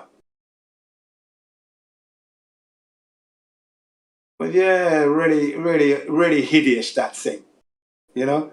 James Collier reckons, he says, that the guy who designed this contraption should have got a Nobel Peace Prize for the design and that. But of course, they've lost all the information, all the blueprints, everything. But he should have got a Nobel Peace Prize for the design. What prompted him to make such a contraption and design it? And then he said, what controlled it? How did it control? Because when you fire these thrusters, they would have just flown out of control in the vacuum. How was the aerodynamics of this thing controlled? It wouldn't have done anything in a vacuum. Yeah, exactly. In the first place. Well, yeah, they're using these what they call hypergolic fuels, where I think it's Aerozone 50 or Aerozone 50, and some other fuel, hypergolic, and they come together and combust. So it's oxygenated fuel, and Aerozone 50, I think it's called. I forgot the guy's name, but he has some popular YouTube channel where he did the vacuum rocket in a vacuum test with the little vacuum he made. It was hilarious, man. Part 2 or 3, you could see the box flapping open. Yeah, I saw that one. I think that I'm not sure if it's him, but it might be Rockets Push Off of Air. There's that character. Do you remember him? He's got a good channel. You're talking about Cody's layup, isn't he? Are you talking about Cody's What are you layup? doing there, David? Yeah. He did part What's up, 1 Jen? and 2 and 3, I think. Yeah. That was hysterical, man. Yeah, it is. You know, even in Oxford, was it Oxford or Cambridge? One of them proved that it couldn't work in a vacuum. They proved it. I still think they'll admit the moon landing was fake. Oh, without a doubt. I mean, They might say that they went since then or something, but I think they'll admit it. They never went anywhere, right? There is no other secret. There's no other secret space budget or project that they got. The money was stolen. They funneled it into their accounts. They're living large. They're wealthy. They're making it. It's daylight robbery, literally. Yeah, just another scam. Yeah. And then the James Webb Telescope that's due to be launched December 18th this year, was originally supposed to be launched 2007. Okay, at a cost of $500 million. Well, they've overrun that to the tune of $11.5 billion, and it's going to, and like I think it's 15 years out of date or behind schedule is the word I'm looking for there. Yeah.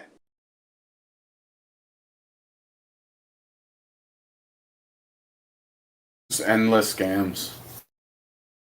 Just like when they 14 years. When you got 14 years. You got the same group of people that will own multiple countries, and they'll forge a war between the two, and then they'll say, "Well, we need to pay reparations to this country," and from the 20s all the way till the 70s, we're paying out of debt to these. They've just got endless scams, man, endless rackets. Yeah.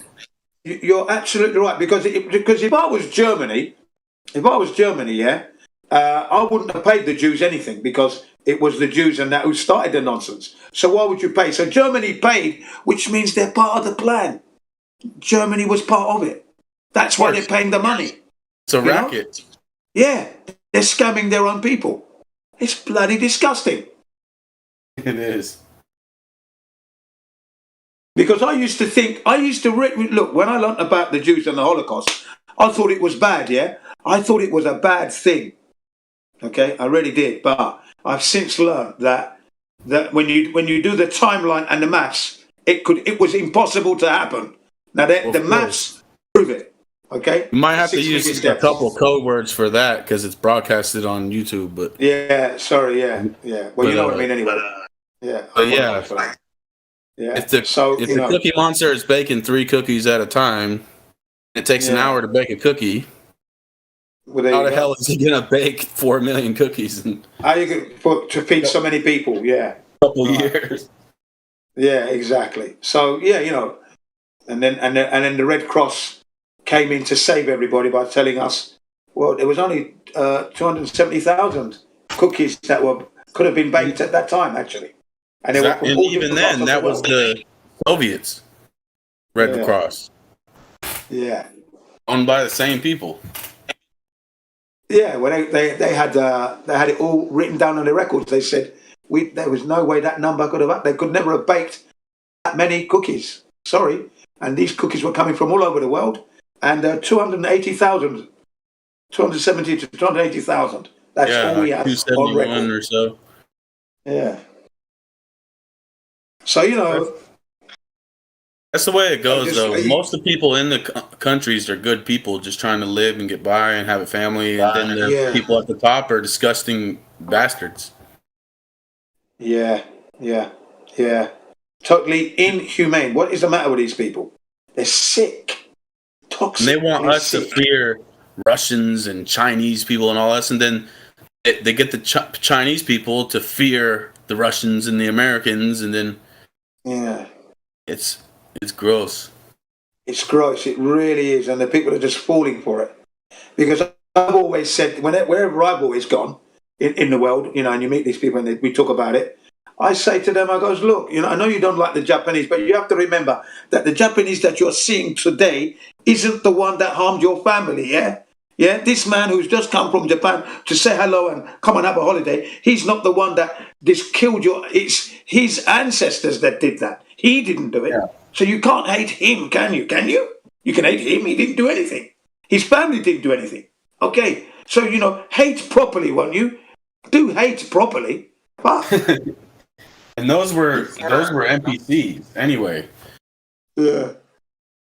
They weren't. Yeah, because Japan didn't they were commit told. some atrocities. Look at what they did to the Japanese people in America too. Yeah. Oh, the Americans really treated them bad. I mean, they were the enemy. They locked them up. It's just absurd that happened, because the Japanese honored the Americans, and they honored the rules. They followed it all the way, only to be treated like shit. Honestly, that was just fucking terrible. They were probably trying to resist these international bankers and stuff, and they don't like that kind of stuff. Well, apparently, what I heard today, Japan, the country with no oil, is actually going to be supplying oil soon. It's going to be releasing some surplus to try and alleviate the fuel price. I thought, really? Japan has that oil? Well, who bloody knew? Who knew that, eh? Honestly. That's a whole nother You racket. cannot make The any oil. fight. Yeah. Honestly, it's another racket. Today, as I was jogging, listening to the podcast on the news, I nearly tripped up when I heard that. Yeah, oil is probably unlimited, basically, like water is. It's part of our system, our earthly system. Yeah. So, and they try to make it sound like it's rare or that it's going to go away. Remember, for a while they were trying to say it was dinosaurs, basically fossils. I remember that, clearly remember that one. That's where the terminology fossil fuels come from. That's the shows the ignorance, the depth of the ignorance of people. If you can just look at anything that you burn, it turns to a black mush, and if you add steam to it or liquid and you refine it a certain way, that can be used as oil or gas too. I mean, it's no different than coal. Yeah. Yeah. A burnt product that's spent from like the wood, the noodle, the grass, the potato. It don't matter what you burn, it turns black and turns that charcoaly shit, and that's fuel. Bottom line. Yeah, that's carbon, isn't it? Yeah, yeah. Exactly. Yeah, you got that one right. You got that one right, Denmark. You got that bang on, spot on the other day. It's the same with the helium. I'm trying to tell you guys. I was trying to tell you about the amounts of helium. Like your cigarette can exert a certain percentage, like 1% of helium, rather than the 99% of other shit that it's exerting in the heat or the chemicals that it's got going.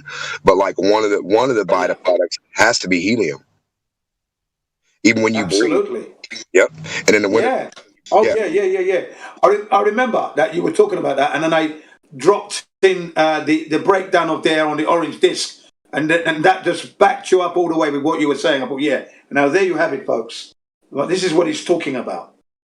And it all went kind of like quiet as they were looking. That was on the other server.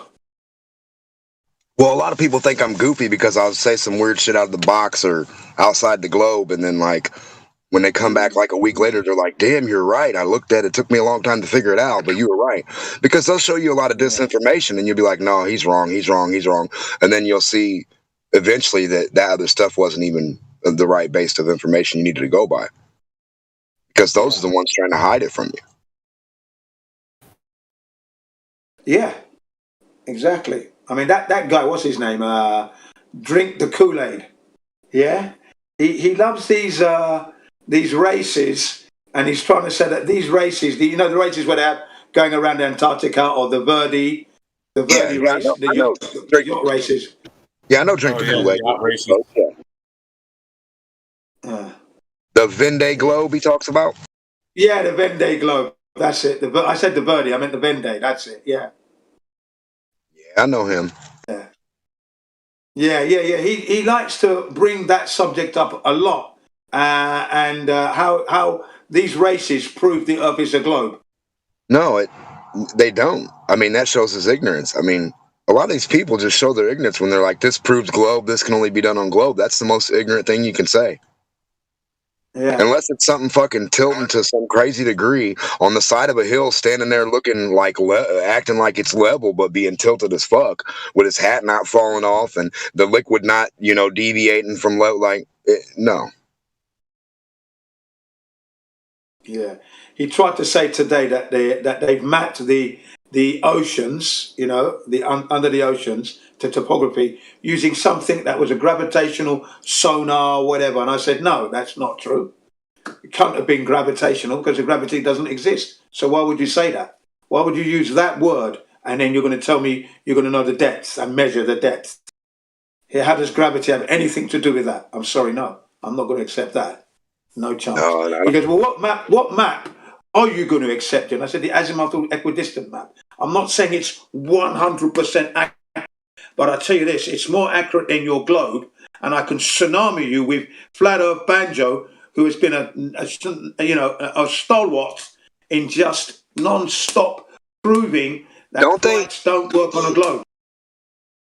Yeah.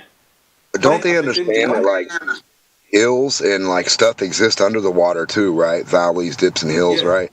And How would you? So you're measuring a mountain underwater, and you're saying that's your measurement of the water you're going across? I don't get it. I just don't get it with that guy. You know, I just said I don't So know you got how. a 10-foot hole, 10-foot hole that's 5 foot wide, and like your thing reads like a hole in a missing gap. Like, what's that do for the space of the ocean right there? Yeah, exactly. And don't they already say that half of it is plains, flat plains anyway on the bottom of the ocean? That's correct. It is. It's level, isn't it? It's leveled. Yeah, the Mariana, was it the Mariana Trench? Marianas Trench. Yeah, that's dead level. That is flat. Yeah. And it's Imagine and the depth thinking is the that same. something. Yeah, go on. I was just saying, imagine thinking that something on the bottom of a water container is going to determine what the top of it's doing. Oh, it's just absolutely outrageous, isn't it? All the time, you know. All the time we know water is always level. We just, you know, no matter where you put it, it doesn't stick to the ball. Why? Because the ball is not level. There is no level surface on the ball. That's why the water just rolls off. If you put it in a bowl, it's going to accumulate. If you put it in a plastic container cup, it's going to accumulate. If you put it in a vase, it's going to accumulate. But if you pour it on a ball, it's just going to roll off because it's not level. Okay? And we can't stand on the side of a hill and fish up into the side of it so it's not concave.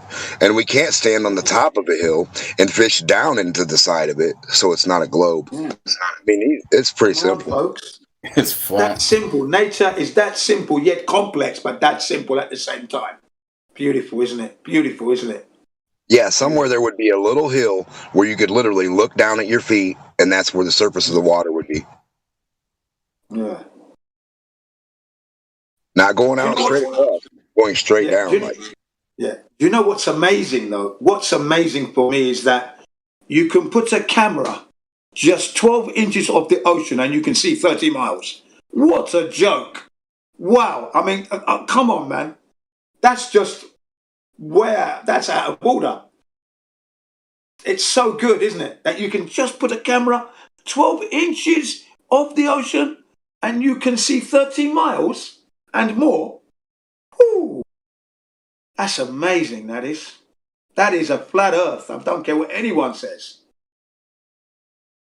Yeah? Bloody amazing, that is. Just 12 inches. 12 inches, that's all we're talking now. And we can see that far. You know, just connect with that phenomenal piece of, observation. Camera So and flat. tripod. Yeah. I just can't believe it. Can't believe it, man. When I heard that, you're moved. I was moved. Man. When I'm here, we can see 120 miles, 273 miles. That moves you, man. But the thing is, if you're only 12 inches, you can see that far. Wow, it's flat, innit? It's flat, level. So flat.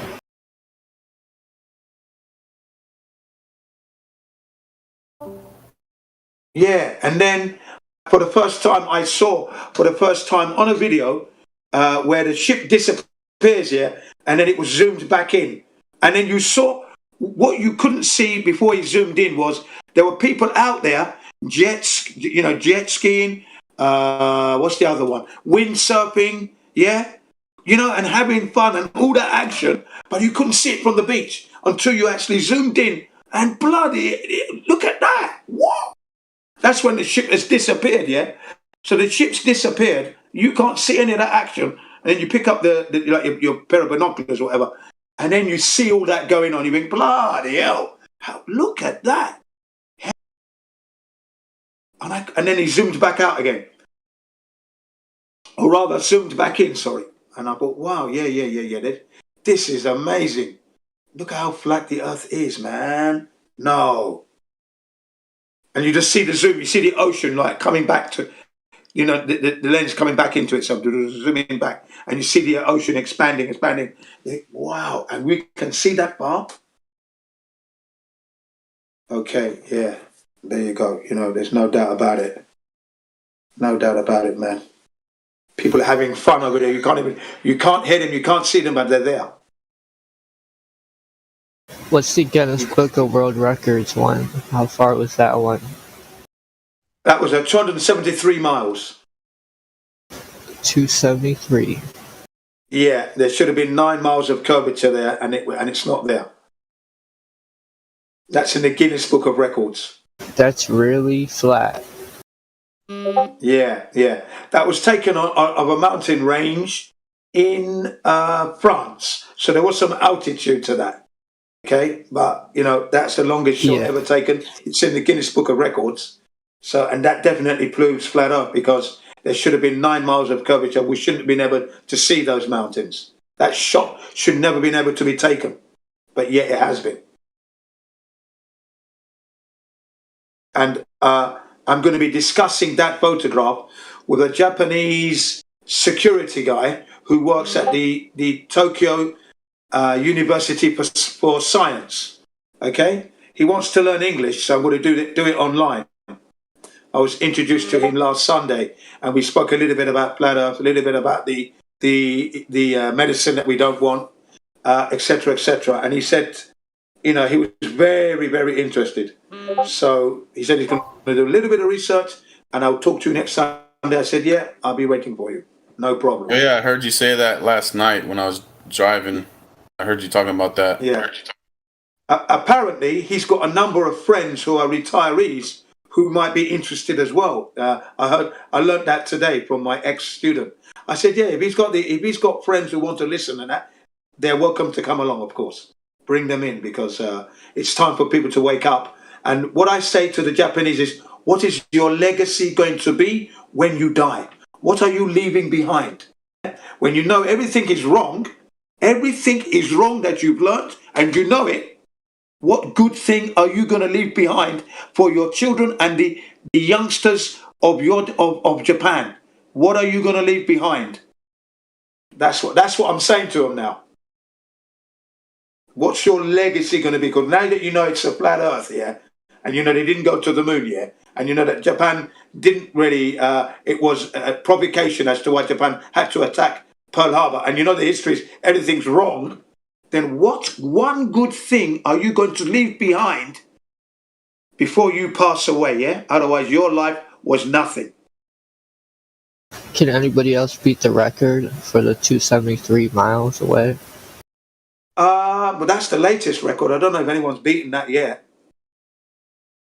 That's the one that's currently in the Guinness Book of Records at the moment. So I'm not sure if that's been bettered. That would be pretty interesting. Yeah. I mean, I'm sure it could be. I mean, if you bring a bigger instrument, that was just I think that was the Nikon P900. You know. Well, at that distance, couldn't you make the Leaning Tower of Pisa straighten up? Yeah. Well, I'm just saying, it's a 3.9 degree tilt. At that distance, I mean, it should stand straight the fuck up and tilt the other way a little bit. Yeah. I mean, on a globe, if I took on my picture, my image with the green line, if I took a little line and put a green line with a 3.9 degree tilt and started spinning that globe, eventually that line would be straight up and down. So why can't anybody ever see the Leaning Tower or any line that's tilted already be straight? Like they're like, oh, you can't notice the tilt. That's true. If you can't notice the tilt, but you can only see things be straight, then why don't we start out with a fucking tilt and then straighten it up? And then when we see that it's straight, we'll be like, okay, we're on a globe. That's right. On like a small flat portion of water. Just, you know. But the reason why we can't do that is because we're not on a globe. That is why we can't do that. We can't do that. We don't live. You cannot live on a ball. It's just basically the wrong point shape.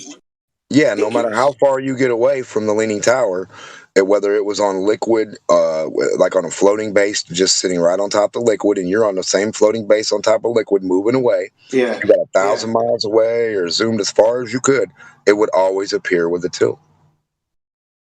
Yeah, if you could see it. Yeah, if you could see it. Yeah. Yes. But yeah, man, impossible. That ball is just you cannot live. It's the whole model is absolutely an affront to nature. It's a slap. It's an insult. It's an abomination. It's what it is. Come on, man. No mic's working. The only time your mic's working. The only time hot air balloons, hot air balloons would be tilting everywhere too. They go 1,000 in the air at a time from the first one to the last one. Somebody'd be tilting somewhere. Yeah. I mean, if this was clean and clear cut, we shouldn't be talking like this, but it's not. It's not clear cut, folks. I'm serious. I always bring up the hot air balloon. There's they do races. They have thousands of them that go up in the air. They're like so far apart and they're so far ahead of each other and behind. They're like a big ass grid. They're not. None of them are you don't see a spherical line of hot air balloons. Oh yeah, the taller they got, the higher they got, the more the tilt would be. Exactly. I've seen people do pictures of that where they take a picture of from miles apart all these hot air balloons. They put vertical lines on all of them, and they're all perfectly perpendicular. They don't fray out at all. No, that's right. Yeah, they don't. They're just perfectly perpendicular, flying along. I've got pictures of that, but they were taken in London in the mid-90s. Yeah, they used to come past the window, man. On a Sunday. And why don't we have the math for elevation? So if you go 10,000 foot up, your curve should be here from this curve that we're on.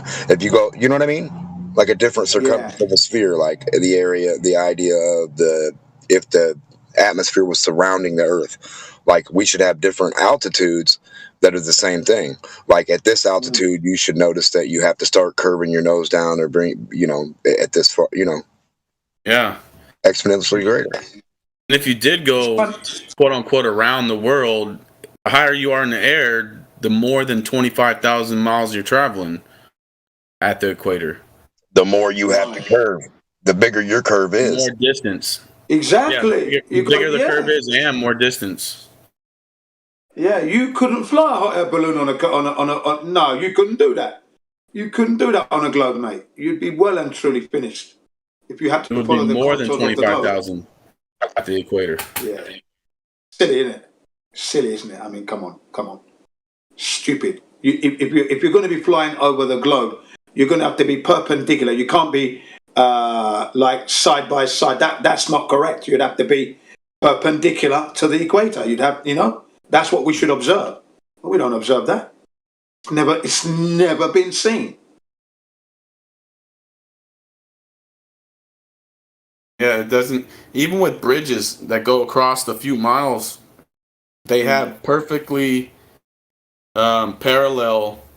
What are those things? The base things that they build them on that are vertical. They're the same exact distance apart. Yeah, they're the same distance apart on the bottom as they are on the top. They're completely parallel. No matter how big the bridge is.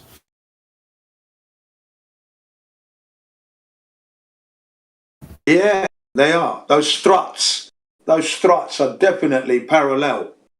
Even something as simple as a skyscraper, even though it's only one block or a quarter of a block or however big they are, it would be off by 5/8 of an inch, right? On the top, like the World Trade Center, right? The very top, it would be splayed out by about 5/8 of an inch compared to the bottom. So you would actually have to engineer those parts down to a T to be different at the top than they are at the bottom. And if you're trying to line up bolt holes that are that far off, you're gonna have a problem. Yeah, you're not gonna make it. Yeah. And that never happens. No. They machine them to be perfect. All those floors, even the floors themselves, the beams would have to be slightly longer at the top. They don't build skyscrapers like that anymore. They were the best and the most strongest skyscrapers ever built. They don't build them like that today. Okay, the structural integrity of those twin towers, second to none. No, they were never beaten. That's how good they were. And they could have taken several impacts from planes and still not collapsed, ever. Ever. Never. They They would never never accounted for curvature ever. That's correct. They never did. And it would be very important to if you were doing that. Well, of course you would, because you know, again, there should be some kind of obvious leaning away there, measurable, has to be. Yeah. When you spend that much money on an architect and building a building, he can't be wrong. Like, he can't just go and have you manufacture all these incorrect parts and beams and Yeah. everything else. Yeah, absolutely. Yeah, no. Yeah, you couldn't do it. Absolutely not. Anytime it counts at all, they're not factoring curvature ever. Yeah, you know what really pissed me off though is that they knocked them down. If it was me, I would have had them rebuilt to the specifications. I would not have had a new Freedom Tower or what they call it now. No, the same towers back up, 1 and 2. North Yeah, Tower, but South that Tower. may have been a ritualistic type of deal. Yeah, but that's what I would. Yeah, you know, I mean, look, what's his name? Larry Silverstein. You know, he made his money, so he had carte blanche on to what to design. But me, I would have had the same twin towers back. Obviously, without the asbestos and things like that. You know, you understand that those towers would have to be there. Same. Yeah, but Larry was making some side money off of a bigger scheme that was going on. He was just couldn't help himself and knew what was happening, so he went and made some extra dollars. He was part of it. I mean, how do you take out an insurance policy for terrorist attack or planes hitting, not a terrorist attack as such, but planes crashing into the building, and then 6 weeks later that happens? Well, yeah, it's not a coincidence, but I think they brought the towers down for a bigger reason, and he knew about it and couldn't help himself but to go make some extra money off of it. Well, the towers came down because it was at low occupancy, so that meant there was lots of vacant spaces, and the problem was the asbestos. They couldn't clean it up. You see, so the best way it's a pink elephant they called it, didn't they? So they had to knock it down. Of course, that's why they did it. That's exactly why they did it, because it was going to cost too much money to have it done, clean it all up, and the insurance was going to be sky high. So it was losing money, no occupancy, rather low occupancy. So of course, for they had to sure. bring it down. For monetary reasons for him, yeah. But I mean, they had bigger plans for that than just Larry making some money. Well, okay, yeah, there was the other adage that they took care of some people that were in the way, sending them new jobs. They died within the building, right? Then the CIA stuff, the investigation into the Lehman shock and other financial shenanigans. That all They got did buried. the Patriot Act and they went to war for Israel. So that was way bigger than just Larry. He was just like, hey, how can I recoup my money and do it this way, you know? Yeah, Make some everybody, loads of people made money. Even the Japanese companies made money from this thing. Would you believe?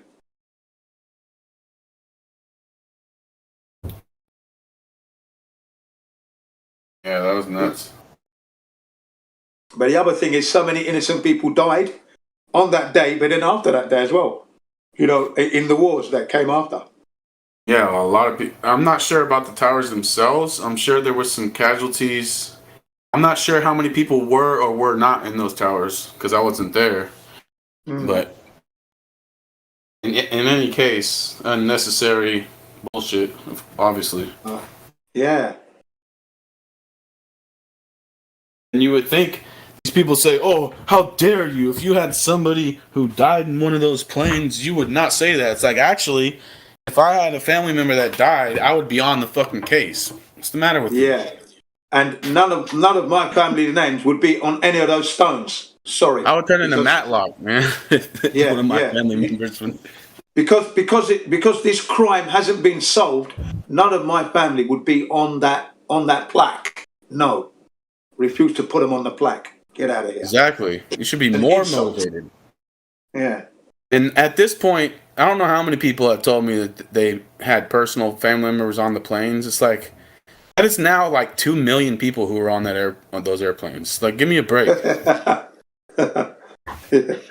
I mean, you just gotta do the maths. Look at it, man. Look at it clearly that there's something amiss. Yeah, the Pentagon building. If a plane had hit that for real, the toxic cleanup that would have to have happened just from the fuel spill would have been so much you couldn't have seen that green grass right outside the Pentagon there. It was too clean. You could play golf there, right? And then it supposedly knocked down the lampposts. But when you look at the lampposts, they didn't show any kind of marks of impact or being dragged out of the ground. It was like they were just laid there. It was a That's all, complete they were joke. ready to be installed rather than being knocked out. They were that clean, devoid of any damage. It was a total joke to try to claim that there was airplanes. Yeah. Especially at the Pentagon, where we can see, at least with the towers, they blew it up to make the illusion happen. But with the Pentagon, there's just no excuse for believing an airplane went in there. Yes. I never forget that reporter that he started off saying, and here we are outside the Twin Towers, and it's raining debris, and we've got to get out of the way. And then yeah, to run off. And then the reporters are walking up to people that were there at the ground level there, and the witnesses are saying, including the firefighters and everything, there was explosions, boom, boom, boom, and this and that, and then the reporter tells them that an airplane hit. And then in some cases you could see them live action, but a plane hit? And they're like, yeah, we're watching it on TV, the plane hit. So they're injecting that thought into those traumatized people's minds live in action. Yeah. So then now when you talk to one of them 20 years later, yeah, I was there, I saw the planes. It's like, no, you didn't. No, you didn't. You were told, you liar. Yeah. Yeah, and then you hear someone say... People told that by the reporters. They were actively injecting that thought into their minds. Yeah, people who Whether are against intentionally or unintentionally. Yeah, that's right. And then the people who are like against the idea that they were controlled demolition, you hear someone say, "Okay, can you clear the area now? The building is coming down soon. The building is going to be coming down soon. Can you clear the area now, please?" Someone says, "Is the building coming down?" "Yes, it'll be coming down soon. Can you clear the area?" I mean, if that isn't going to tell you that how do you know it's going to come down soon if it's not controlled? Huh? Yeah, it's never in history has a plane hit the top of a tower and then the whole tower crumbles. So why would you be that psychic to know? Yeah. Never in the history of skyscrapers have they collapsed due to fire. Never. It may Never have in been the history. It may have been a controlled set, for all we know. Like there may have been the first responders and stuff in there because, that way it looks more realistic because you have actual people working for the fire department who are just going in there to help and stuff. But for all we know, that was a controlled set. Could have been, but there was a guy working for a banking firm in the Twin Towers, okay, and he said every day he came to work, he had to remove dust from the air ducts, the air conditioning ducts, was always covered with dust, and every day they would be cleaning up, and then they heard heavy equipment being moved above the floors above. He said, and then the day it happened, it was his day off, or he would have been dead as well. He said. And he watched it all unfold from his apartment across the river. Yeah. Because he obviously worked at the Twin Towers, but he had to go across the bridge to where his apartments were, and he watched it from his apartment, the event unfolding. Did he see the plane? I'm not sure if he actually said he saw the plane. Okay. Because I don't think he saw the plane. He might have seen the second plane hit, but not the first one, obviously. Funny, on that one footage they showed that CGI plane, and then they went back in and added audio of a guy saying, "Look, a plane." Like, why would you do that if you're not guilty? Like, why would you go add that into that video? Yeah. Why is that necessary? If planes really did do it, why is it necessary to add fake audio of someone saying, "Look, a plane"? Yeah, if the plane did it, the plane did it,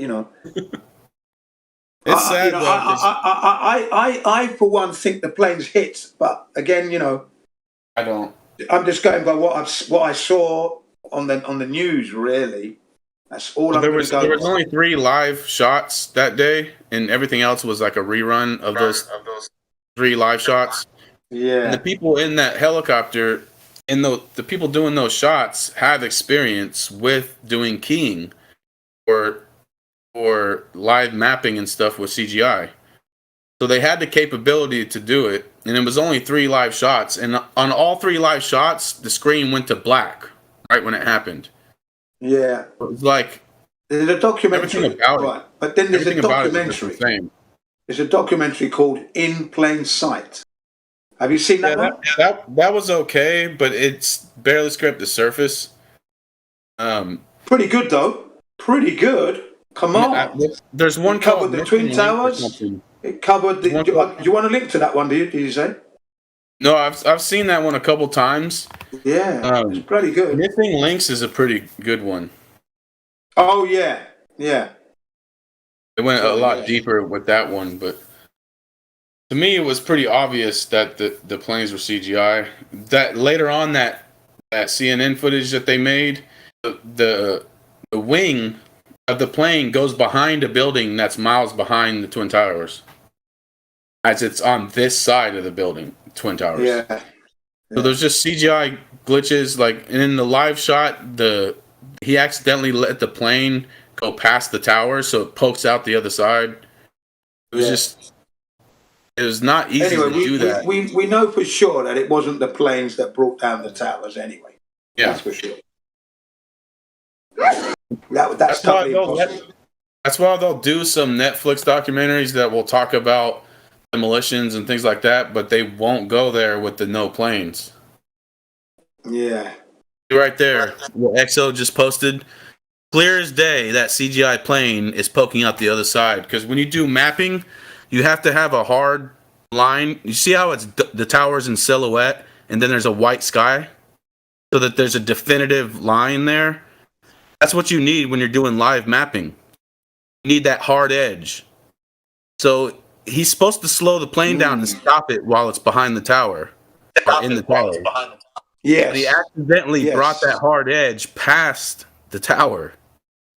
Right. So you can see it poking out the other So side. that's why it overshot. Yeah. Yeah, he overshot it with the CGI. Right. And then this footage, when he zooms way out, there is no plane. But he zooms in, zooms in, and then the plane comes into frame. Impossibly. It couldn't have possibly come into frame after he just showed the wide angle. Yeah, I see what That you was mean. CGI. Yeah. That was a CGI plane. And that's steel reinforced. So for one, that plane would have hit that and crumbled and fell down. And even if it did somehow crash through the wall, which was impossible, it's not going to poke through 2 walls completely untouched. Yeah, you know, for it to come through, it's got to go through several built rooms, you know, and maybe a couple of floors to get out. There's too much material in the way for it to come out the other side. It's got to be either impelled in there, hit and drop down to the ground, but not go through like a knife through butter, even at that speed. Yeah, and in reality, it would have hit the outside and crumbled and fell to the ground, is what would have happened. Yeah. Yeah. At the very maximum, it'd be sticking in the wall a little bit. There's no I wish way they to could make it demonstrate that. I wall. wish they could do. You know what I want them to do is remotely control a plane to show us what would really happen hitting a building of that type, one that's going to be demolished, so you don't waste anything. Yeah, I'd love to see. And what in that CNN footage, the plane disappears into the building. Like if you freeze the frame, there's a frame where it's in the building and there's no hole in the wall.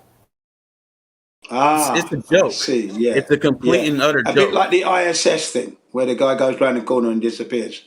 Right. Yeah, they call it ghost plane because it literally disappears. It goes through the wall like a ghost, and there's no damage to the wall. And then, boom, there's the explosions. So there's just, and in that footage, like I said, the wing goes behind the damn building in the background. That's impossible.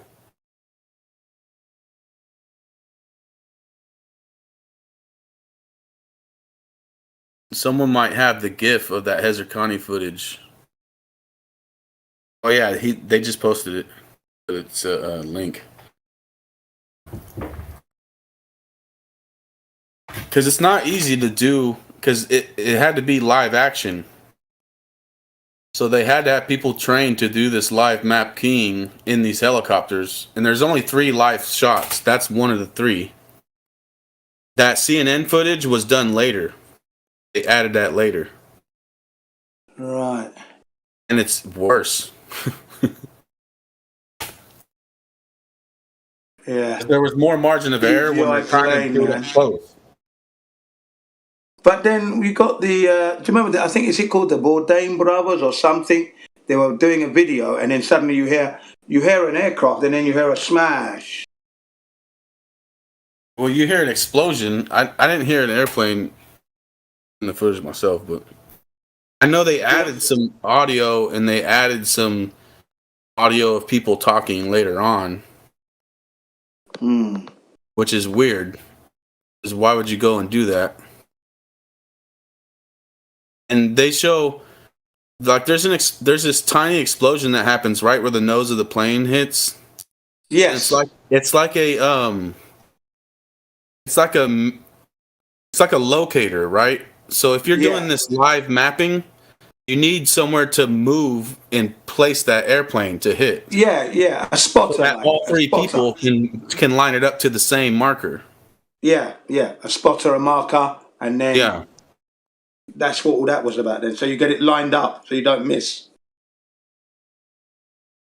Yeah, and then when you look at the different footages, in some cases, one wing is above, the wing's below the whatever that motor shit is on the airplane.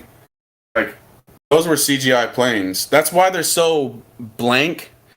Yeah. Like, they're even blanker than a military aircraft. These are supposed to be I'll tell you what airlines. I found odd as well.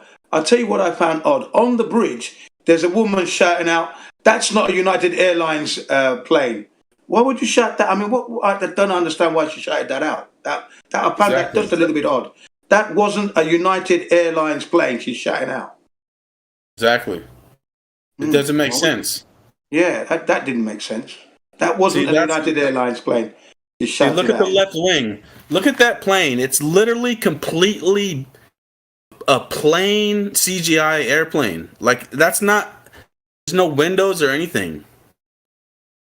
Well, it looks like a real plane at this point, I must say. I mean, I can't say it's CGI. It looks like a real plane. But yeah, the shape and everything. Look at the left wing of that plane in this video. Yeah.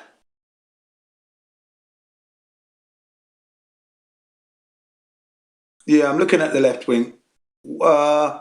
What's wrong with the left wing? It's too big.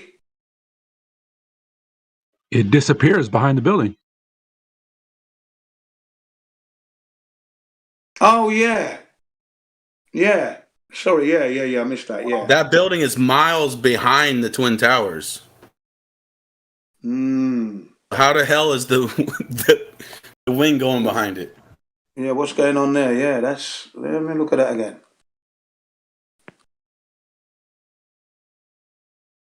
And then in this footage, when the plane goes into the building, it disappears into the building with no hole in the wall at all. And then it explodes.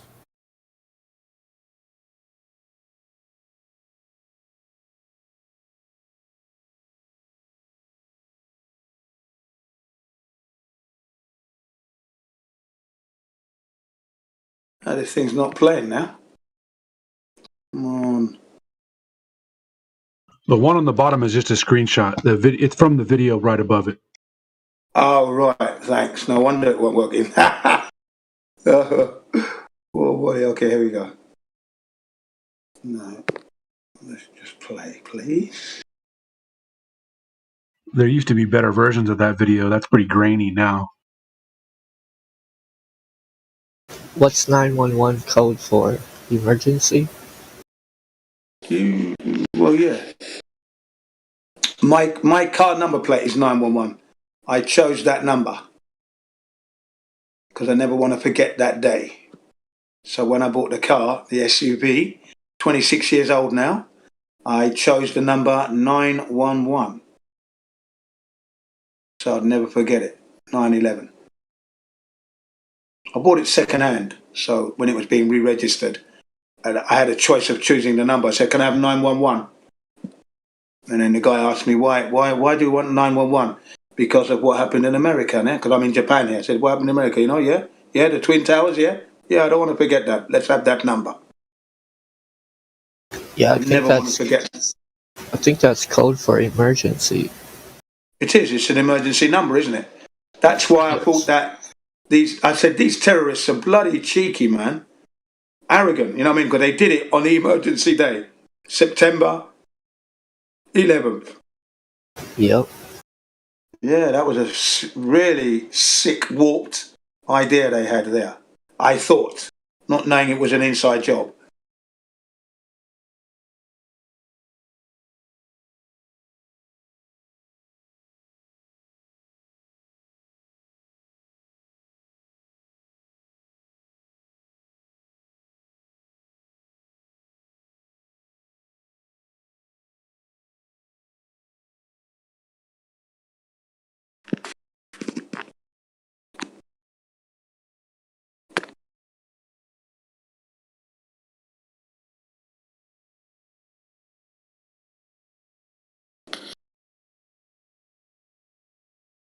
Yeah, but the way those towers came down in especially building 7, came down in just under 7 seconds, 6 point something seconds. That's quick. That's free fall, no doubt.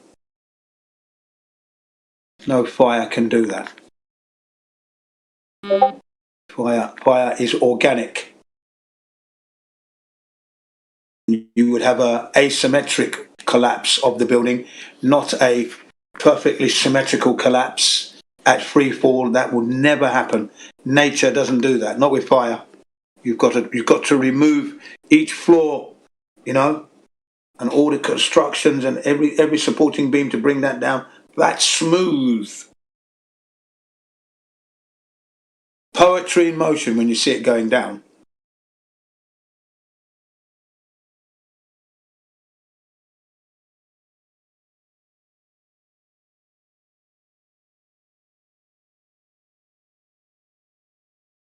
Range that.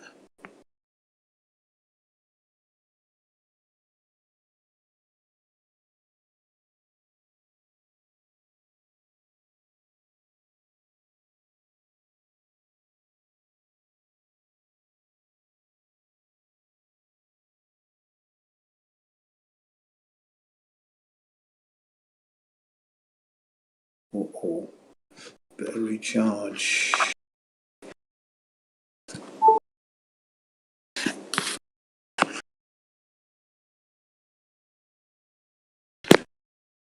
Right, time to get the kids up, get ready for school. School day, come on.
All quiet on the flat Earth front, or what?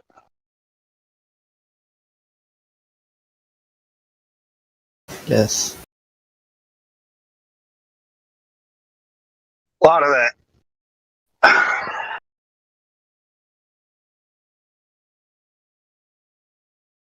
Such a lively house. I basically was coming in to tell a joke, but I don't want to, kill the room.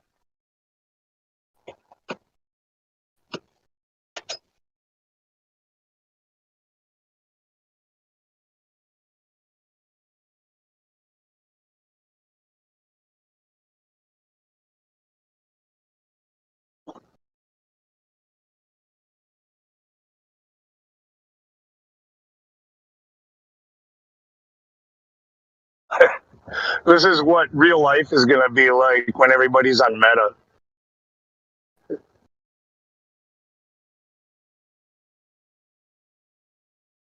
Quiet and lonely. True that.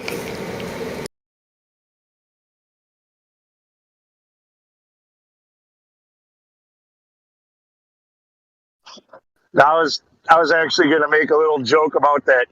I don't know if you guys, it's way early. Yesterday in Waukesha, Wisconsin, which is kind of my part of town. I mean, I don't live in Waukesha, but locally, it's one of the areas. Some of you probably heard about some guy who drove through the Christmas parade and ran over 40 people. Yeah, I saw something about it. Well, that whole ridiculous travel thing, that was in Kenosha, also local. So, like, right now, we got the global and whatever, the world national spotlight's been, like, on us for a while now. Anyway, no, I was going to make a joke about how they finally announced who the suspect was for running those people over, and it's Kyle Rittenhouse. It's not really. You can laugh. It's just a joke. Well, I didn't hear that last part. What did you say? I was saying that the suspect for running all those people over is actually Kyle Rittenhouse. No, not funny. Never mind. You just keep like your mic keeps going kind of quiet. Yeah, Rittenhouse. You know that trial that he just got acquitted of? Oh, I got you. Okay. Yeah. Yeah, that's another local story. So. Yeah. The joke is that he got acquitted and then said fucking just plowed over for people. Shit. I'm the only one who really thinks that's funny. Never mind. Sick person. Yeah, I saw it was from Wisconsin, the whole run over people. I was wondering what your thoughts on it were. Well, there's really not much to know about it. Even it happened yesterday and this morning. They still hadn't announced anything about any. They said that they found the suspect vehicle, and that they had the suspect in custody, and that was all. During the day today, they started talking about how he has a rap sheet going back to like 1999, and now they're talking about it treating it as a possible, act of terrorism. But it's, even this morning, before, they never had a name or anything. I sent it to one of the coworkers. I was like, you just watch. You just watch. And they're going to put a huge political spin on it. They're going to say that this guy was, an anti-vaxxer, anti-COVID, whatever, like all that shit. And they're going to... Yeah, definitely. I can see that. Yeah, they're going to make it into right-wing extremism. You just watch. And, now they're talking about his rap sheet, and they're talking about treating it as possible terrorism. Still waiting for the details, but I'm pretty sure it was predictable. I'm not saying the event didn't happen. Somebody right. He did run over all those people. I wouldn't be surprised if they say he's a flat earther. Yeah, no, even that, I wouldn't either. That'll come out like 6 months from now. They'll be like, yeah, he was also a flat earther. Well, this is just the next problem for their Hegelian dialectic. Next thing to keep you distracted and to, plant their seeds of their fucking mission, whatever they're trying to do. Well, they tell you what they're trying to do. They give you like really blatant names like the Great Reset and Operation Warp Speed, and like it's just like they tell you exactly what they're doing. And everybody's like, well, they don't mean it like that. You're not supposed to take it literally.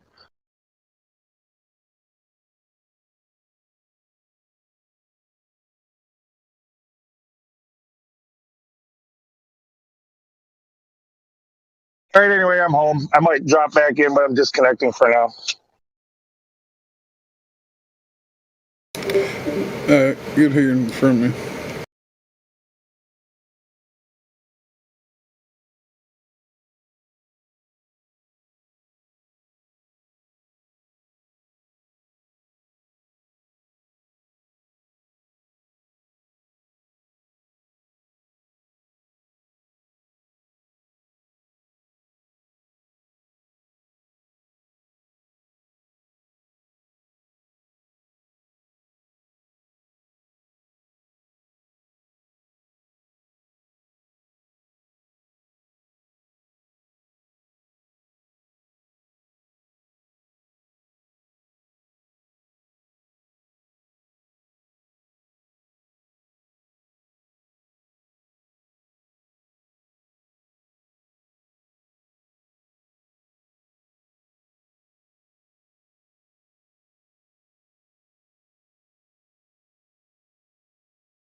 All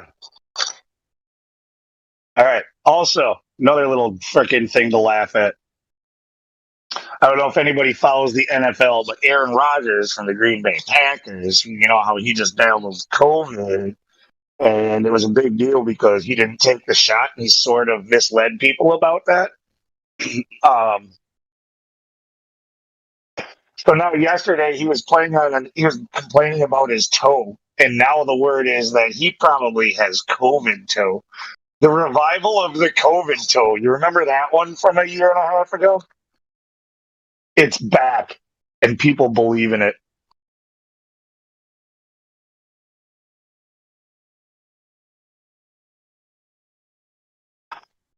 You guys suck so bad.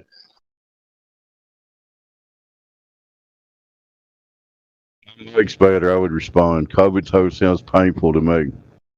It sounds like gout. Quit drinking.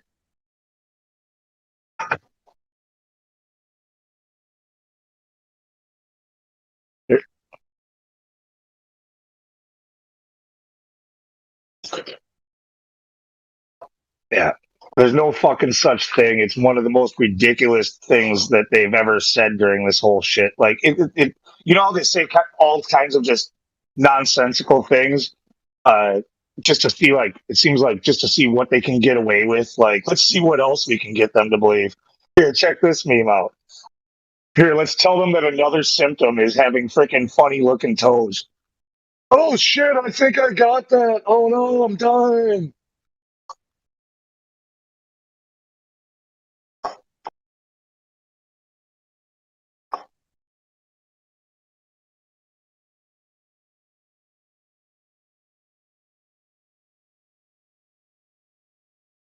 It's all a big fucking troll. Everything. Basically existing in this world right now is just a big troll. Pretty sure God's trolling us, honestly.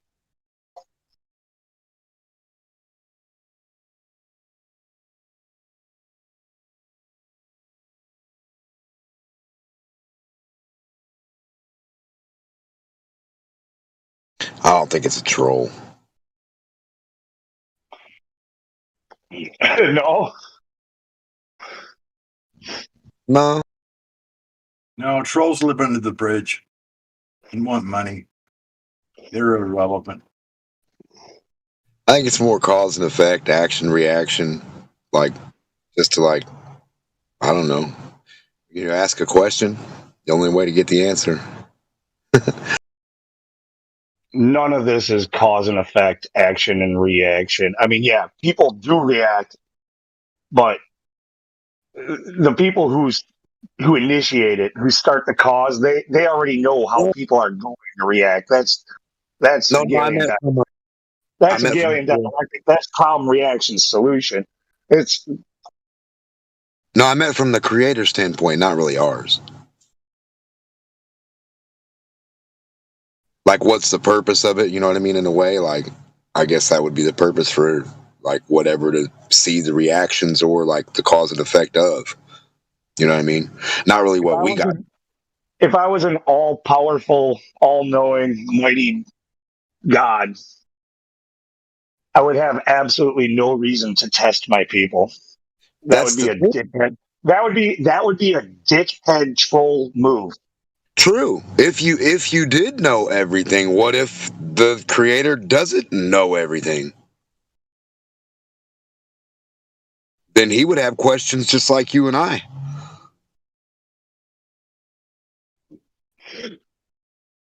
Yeah, like, why do you do such stupid shit?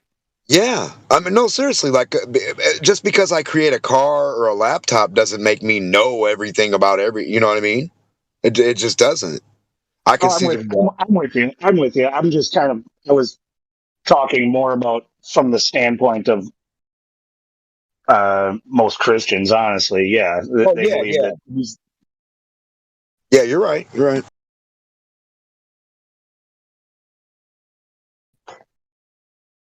Fun to discuss either way. I mean.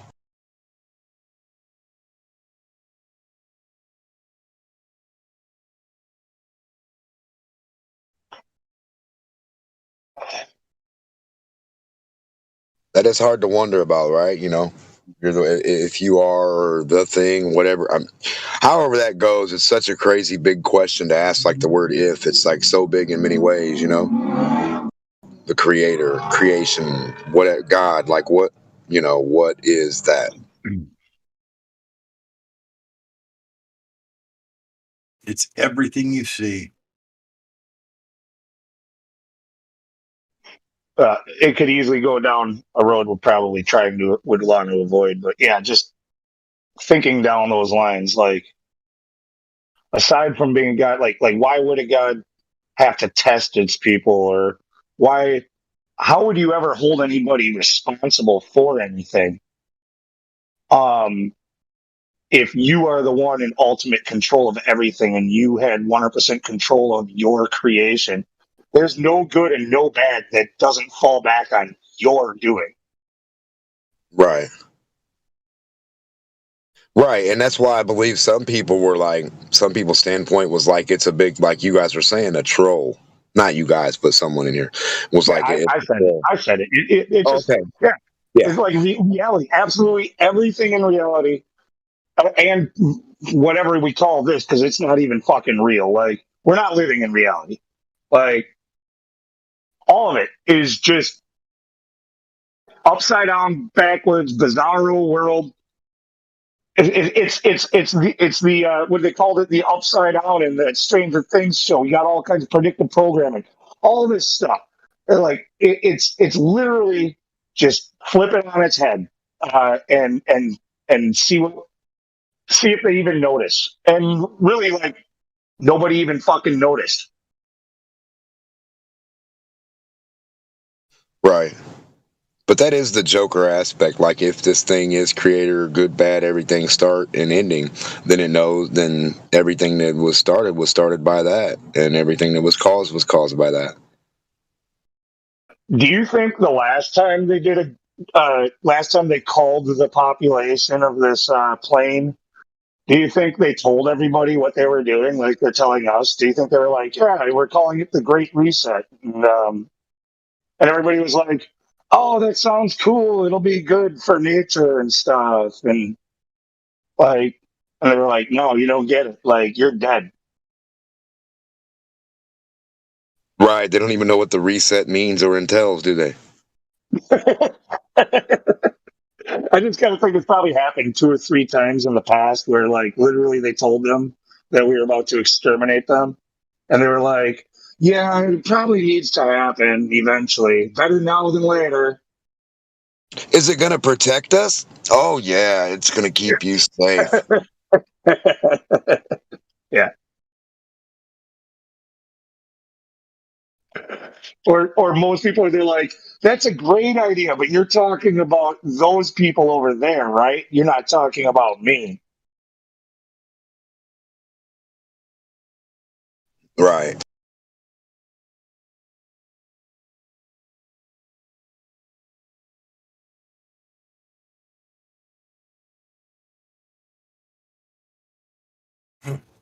Yeah, but just think about the moral, disgusting aspect of a reset.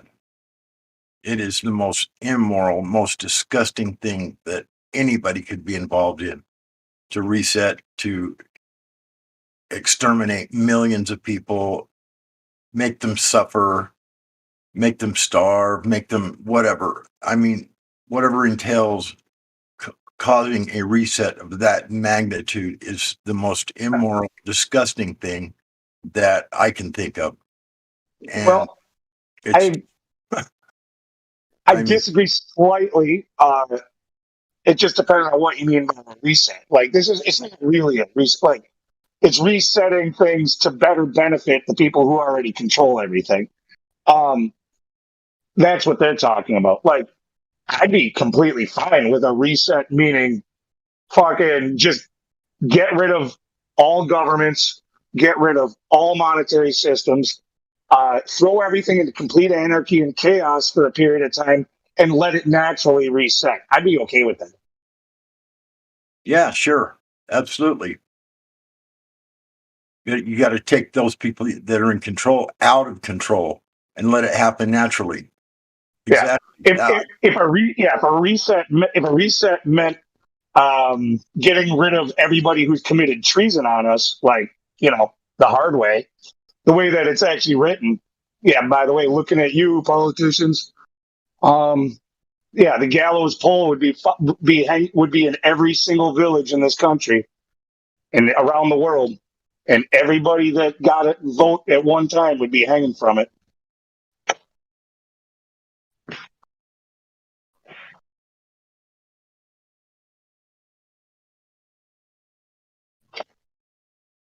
That might be going a little too far for the live stream. I better shut up. No, I agree with it. I don't care what they think of me, because what they're doing is much worse.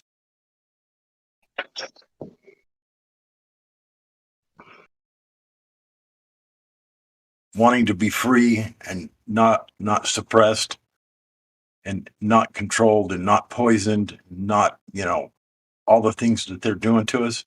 There's nothing wrong with wanting that. Nothing at all. That's what everybody should want.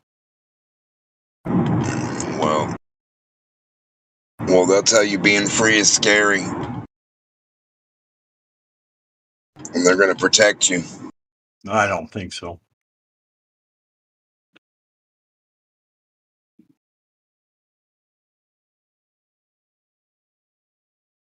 What is it to be free, though? Today, like, what society or what culture is free? Can we name any? Besides the, like, government, like, structured heads? Freedom is a utopian concept that's never been achieved by anybody. Right. Isn't it more like chaos and fucking holy whatever, and then here comes tomorrow? I made it through another day. That's amazing. Even if you were truly free, like, of rulers and stuff, you're still not really free. You're a slave to whatever conditions you have for survival. You still need food and shelter and water, and you're a slave to the chores that it takes to keep you alive. Like, it's right. That's why I bring up weird shit about plants too, just because you said that. Slave to the food that keeps you alive. Think about that. You got to grow it and keep it, keep it going, or else you don't eat. So, like, in a way, in like a symbiotic thing, like, who's the host and who's running the show, like, at the end? I don't know. It's just weird. We become plant food. Plants are our food. It's all a funny circle.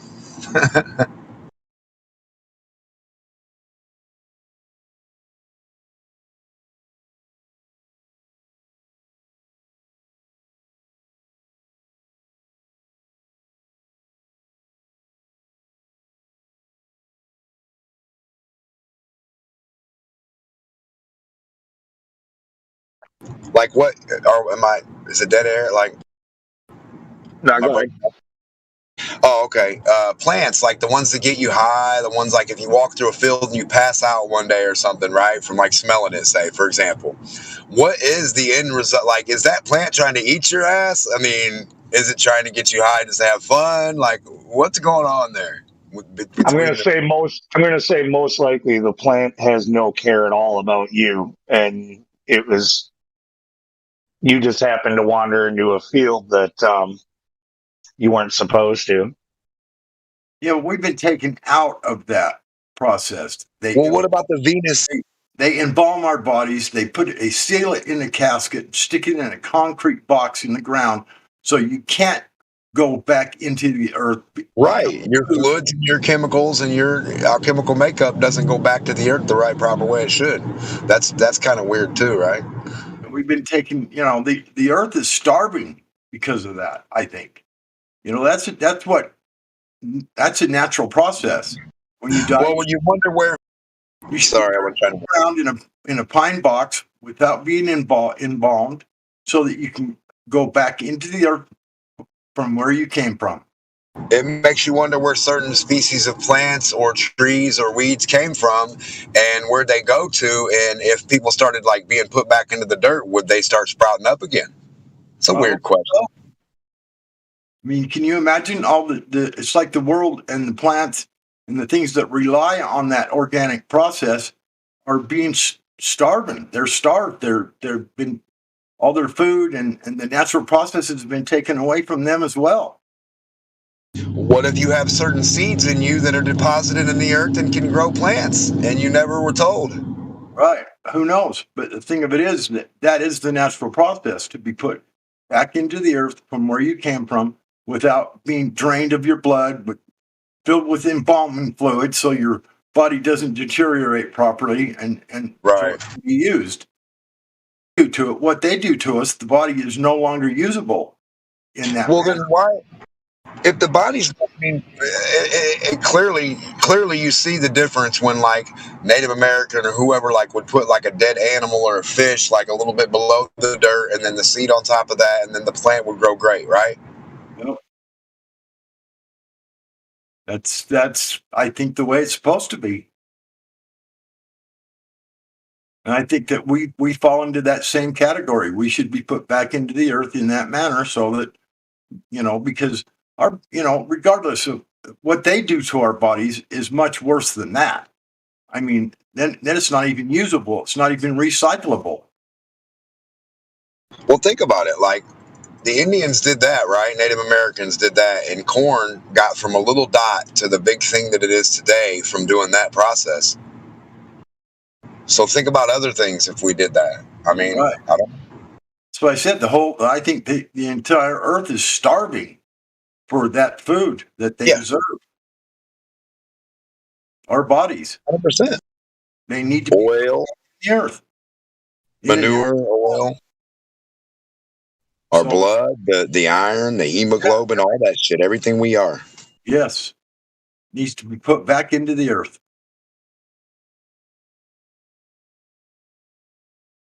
But they're modifying it and bombing it so it can't be used, sealing in a concrete box in a casket where it can't get back into the earth. It's just, we've been taken out of the equation.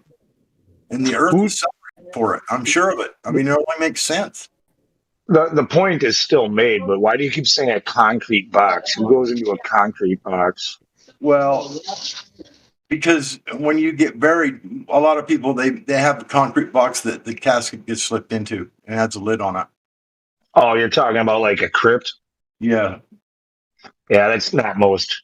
That's actually really rare. Well, they have them here in Utah. You can buy a concrete, it's a little box. Yeah, it costs a lot for a crypt. Like only rich people have crypts. But anyway, it's still, even so, being put in a casket once you've been embalmed, the body fluids, and who knows what that embalming fluid does to your organic material, like your skin and your, everything that's left behind. The blood's gone. I think that embalming fluid destroys our, the material we are made of, and it can no longer be used by the earth. That's my opinion. I mean, it's done on purpose. I mean, yeah, in the pine box, eventually the pine deteriorates, and so do you, and return to the earth still, but it takes a lot longer. Regardless of that.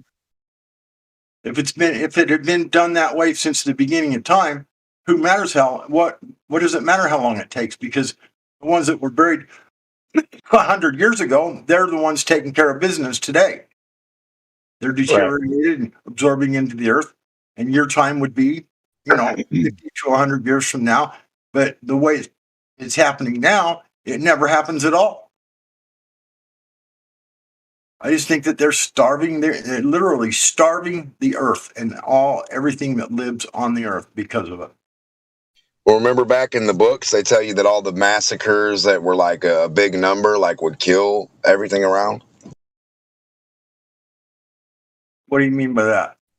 Well, every time I've noticed like big massacres, I notice like just dirt and desolate. Like there's not really, you know what I mean? I've seen like these really, really big massacres of like big amounts of people going at each other, some big stuff going on, because like all the blood. So if like 90 million people got killed and bled on this land, you plant there. You were breaking up really bad during that. Yeah, you were. If 90 million people are killed on one plot of land, can you grow a plant there? Well, no, of course not, probably. But they need to be scattered about evenly. You know what I mean? I mean, just you die where you die, and they put you in the ground. You don't just pile them up all in one area, for hell's sakes. Like I said, no, I know, but that was my point. That was what I was saying. Like back in like certain books where they have bodies piled up like the big amounts, where they have all the skull, like all this other shit. There's like no growing stuff. Like supposedly they killed so many people and they bled so much. You talk about mass graves. Yeah, and like one certain area, like if a lot of people died in one certain area and bled in that area. Yeah. No, that's probably not right to do so. You know what I mean? People need to be scattered about.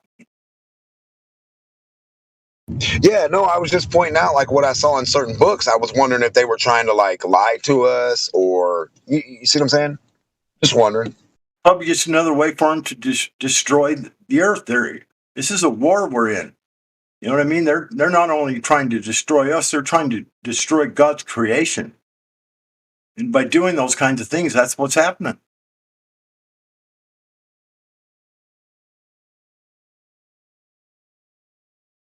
There's a lot of animals on this earth aside from us that all return to the soil. I don't know how much of a difference it would make having ours go in naturally. I mean, it's an interesting thing to think about, but we're still only a small portion of the biodegradable material that needs to go back in. Well, all I know is that's I've always learned, even from a kid, that we're supposed to live and die and return to the earth. And they've taken us out of that scenario by embalming fluid, caskets, and whatnot. We're no longer part of being able to return to the earth.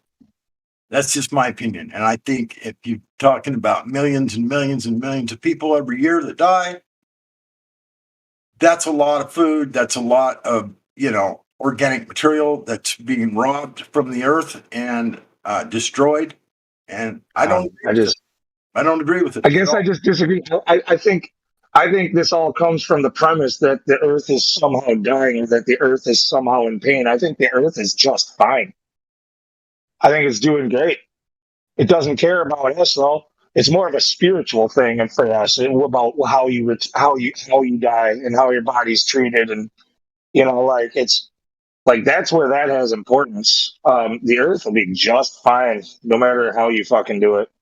Okay, well, look at this scenario. Okay, just compare these two different areas. Compare the forest area where none of that stuff takes place. Animals die and return to the earth naturally and whatnot. And then look at a city and look at all the pollution and the dirt. You think that the dirt is clean and you think plants grow just fine in the city with all the pollution and from cars and embalmed bodies and everything else. It's a concrete graveyard, dude. There's nothing. If we disappear from that city in 20 years, wildlife will completely have taken over. And in 100 years, it'll be almost hard to tell that we were ever there. Well, that's what needs to take place then, in my opinion. Because these concrete paradise is killing not just people, but it's killing the earth as well. Maybe not killing it, but it's damaging it. Any place these things are in big cities are being built, massive concrete graveyards, and it's not good for anything. Not good for anybody or anything, especially us and the earth. It's just not good. There's no way you could say it would be.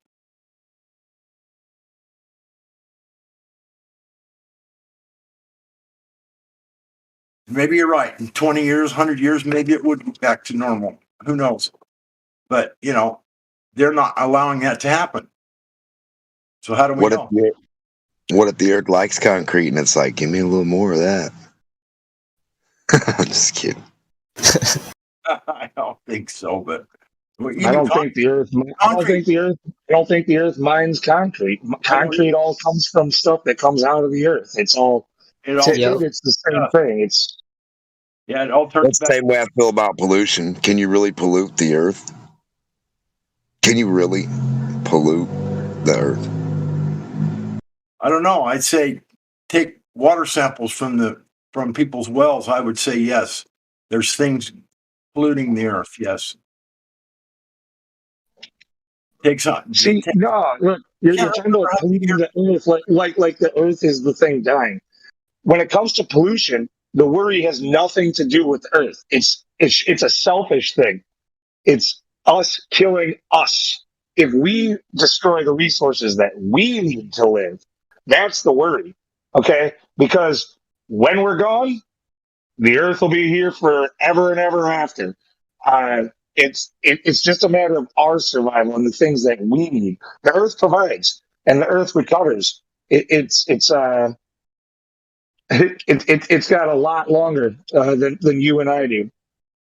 I don't know. So yeah. So when you try to spin why it would like the earth have to be cleansed with fire and then bring a new earth and heaven and earth down? Why would that have to take place? First off, I don't know that really happened, but even if it did, cleansing the earth with fire, cleansing the earth with fire or with anything was about calling off the people. It had nothing to do with killing the earth. No, it has to do with killing everything on it so the earth can go back to normal. More specifically, us, not the other things. Right. More specifically, us. You're right.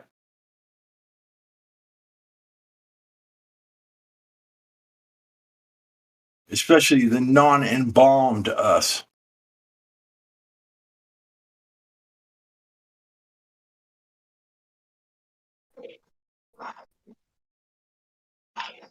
I've asked. Do you know it's against the law to be put in a pine box without being embalmed, put into the earth? They won't allow it to happen. It's against the law. Why?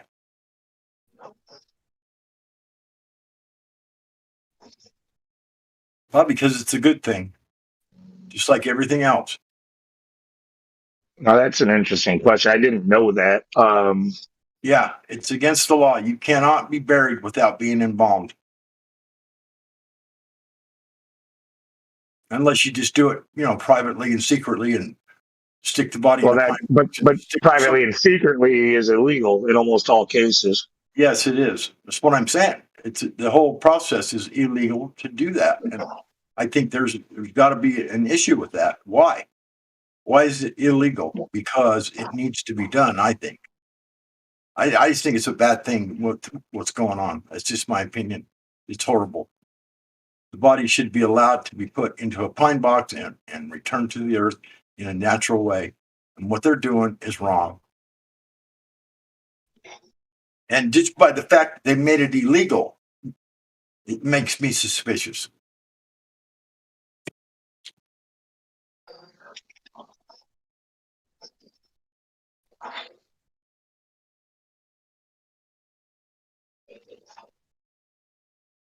Like your natural body fluids and your natural body are going to poison the earth in comparison to embalming fluid and whatever else they do to your body. There's no comparison between the two, which would be better for the earth, in my opinion. Putting all them chemicals and shit into the ground, that can't be good. Yeah, I still think you're focusing too much on the earth and not enough on us. It's not good for us. Yeah, it's not good for us. You're right. You're right.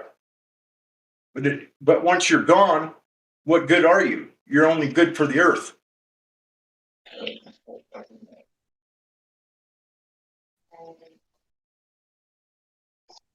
You're dead. It doesn't matter. I mean, you're dead. You're gone. I mean, no, but we like to try to think ahead for future generations, for our children and our grandchildren. We want to leave the earth a better place when we left it, if possible, for them. Right. And that's, yeah, that, and what I'm saying, I think would do that.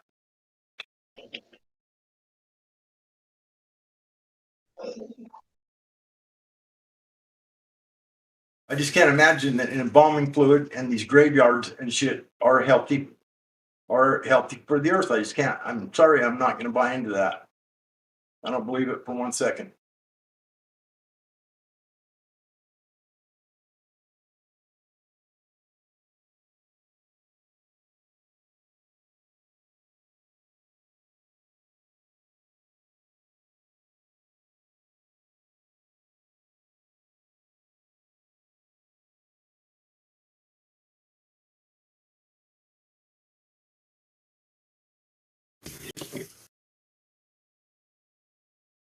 Hopefully, I'm going to be able to go somewhere out in the middle of nowhere, and when I get old enough and build myself my own pine box. What do you think about cremation then? Well, it's still, I guess it breaks it down.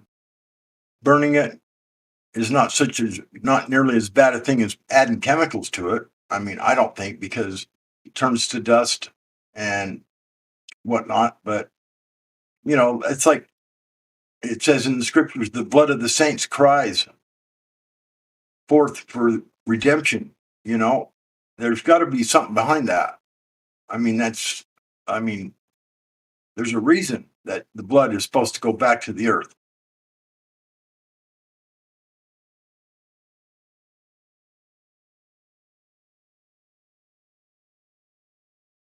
Because like with what you were saying, you see, you keep mixing like biblical scripture stuff with this, like, you know, kind of like green talk about what's right for the earth, like what's good for the earth. You're like kind of mixing the two together. Like you're sort of picking and choosing your arguments, one versus the other, based off of like the question I give. Like, what is it? Is it a biblical thing, or is it what's good for the earth? Both. Biblical things are good for the earth. Think about it. It's the same argument, lunatic. It's not a different. I'm not picking and choosing anything. That's just what I believe should take place. It's a natural process of things. I don't think that we're supposed to be. Well, the reason I say that is because, like with cremation, with the cremation, you're like, I guess that's better because doesn't have the embalming, but but then you go to scripture and talk about blood needing to go into the earth. So there you use the scriptural argument, but I mean, I would say, just trying to follow along your first line of thinking, though, like with cremation, if you just keep the ashes in an urn, it never returns to the earth. But ashes are great fertilizer for plants. You know, if you get cremated and they dump you into a garden somewhere, that's probably good, right? Better than embalming fluid. You got that right. But then you have a problem with it because it doesn't match a line in scripture in the Bible, right? No, I'm not saying I necessarily have a problem with it. I just think that I think there's a reason that scripture is in there, that the blood of the saints cries forth from the earth. And I think there's a reason for that. I mean, it's not like it's an argument. It's just that I think it's the right thing to do. I think it's always been the case. I don't know when people started cremating people. I know the Native American people put their dead on. They built these like big. Yeah, no. Supposedly like the Vikings, that was the one famous way they put you on a pyre, and there was before that too. I mean, we're talking thousands and thousands of years ago. It's just been happening. But once it's all burnt and turned to ashes, where does it go? Back to the earth, right? Yeah. Okay. Well, I'm okay with that. But you were saying you were trying to distinguish that it shouldn't be burned, that it should be, your body should like decay naturally in the ground. That's my belief. I think that's better. I do. I just think that's the natural process in the way of things. I could be wrong. I'm not saying I'm right. I'm not trying to make an argument saying I've got evidence for any. No, and I'm not. I'm just. You may be taking this wrong. I just think that's the way it should happen. That's all. Cremation, I think, is much better than embalming fluid, and I think that is only common sense.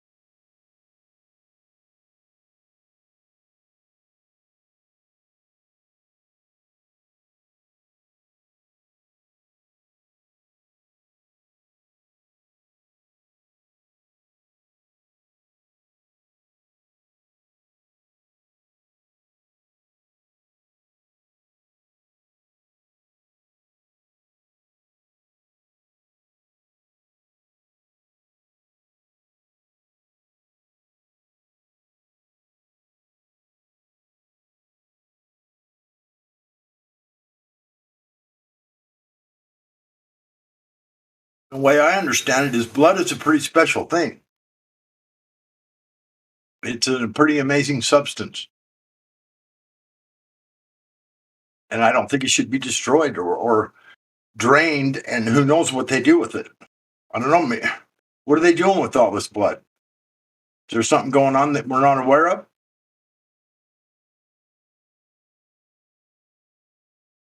Well, I don't know an awful lot about this, but isn't typically at least the reason that they give, that, as far as I know, why they do it, it's to preserve the body for the funeral, basically, for showing, right? Like, yeah, people like to have an open casket, and they want to get their, after they were hit by a truck, they want to look like it never happened, right? You know, and but is that the right thing to do? That's all I'm asking. Just so you're I'm a little weirded out. I'm a little weirded out by open casket in general, honestly. Should you fill it full of embalming fluid so that can happen? Does that make it okay? Just so your loved ones can stop by the funeral and one more time say goodbye to you, or you lay there all white and stiff? I don't know. I'm just saying. I just don't think. I don't think it's right, dude. It's just my opinion. Doesn't sit well with me at all.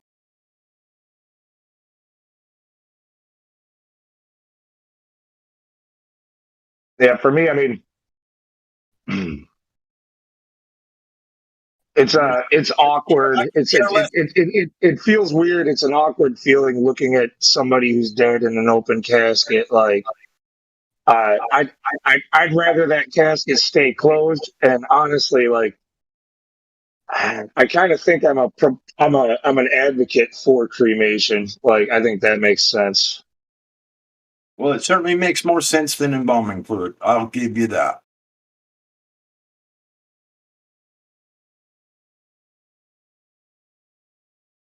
A lot more sense.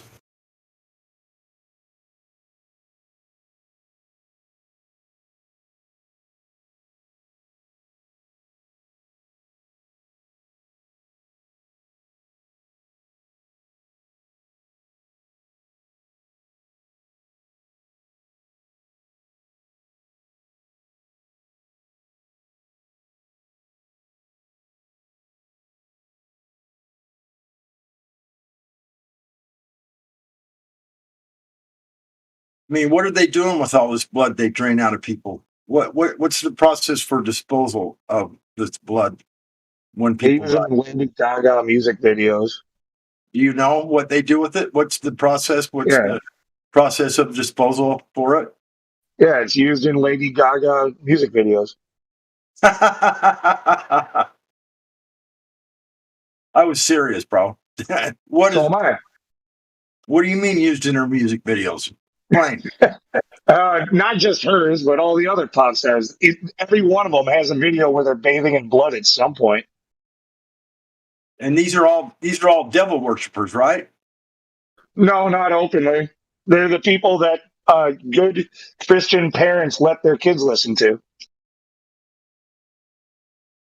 Yeah, but we all know that if you're a movie star and you're whatever, it's pretty much a given that you've sold your soul to the devil. So I don't know. Maybe that's wrong. Maybe that's all bullshit. I don't know. But bathing in blood doesn't seem to be. That seems fucking wicked to me. It seems evil. It's not. I mean, come on. Are you going to lay in a bathtub full of blood and somebody's blood? Are you? No. Are you going to do that? No. I didn't think so. Neither am I. I don't want to take a bath and then get out of the bath and be like, man, I need a bath. Yeah, it wouldn't be quite a bath, would it?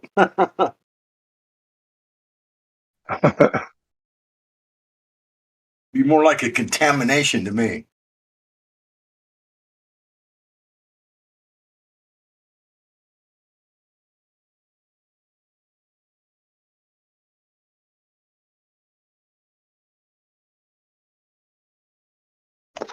No Globers in the house. Say what in the house? I'm just asking, are there no Globers in the house tonight? Never. Oh, it's a shame.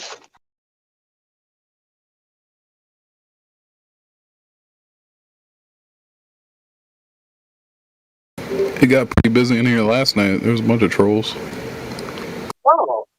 Yeah, but trolls aren't really Globers, are they? That's a different class. That's.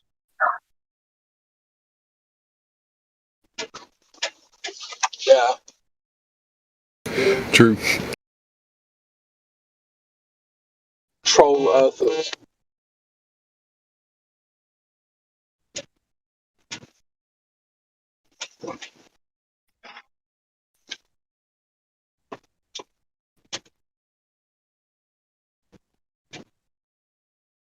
It was kind of crazy. It seemed like they were all attacking Hank. I don't know if it's just because he did that thing over on the other server or what, but yeah. What a bunch of T-Ray ass. He killed it. Over. I can imagine him being upset because he made them all look stupid. Yeah, that's exactly what I was going to say. Like, I remember I did an interview about 6 months ago, and they were expecting me to come across as a complete mental weirdo. And then within about 10 minutes, we were just all just like laughing and joking and being friendly. And I got a bunch of hate for that as well. And I could tell that the trolls in the audience were getting more annoyed when the hosts warmed to me than before, when they were kind of like, still cold, so to speak. It's interesting because they don't want us to be persuading anyone. Like, well, if we're persuasive, then that's bad because then it's like they're losing fellow soldiers or something. I don't know. It's weird.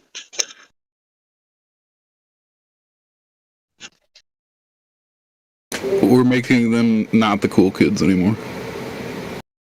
They were never the cool kids. I listened to that thing, that entire thing with that. Oh, never mind, they were. Over at Ranties, I listened to the entire thing. All right. So in their mind, playing Dungeons and Dragons and watching Star Trek was cool. I almost noticed that those people over at Ranties, the ones that were even asking Hank these questions, they were like kind of like they weren't being mean, and they were like going, well, what about this? And well, wow, what about this? And it's almost like they were accepting of him, I thought, over there. And maybe that's what they were pissed off about. Who knows? Because I thought they treated him quite well. Nobody really was rude or called him names or anything like that. They were asking some pretty good questions, and he answered some pretty damn good answers. And I think that a lot of those people listening were like, okay. I didn't notice any of them being upset at all. And so, I don't know. Maybe that's why they're pissed off. I don't know. Yeah, it did seem like one of the most smooth rolling interviews like done with a flat earther. Yeah, it was very smooth.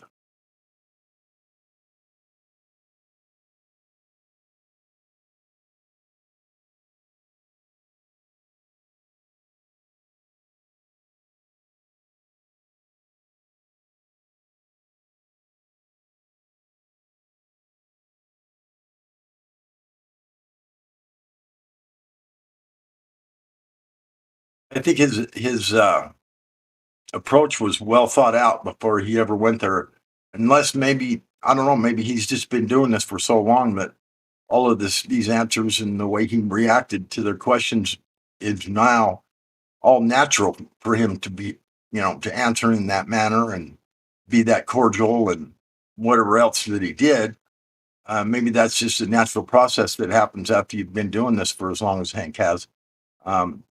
I know that I haven't reached that point yet because I'd probably be rude and ignorant and I don't know, call them a bunch of morons, which is probably why I don't need to be there. No, that has more to do with Hank's character than his time and experience in the flat earth. Most people become, I've noticed in the flat earth, most of them become bigger and bigger dickheads the longer they're in it. Well, not everyone, apparently not Hank.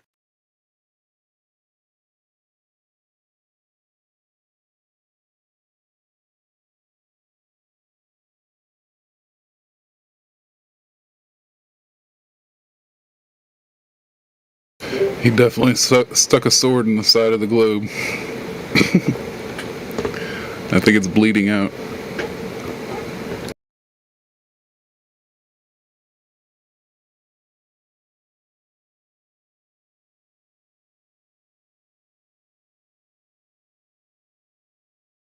Did Helio ever get a copy of that where he can replay it on his server here or on this server? Maybe not his, but did he ever get a copy of that? No, on his YouTube channel. That would be correct. No, I don't know if he got it or not, but there's a distinct difference between our server and his YouTube channel. Right. I understand that. I was just misspoken there, is all. I just think that if that could be replayed here and as many places as possible would be a positive thing. I don't know if that's allowed, if Ranty allows that to happen or not. I don't know anything about that part of it. Helio just dropped the link to the podcast. Okay, he dropped a link, but can he play it here and let it air here? Oh, he has it on his YouTube, so I'm guessing so. I know, but can it be done here?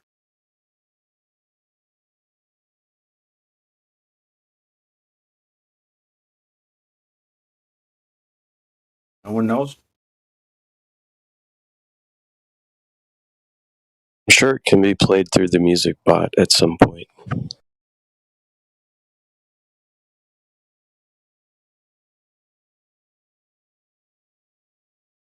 Wouldn't be a bad thing to do during dead air times like now.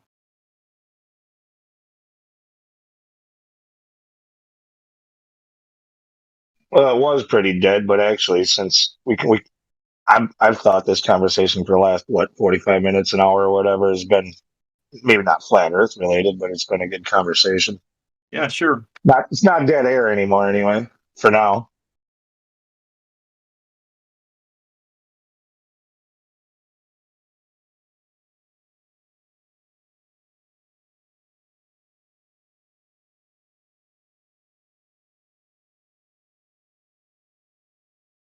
What I meant is dead flat Earth air. Of course, it hasn't been a good conversation. I agree with that.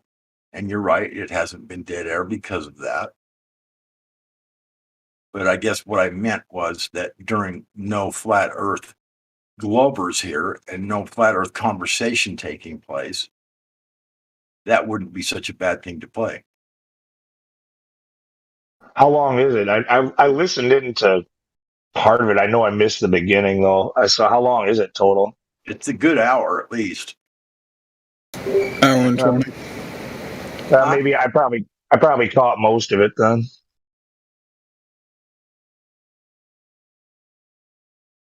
I mean, I don't know for sure. I mean, I was there from beginning to end, but it seemed like it was at least an hour, maybe more.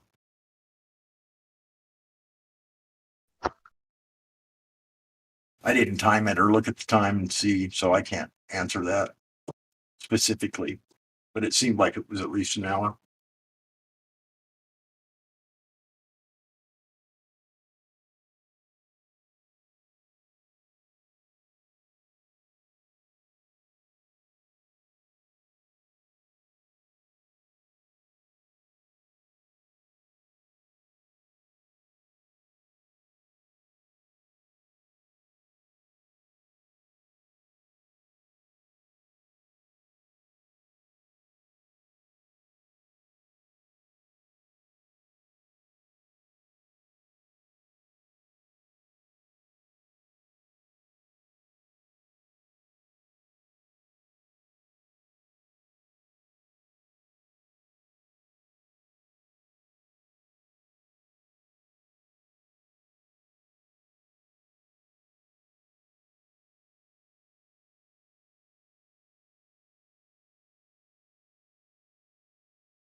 You know, when we see these rocket launches like Elon Musk and whatever else, and then we see them go up, arch over, and then arch back down and head back down toward the Earth, and we can see the rocket the entire time. Isn't there a way that we can prove that there's no way that went to space by using some what's it called when something disappears? Not just perspective, but isn't there a law that once an object reaches certain distances, it gets certain sizes smaller? And if it were actually 60 miles in the sky, would you be able to see that rocket? Really? You're talking about trying to use the inverse square law on it? Yeah, there you go. Yeah, is there, you know what I mean? Because couldn't we calculate the size of that rocket and then use the inverse square law to determine whether or not it would be visible at 60, 70 miles? Because I don't think it would be. I mean, an airplane disappears at what? I mean, you can barely see it at 35,000. Yeah. No, I think you're absolutely right. Like, it's not until you actually start making some flat Earth observations that in the real world you look at your horizon, and if something looks so far away, it's like, well, how you ask people, how far away do you think that is? Most people are just gonna be like, I don't know.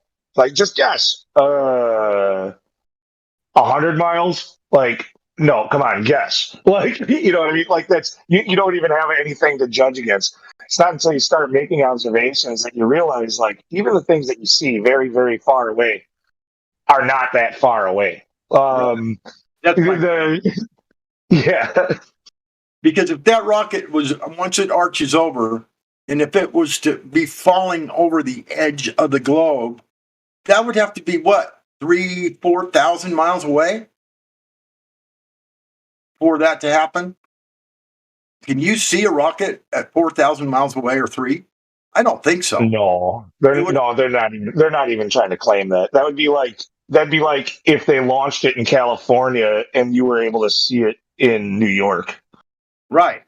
That's only 2,000 miles. or 2,500. That's it. Coast to coast. We looked at it the other day. It's like between 2,500 and 3,500 coast to coast. Okay, but the fact of the matter is, you wouldn't be able to see it. No, not even close. You'd lose it before you left the state. Nonetheless, went across the country. Okay, so how can they claim that this rocket is falling over the edge of the planet when it arches over and starts going down? They're saying it's going down over the edge of the planet. How can that even be possible when we can use these inverse square law to prove that wrong? Someone needs to put together a video and describe. Well, inverse square law would be more about taking its angular size. So you would have to from whatever viewpoint you were looking at it on takeoff, you'd have to get its angular size, and then you'd have to know when it reached twice as far away from whatever distance you started from. Let's say you started watching it from 50 miles away, because I don't think they let you get even any closer than that, honestly. Could you tell that by the reduction in size, or could you? Yeah. Not? When it cuts itself, or when it doubles its distance, it should half its size. Okay, doubles its distance. What do you mean? Double from zero? When it doubles its distance, it should half its size. So, like, if you're viewing from, let's say you're viewing from 5 miles away, when it goes 5 more miles away, so now it's at 10 miles, it should appear to be half the size that you started with. And then, so how many miles would it take before you would no longer see it? Like, not very many. Very many. Right. Yeah, not very many. Not enough to fall over the edge of the globe. No. But yet we see the rocket arch over and go all the way down, and we see it the entire pathway. We see it the entire time. So it's not very far away. To be fair, it is not going over the edge of the planet. And we should be able to prove that with these things you're talking about. We should be able to say, look, here's the calculations. This is what should happen.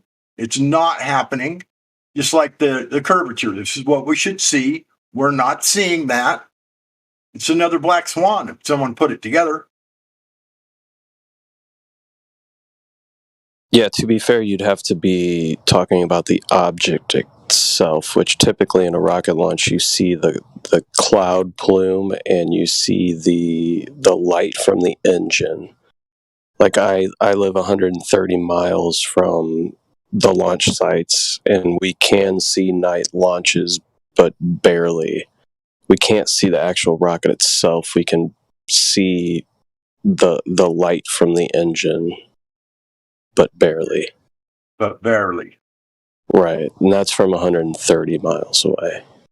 See, so this being 2,000 or 3,000 miles away is just total freaking horseshit. I mean, I don't know exactly what they say. I'm not sure if that's just something that you came up with or if that's what they actually say, but I don't think they claim that you can see it from thousands of miles away. No, but they claim that you're seeing it fall over the edge of the planet. See, they don't really use that kind of rhetoric. They don't say, they don't talk about edges. They kind of do. They kind of say that it's falling into orbit around the globe. Maybe they don't say exactly those words, but they claim that when it levels out and then it starts to go down, that it's going down so that it can fall over the edge of the planet. Yeah, they tell you that it basically, even though Globers think that flat earthers invented perspective, that arc that we see is a trick of perspective. That's like, it's because it's going away from you, but it appears to be going down. They don't say that right away it's going around the other side of the earth. That's more of a trick of perspective that they're talking about then.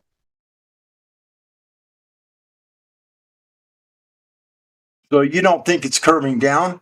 it's just going straight away, and it appears. Yeah, no, yeah. Even if it was just like let's say it reached a certain altitude and leveled off, as it goes into the distance, that streak would appear to drop in your horizon. Actually, so it would appear, depending on how you're thinking about it or looking at it, to be going down when it's actually going away at a distance.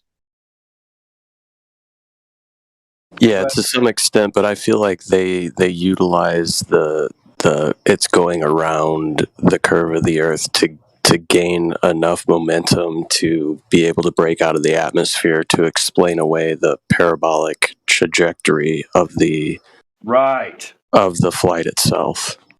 Exactly. They're using that parabolic flight as the reason for it falling around the planet, falling into. I think you're conflating two different things together. Like so yes, they do claim to gain velocity by making a couple laps around the Earth or something. It's fucking ridiculous, but that's a separate thing from why you see that arc. That arc is because of perspective, according to them. Are you sure of that? Are you sure that it's not both? I'm pretty sure. I think it could be both, that it actually is going down. I think you're talking about two separate points and putting them together. Well, maybe I am, but it appears to me to be going down, and you're right, that is the law of perspective. I understand that. But it takes a mighty steep curve. And the sun and the moon and whatever else disappears into the horizon takes a very long time, and it moves very, very slowly down. That might be you might be right that some Globers think that. It's probably a common misconception, because a lot of people are fucking just wrong about things all the time. Right. I'm just wondering if there's not something there. NASA's perfectly happy with everybody spouting all kinds of misinformation. They don't mind that at all. Well, I'm just wondering if there's not something there that we couldn't use or put together. That's all. You know what I'm saying? I'm trying to figure out if there's something that we couldn't show or prove from the distance for the size of it, that it's not that far away, and you know what I mean? And in order for this perspective to take place, does it take place at 50 miles or 100 miles? I don't think so, because jets, you can watch jets fly across the sky, and they stay way up there until they disappear. That perspective law doesn't seem to affect the jet flight that much. It does drop a little bit, but not like that freaking rocket does. No, well, that's the thing, is you don't. I actually was thinking about that the other day, putting it into perspective while watching some planes go overhead. And the thing is if you were trying to check the inverse square law on an airplane, that plane isn't that far away when it disappears out of your view. You probably think oh wow, that plane's in the air, and because of the that thing's got to be at least 20 miles away or at least 50 miles away. No, usually that thing's out of your view and behind the trees in 3 miles.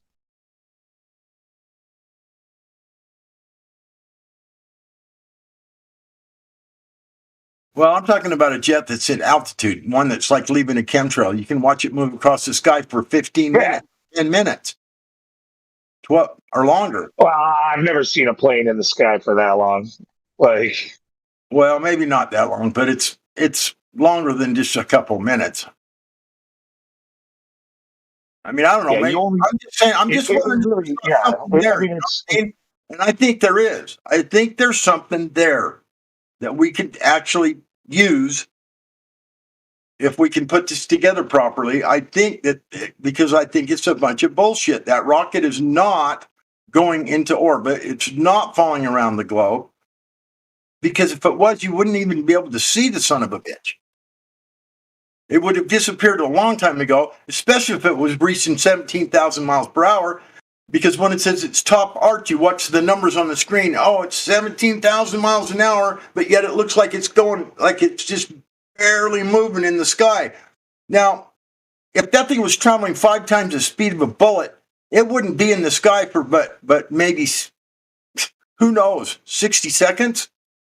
Or maybe, I don't know, maybe 2 minutes? I don't know how long it would be, but 17,000 miles an hour, that thing would streak across the sky a lot faster than that rocket is. There's no way. They No tell way you it's going that fast. There's no way. Well, no. It's a pretty slow start. But would they claim that that's what those laps around the Earth are for, is to gain that speed? So like, it takes them 1 or 2 laps around the Earth to get up to that 17,000 miles an hour, and you don't see any of that. Yeah, I've seen it on the screen before it leaves the TV screen. They say it's going 17,000 miles an hour. You need to rewatch that launch, dude, and watch the numbers. How soon do they say they're getting to the 17,000? Before it goes out of sight. Well, if that's the case, then why would they need to make a lap around the Earth? Exactly. I'm just telling you, the whole thing is a can of worms. See, they love it. They love it where all the questions lead to another question that contradicts the first. Well, regardless, the whole fucking thing's a can of worms, and you know it. You know it is. Yes, yeah, it's all for show. All of it. I'm just wondering if there's not something there that we could actually put together because of the time and the size and, you know, the distance they say it should be and whatever else. I don't know. I think there is something there. I think if someone put it together, did the math, you know. You might be. No, I haven't said that you couldn't. I'm just saying I don't know how strong of an argument it would be. Like, you could make an argument. I don't know how strong of one it would end up actually being, though.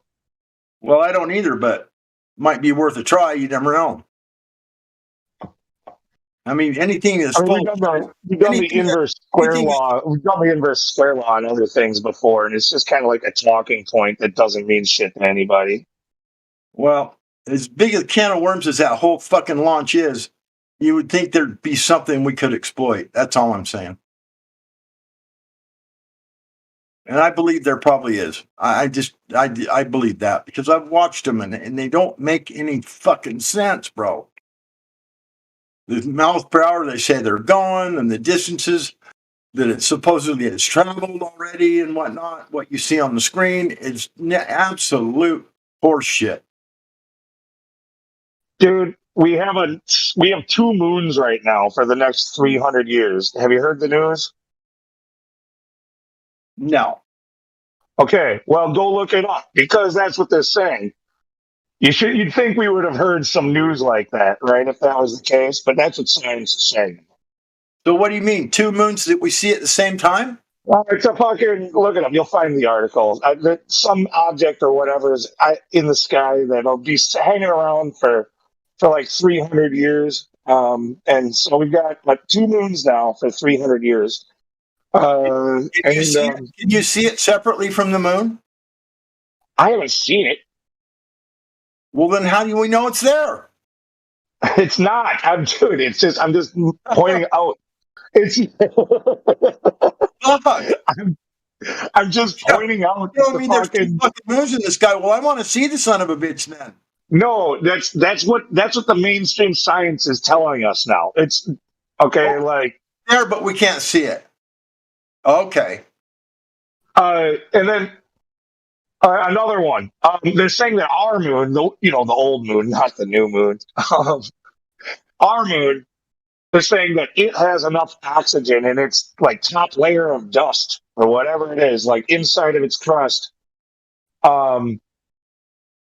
for 8 billion people for 100,000 years. That's another one of the new articles, one of the new headlines. This is what NASA's doing. Why were they wearing spacesuits when they were there then? Just to keep warm, I guess. Why didn't we all move there if they have all the oxygen? We're worried about running out here, right?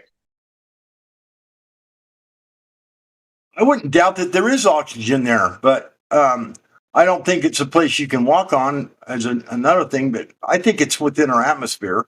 It's too close. Fuck, you can damn near reach out and touch the damn thing. Same with the sun.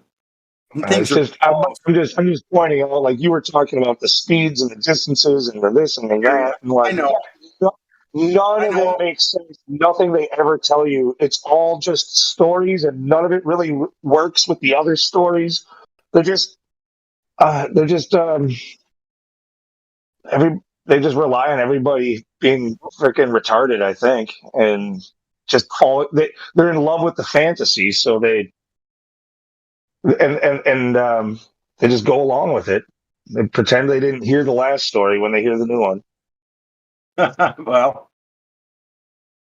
all I know is their stories are full of shit from beginning to end, but I haven't seen But one. that's because science is never finished. You know, it's because it's a what are some of the things they say? It's a work in progress or something like that. Like it's it's never solved. Another fucking So excuse. that way we can keep telling you more stories when the last one doesn't pan out. Well, you might could tell these moron Globers that shit, but I'm not going to buy into any of it. I don't think you are either. No, I don't know. It's just once you especially once you've been looking at this stuff this long, it's so obvious. Like you kind of forget that you at one time not too long ago you didn't see it either. Like it's like, how did I not see that? You show people and you're like, how do you not see this? You want to shake them.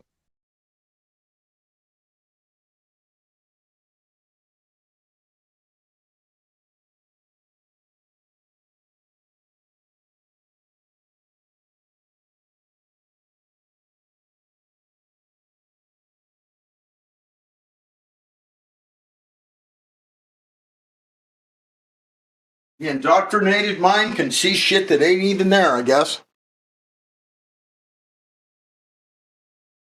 You believe the indoctrination, then I guess you're going to believe that you're seeing something. I don't know. It doesn't work for me anymore, but.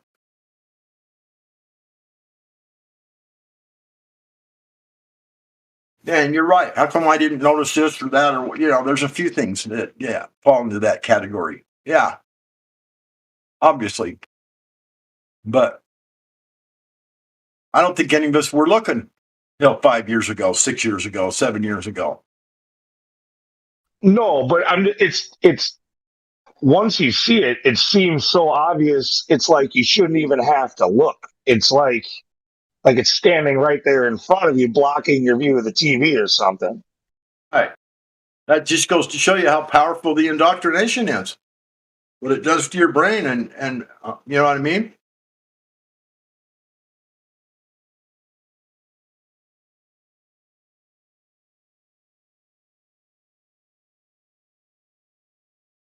Obviously, they're pretty freaking good at what they do because they got 99.9% of the entire world population believing their bullshit.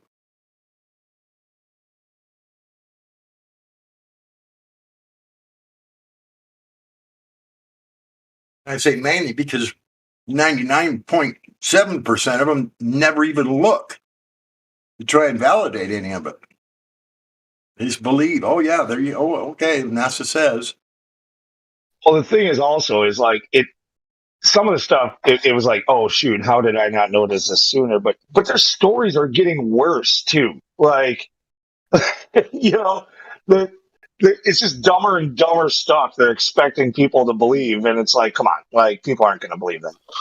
Like they found water on the moon, but it's actually smaller than a water molecule. So how the fuck did you know? How did you like what the fuck? What's up, Lou? I don't know. What's up, man? Hey, God rocking. What's up, bro?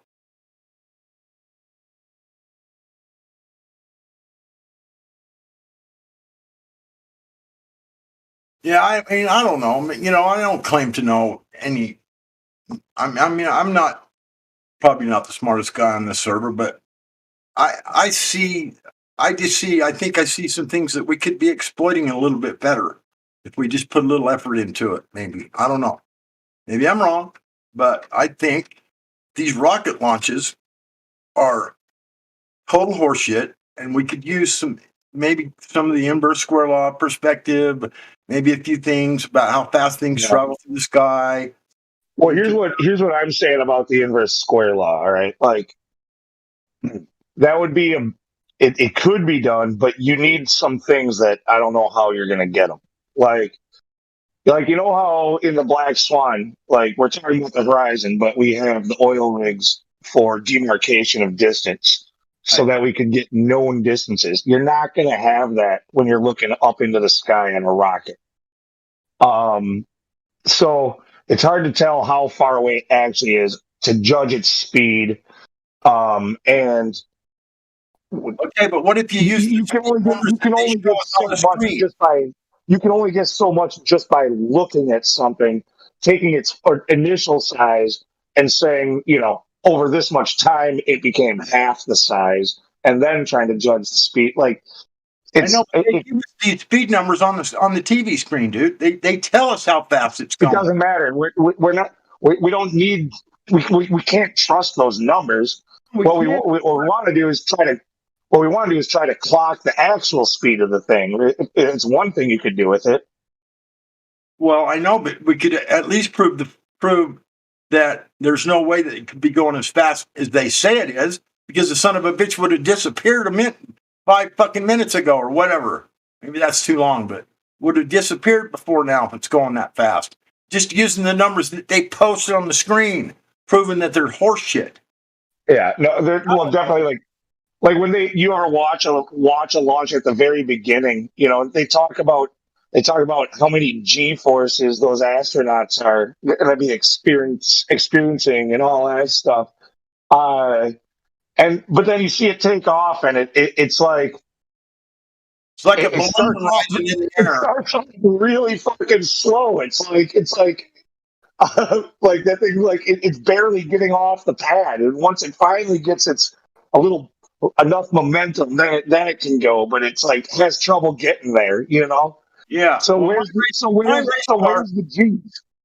My race car used to produce what they say 4.5 G's off the line for the first 60 feet. Okay, then it would go 1,320 feet in 8 seconons. 180 miles. That'll put your head against the headrest for sure.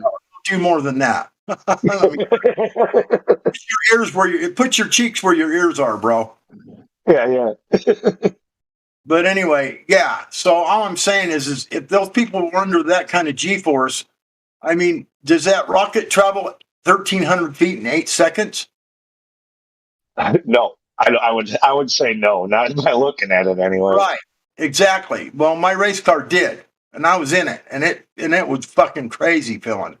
And so what I'm saying is I still think I just think if we tried real hard to put some of this stuff together and maybe we could figure something out and exploit these rocket launches, because they're such bullshit. I mean, the speeds they're showing on the screen and the distance, it's all such fucking bullshit. Well, and wasn't it even Werner von Braun that, or if I'm wrong, somebody correct me, that wasn't he saying initially like it would just never happen, basically using rockets like this? Because of the Empire State Building to hold enough fuel to get to the moon. Yeah, but the problem is because the fuel weighs so much that you add weight, and every time you add weight, you need more fuel. So, like, it's right. None of it works. You're right. So, but yeah, I'm aware of what Werner von Braun said about the rocket launches, and yeah, I think he said you would, if I remember right. He said you'd need a rocket the size of the Empire State Building to hold enough fuel to make it to the moon. But I don't remember him commenting on needing extra fuel because of the size of the rocket being the size of the Empire State Building. I don't know that was even added into the equation. There was definitely somebody who talked about that. If it wasn't him, I thought that was him who talked. That was one of his reasons, basically, for saying like it just basically he didn't think it would ever happen. Right. I think it was him. You're right, but I'd have to double check. But regardless, someone said that it didn't make sense, that we couldn't carry enough fuel to get there.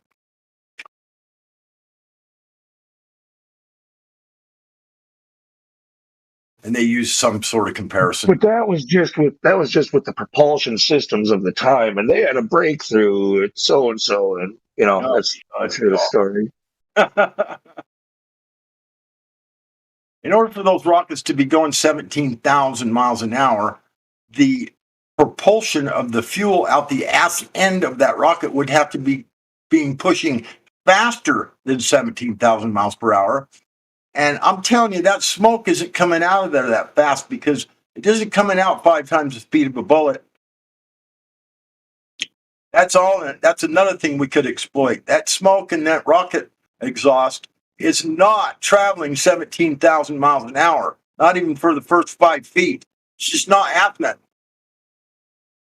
They don't have that kind of propulsion.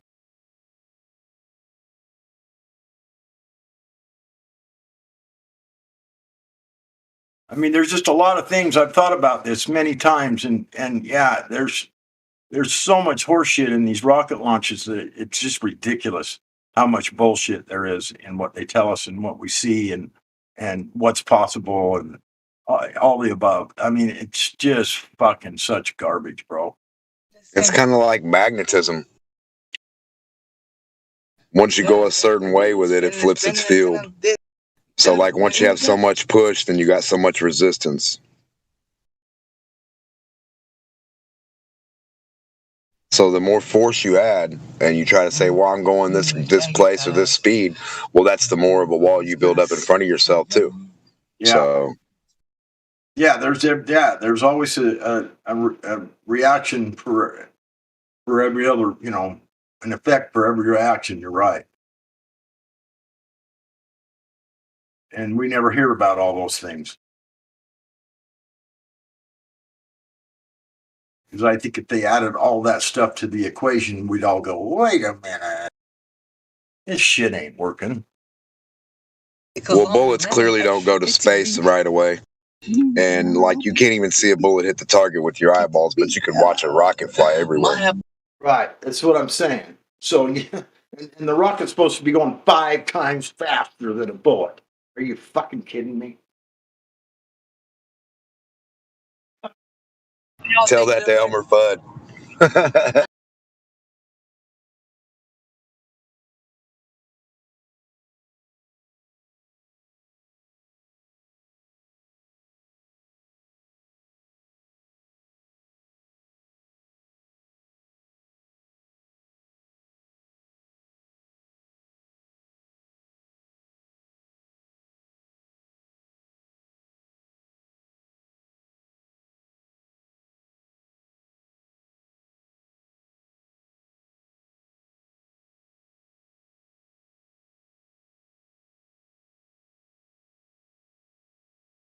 How fast does a bullet go? 22. A Swift 222 goes, I think, about 4,200 feet per second. Yeah, About 2,000 miles an hour is a good estimate for some bullets. Maybe, I don't know. Well, 4,200 feet per second is about 1,000 feet less than a mile a second. And that rocket's supposed to be going 5 times, more than 5 times that fast. That metal would melt. Even if it was any atmosphere up there whatsoever, the friction would be so radical that rocket would turn to molten metal. Because bullets, that's as fast as they can shoot bullets. They could make them go faster. They could put a bigger charge behind the bullet, but then the bullet would turn to liquid. The lead would just melt and dissipate in the air. So there's reasons why you don't have rifles that fire rounds to 10,000 feet per second, because the bullet would melt. Oh. From the friction. Have you ever saw the cartoons, like when it looks like they're shooting the little red dots? That's always what it reminded me of if you shot bullets that fast, like the lasers they're shooting. Yeah, the bullet would glow red and then disappear. Yeah, like the bolts. Molten. a steel worker's bolt. Yeah, like they glow red. Same Yeah. way. Yeah. But then it would there shortly thereafter, or very shortly thereafter, would turn to liquid metal and just completely dissipate, be gone. Yeah, I mean, I don't know too many rifles that fire faster than I think. I think 45 to 4,800 feet per second is about the fastest I've ever even heard of. I think that one. What about lightning and yeah? Well, lightning, I'm not sure how fast that is. It's probably faster for sure. Well, I mean, we watch it hit the ground. We watch it. We watch its reaction. So I mean, I highly doubt a rocket's that fast. You know what causes thunder, right? That's sound.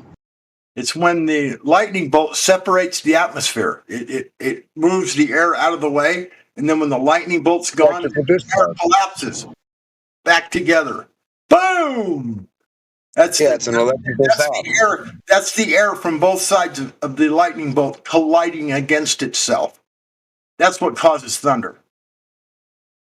Yeah, it's electric discharge. Yeah. No, it's the collision of the air.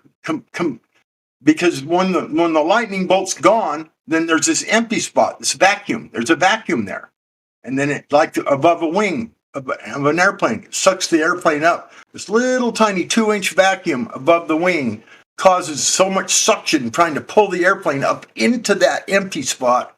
Entropy, or trying to fill the available space. The airplane tries to fill it. It lifts that entire fucking airplane up from this little 2-inch fucking vacuum above the wing.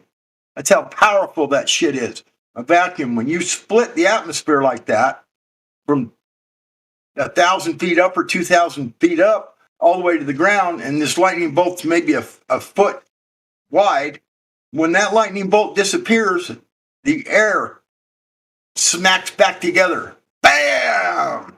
There's your fucking thunder. That's how powerful this fucking atmosphere is, dude. It's not the lightning or the electricity or anything that causes the thunder. It's the collision of the two sides of the atmosphere that have been split apart. And when the lightning bolt disappears, there's a vacuum there. Nothing in it, no air. And the pressure of the atmosphere pushes from both sides. Smack! Bang! Makes that big fucking noise. And it's not even a solid. Imagine if the atmosphere were solid with that. I mean, that would fucking be like a nuclear fucking warhead going off. I mean, that's just air colliding against itself.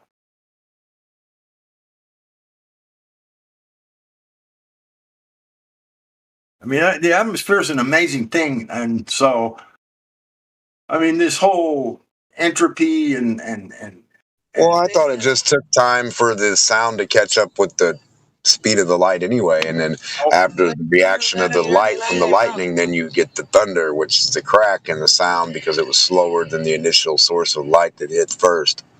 Nope, it's the atmosphere that collides back together. Look it up. I'm not making this shit up, bro. I researched it. No, I know, but where you looked it up at, I don't trust them. That's all. Not that I don't believe you. I believe your understanding of what you're trying to say, but I just don't. I don't see the atmosphere making a clap sound. Well, when have you ever heard the air make a clap sound in front of you, like the air itself, just the air? Not a clap, a collision. Have you ever seen the atmosphere be split? I mean, but what? That's what they claim. But you're saying when the air can hit the air and make a sound. I mean, have we ever noticed that anymore? What's that? So if I blow air into air, there's going to be a sound back. Well, yeah, if you could blow it together at the force of the power. Every time I hear air, it's usually the fan. If you could create the air, I usually hear the fan moving the air. I don't hear the air.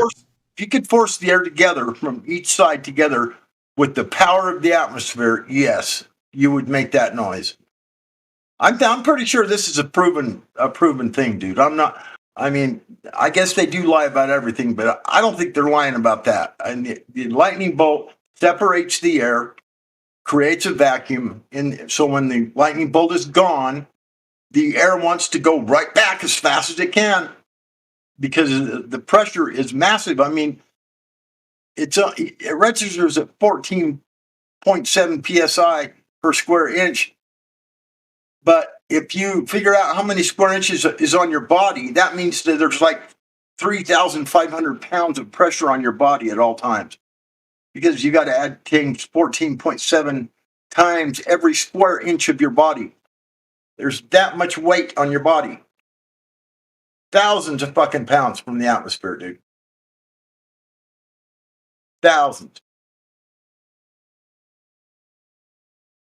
People just don't put this shit together. But that's what's going on. That's why vacuums are so powerful. When you put water in a vacuum and suck the air out, the water wants to boil. It boils at room temperature because the pressure can't hold the water down. That's the weight of the atmosphere is what's holding the water together as water. You remove that pressure and it turns back to vapor. It turns to vapor instantly. It starts to boil at room temperature. God rocking. What? God rocking. It's like the same thing in fluid dynamics when you create something called cavitation. It's where you create a pocket that has to slam back together because the air is a medium. It's not like empty. The air is pressure and it's gas. So when you break the gas apart, like in water, when it splits apart and creates cavitation, you're creating a void when it claps back together. Yeah.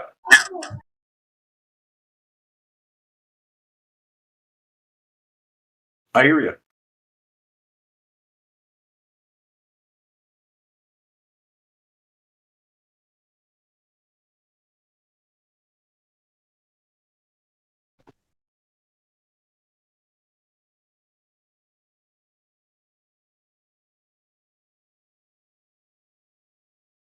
Nature does not like voids. It does not, does it? No. No, I do hear the wind whistle. Well, that's different. That's usually because of a foil passing through your eardrum or something, or it's passing through something that's causing a whistle. It's creating a vibration. Right. So it's like, when the lightning splits the air wants to violently go back. It's just like releasing the pressure from a vacuum chamber. Yeah. Instantaneous. Air violently refill the space.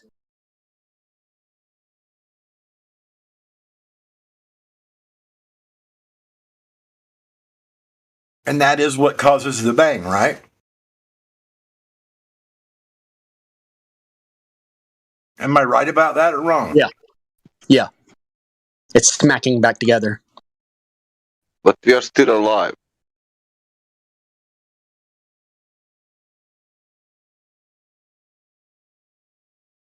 I mean, I do pay attention when I read shit, usually. And I do try to figure out whether it's not total horseshit most of the time. But, I mean, I don't claim to know everything, not by any means, but I do know about lightning because I took some time to learn about it. Somebody told me about lightning being caused by the atmosphere, so I looked it up, studied it for a minute. Sure enough, it's what they say it is. The violently static wants to refill the space. So if there's a vacuum outside of this planet, it's a lot more powerful than what you even could imagine. If there was a vacuum, complete. It's basically, well, it reacts like a vacuum. It would not just suck the air off this planet. It would suck the air. It would turn the water to vapor, and it would suck the water out of the earth as well. It would destroy the planet almost instantly. All that water, That's 3 times you said planet in the last 2 minutes. Chill out. Just kidding, man. even the water in the earth that's being held down from the atmosphere and the weight on the ground would, all the water and moisture in the earth would turn to vapor instantly and want to go right straight to that available space. Entropy and the entire You'll planet. go in all directions. Yep. Yeah, the entire planet would fucking explode, bro. You wouldn't just lose your atmosphere, you'd lose the whole fucking place, dude. Yeah, pretty much instantaneously, wouldn't it? That's why space isn't a vacuum. You only have the vacuum idea from differentials of different mediums resisting each other or allowing each other. Like, I mean, you put something.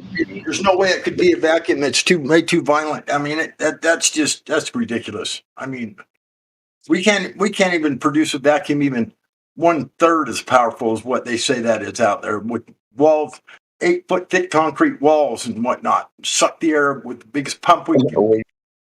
Well, you can, but only for a millionth of a second. Yeah, because it implodes on itself. Imagine it automatically fills, yeah, like an empty spoon.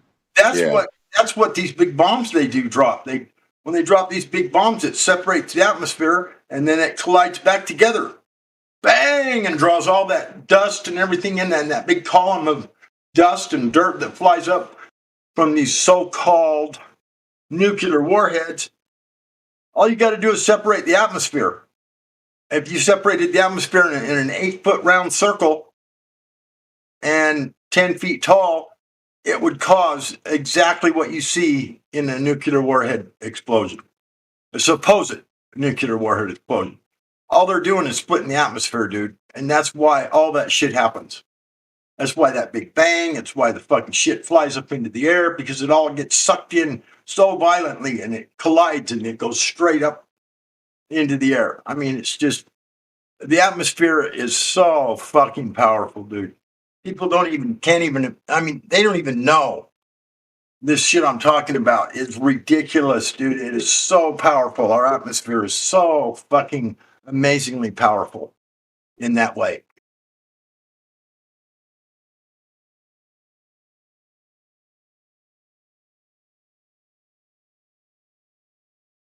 No, because I researched it.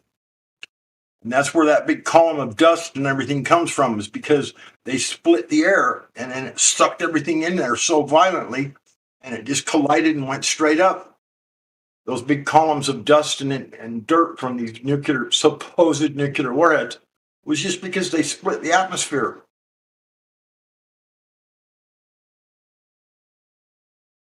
Probably where the fucking bang comes from, too.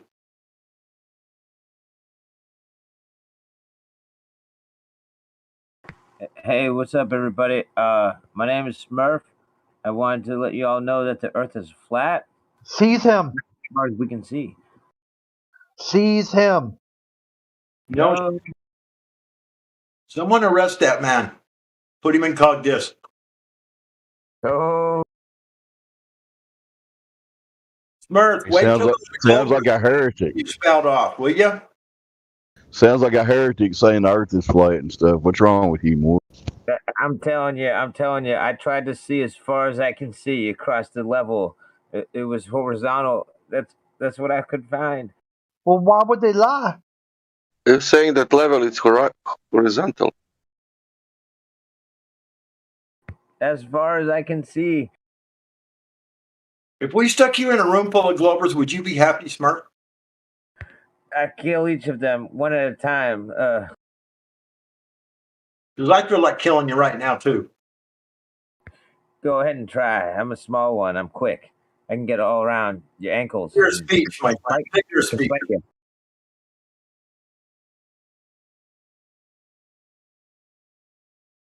Just because I feel like it doesn't mean that's what I would do. But yeah, I feel like.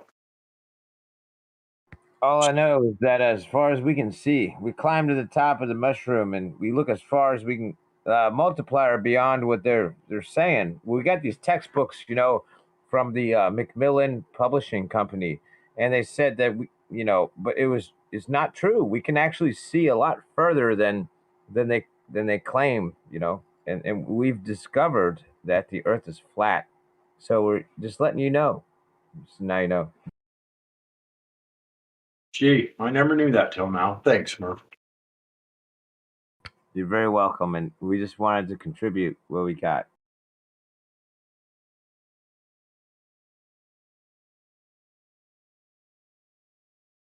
Let me tell you something, though, that you need to remember about me. I only need to be told these things one time. I remember. That's a good skill. It's few have that skill. Go ahead and carry on, man. You got it. Okay. I may just mute you if you keep saying it. So I'm just warning you.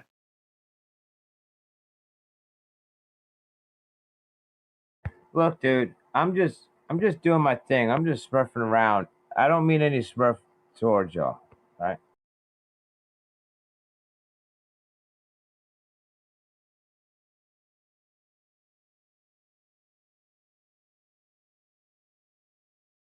That the Earth happens to be flat. That's like that's the thing that we figured out. Is your thing, is flat. I don't really care.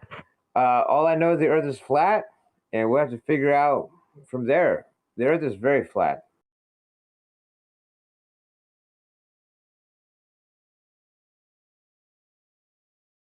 It's sort of like a pizza.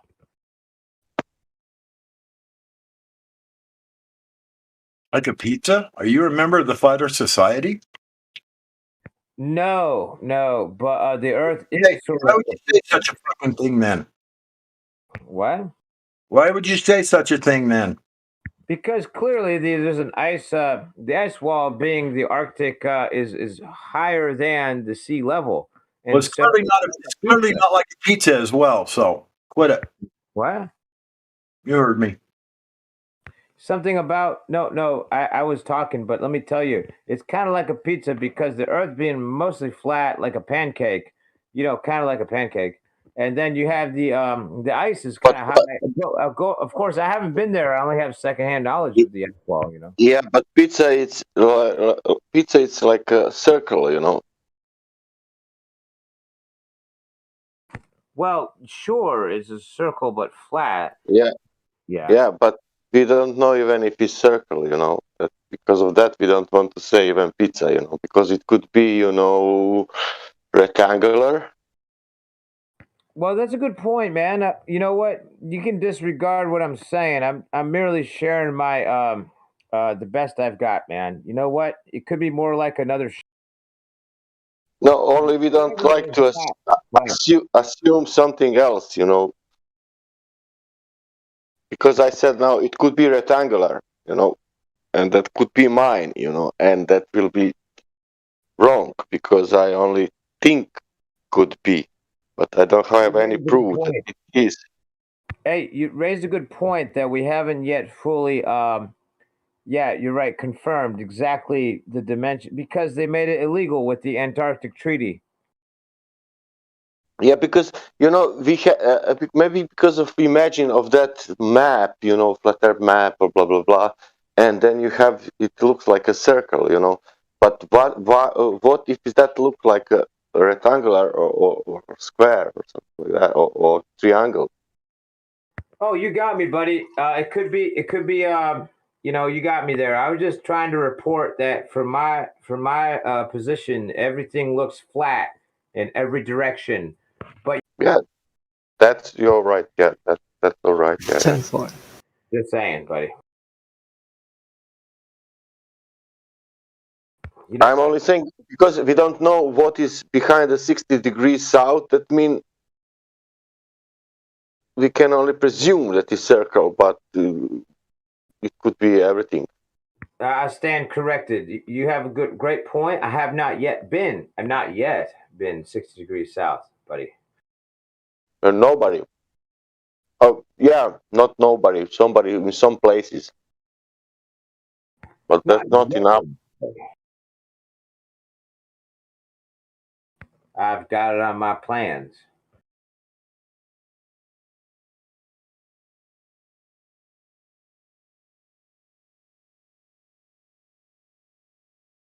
Hey, look, I didn't want to derail the conversation. I just wanted to jump in here and say that from here, everything looks flat. Y'all carry on. Thanks for meeting me. And that's all I got to say. That's all I wanted to say. And y'all have a great evening. You're all right, man. Yeah.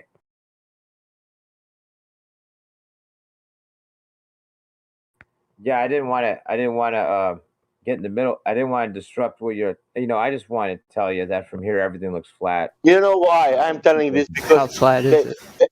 Because Globers, they always want to catch they always want to catch you with something. They will say, you said this, and blah blah blah. Yeah. But no, that's all I wanted to say is that, okay, so in my head, I think it's like a circle, flat pizza thing. All the I don't way. know what it is. All I know is that from here, everything looks flat. From here, everything that, as far as we can see, a lot further than they claim we should be able to see, and that's all I've got to say. I'm gonna hand it over to y'all. Y'all carry on. Go back to. I'm just saying it looks flat. That's all I'm saying.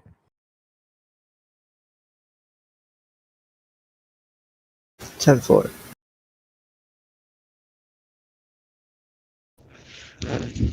Thank you. Now back to you, Smurf. 10-minute monologue. Go. Okay, 10-minute monologue. Guys, go on about how we're gonna grab our Smurf muskets and fight the tyranny. 10 more minutes. The Earth is very flat. It's very flat. You can make it a minute monologue if you want to. It's up to you. Oh, thanks, buddy. Okay, well, we're going to go on about how the communists are the problem, and the communists have been trying to tell us that the world is a globe when we clearly can see a lot further than, and so clearly it's not a globe, and so all the Smurfs have mustered and rallied together to repel the communists, and we're now in Smurfville. We have our torches and our pitchforks out, and we're ready to burn the globe and to burn it into a. We're going to use it as fertilizer, and that's it. That's all I got to say. Thank you very much for your time.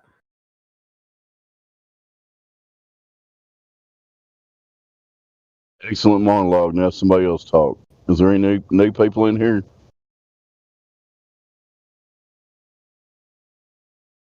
What's a good communist number? So it is flat. 66. 1. Wow. 60, but you were right. 66 is the answer. Damn it, Dave.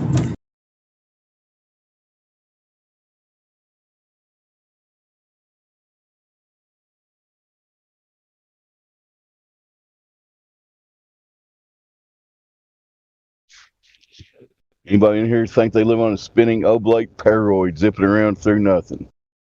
What about you, Anyone? Cosell? Are you a Glober? Mr. Cosell, are you there? Speak up. Cosell's got a flat earther tag.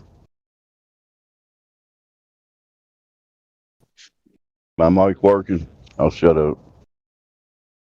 We hear you loud and clear, buddy. Weary, bro.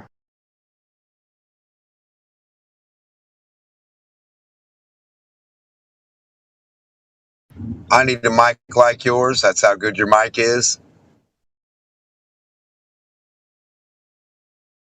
I have a question.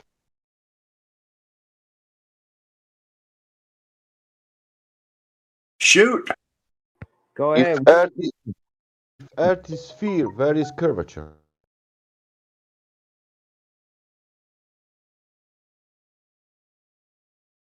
Down the road. Keep going. Keep going. Geometrically saying, where is in reality? Quit being funny. It's just beyond where you can see it is where the curvature is. It's right where the light's bending and where you can apparently see it, apparentness of apparent air and like a medium of apparentness.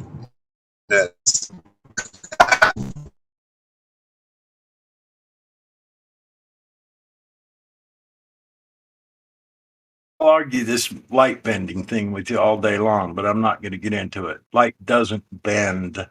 You can change direction, but it goes straight again. Light only travels in straight lines. Only. Period. We need to quit letting these Glovers get away with saying light bends because it does not.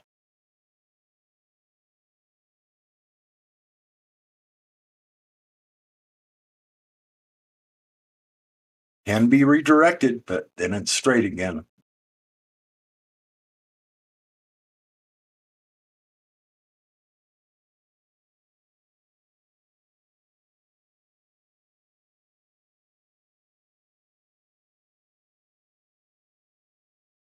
As a matter of fact, I can't wait for some Glover to come in here and try to tell me light bends. I want to ream his ass.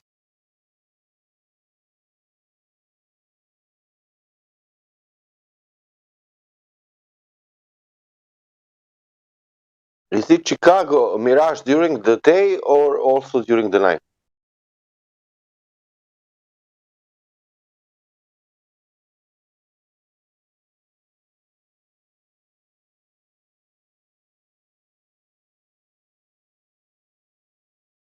What did you say about Chicago? Say that again, please. Is it Chicago mirage during the day or also during the night? It's also mirage. Mirages are upside down. Was the image upside down? But let's say that Chicago during the day it's one kind of A special mirage that's not upside down? whatever it is, hologram, let's say. Affected by what? You know, because they said on news it's a mirage. I know, but mirages are upside down. Look it up. But what that mean? That is not mirage. What it is then? It is called Chicago. It's called I don't. Night Chicago. In Chicago, when the lights go out. Are you saying that is real town? Yeah. Yeah, that's a real town. It's Chicago. It's a fun. It's really Chicago, my friend. Yes. It's apparently No, it's not real. Chicago. But if you're a photographer, for example, and if you go to the Michigan Lake, you will get the town or you will get something else. If you shoot one of those buildings with a turd, it will stick.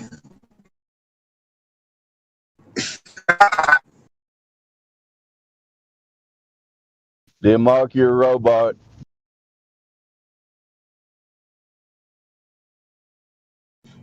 UFO. What do you think it is? You know, they are asking us, does Australia exist? Let's find out, does Chicago exist first? You said a hologram? Yeah. Yeah. During the day, during the night, I don't know what it is. Well, I thought Ralph Skiba already traveled in a boat with a camera on it the whole time, and it never did change. It stayed the same way all the way there during the day. That kind of takes out the mirage theory, and it sort of takes out the matrix or the whatever theory you said, hologram theory. That's already been handled, I think. Somehow I have that video. I think it's already been taken care of, my friend. I told you, somehow I have that video.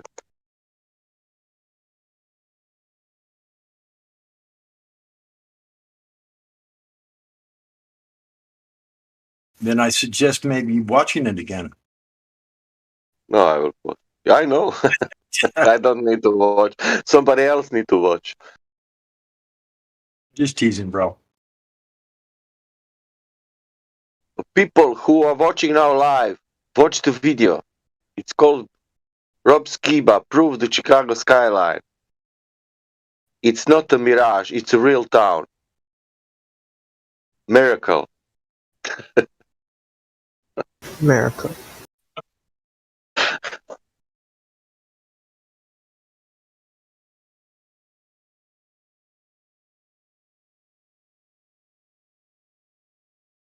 about poor Rob.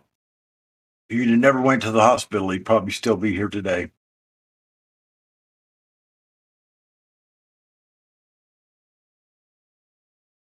That's my personal opinion. It could be. I could die 5 times and I had luck.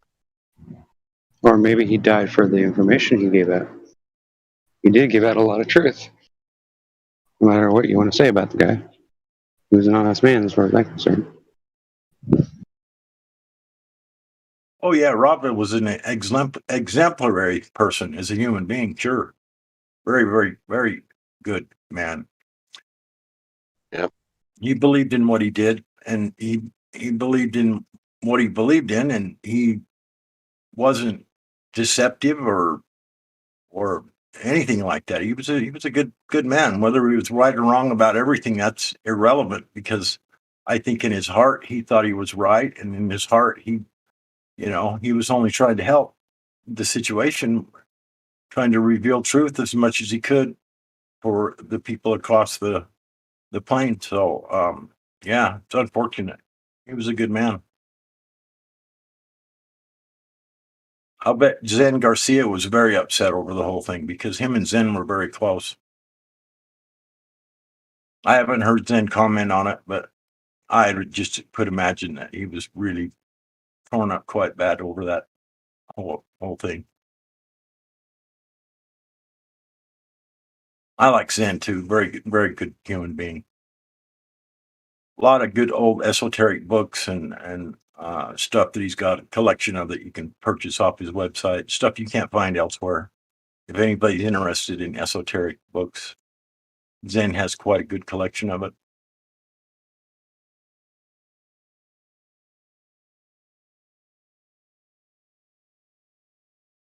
Oh my God, Professor Phil sent me a message. I cannot believe. What did he say, if you don't mind? Flat Earthers claims to be expert at navigation, so how can they not know what the shape Earth is? And he's sending me the photo of curving Earth from space. Curvature. You cannot see Chicago between about 9 a.m. and 4 p.m. Mirage is generic term for refraction. Thank you, Professor Phil, very much. Now, Professor Phil, can you answer me which kind of refraction move horizon looming, of forward? Looming. I want to know which kind of refraction makes light curve, because you can only redirect light into straight lines. No one can prove you cannot make light curve. Unless you redirect it every 100th of an inch, send it through a new medium and have it bend the exact same amount each time, not bend, but redirect it so that it appears to be curving. You would have to have that happen every 100th of an inch for it to be a real curve or look like a curve. It would still be millions of little short straight lines, but it would appear to be curving. I would like to know how in the hell they think that's going on, because light is only redirected. I'm not going to go on about this. I've already done it a few times. Because they're delusional. That's why. Yeah, I know. It's fucking ridiculous. Yeah, they think curve is straight. Come on.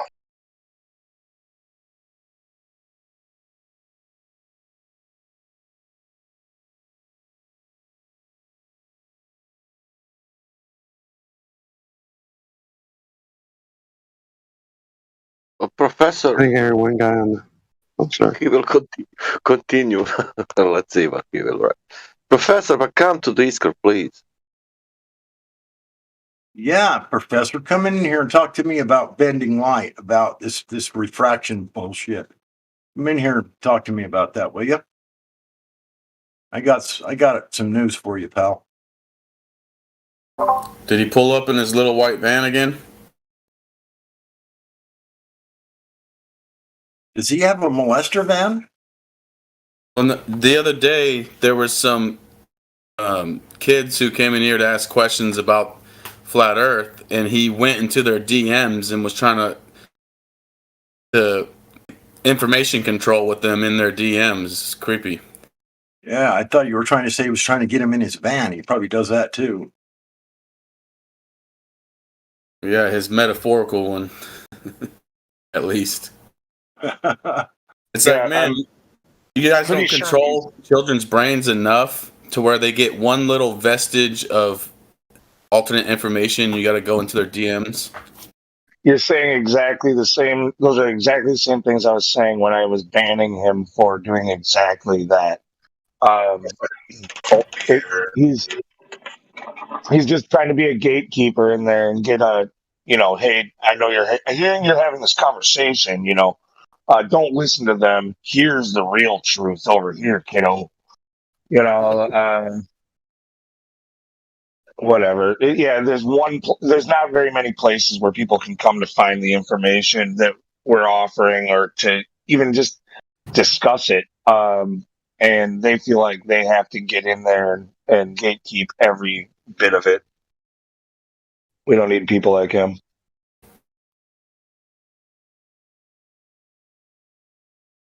No, if he was an honest man, he would ask them to do the research themselves and look into it, critically think and their way through the process of what you were just taught or told, and go out and do it and look into it for yourself.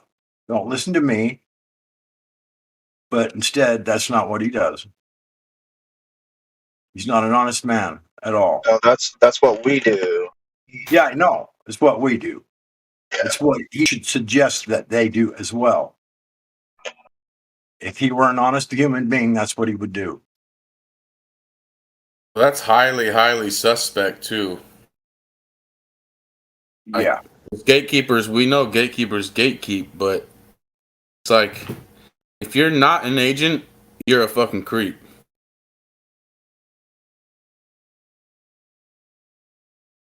Because why would you go that far?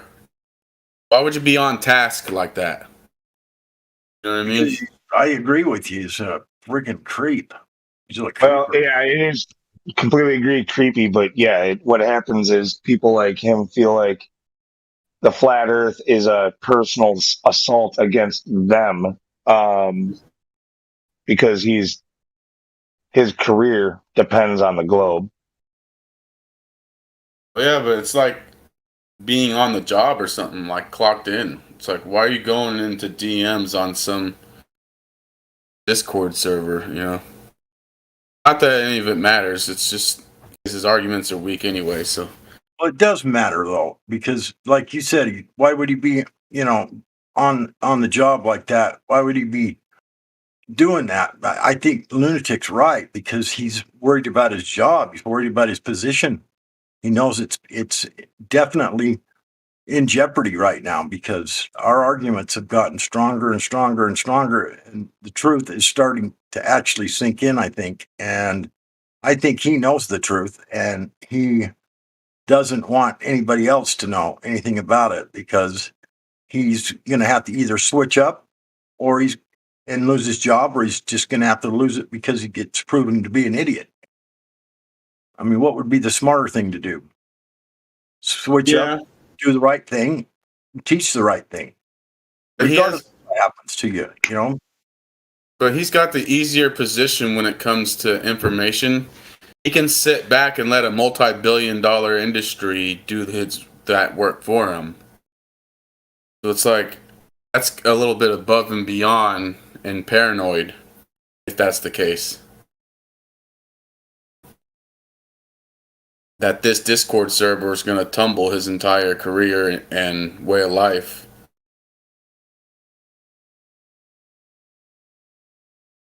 Hey, he's not the only one who does this. There's teams of these guys.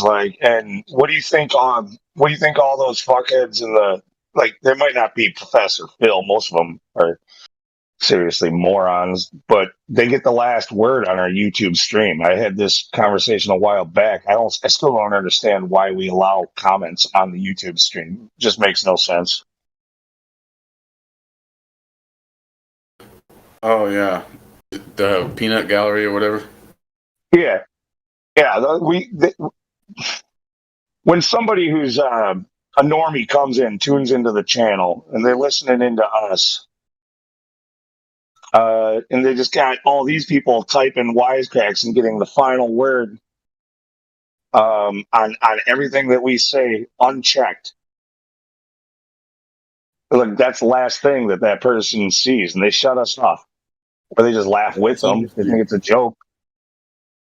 That's an interesting point, because if the comments were turned off, anybody would have to be vetted to come through here and can't just go on a sideline. And that's an interesting point.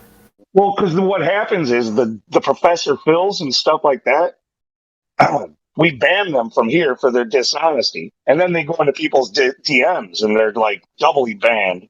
But they also go to the YouTube chat and they do it there. They're the same guys that are over there doing that. It's people who are banned for being dishonest that are getting the final word. And they're earning that paycheck.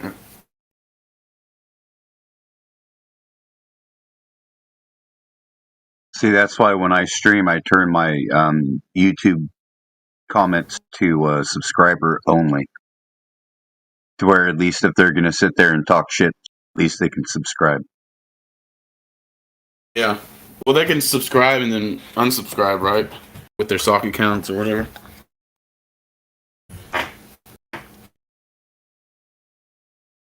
Yeah, it's still subscriptions. Well, yeah, but they can click unsubscribe right after, right? Yeah. It still shows analytics. Yeah. It's not about numbers on the YouTube stream, though. Most of those numbers are either us, moderators and stuff that are at work. Those are the people who are actually listening, most of them. Otherwise, it's trolls that are only there for the comment section. They're not even listening to us.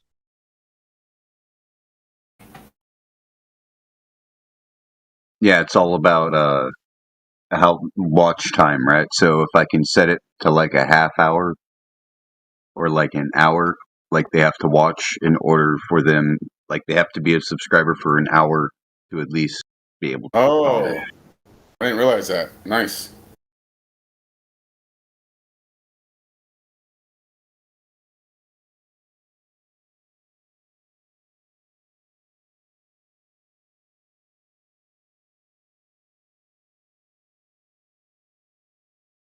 Yeah, the internet just in general has created a just outpouring of trolls.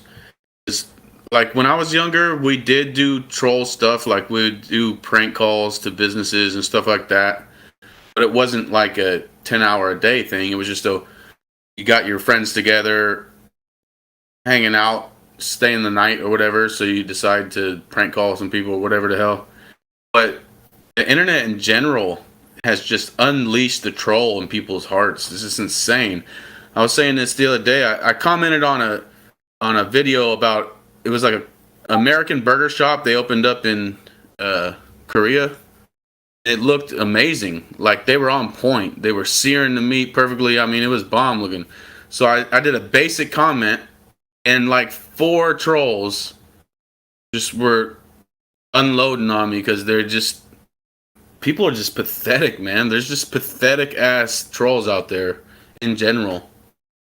So this topic triggers people even more. So it's understandable that we just get relentless trolling. Cause, like, really, it's a cheeseburger video, dude. You can't let me just say a basic comment about a cheeseburger being good, looking good. Jeez, it's just so pathetic.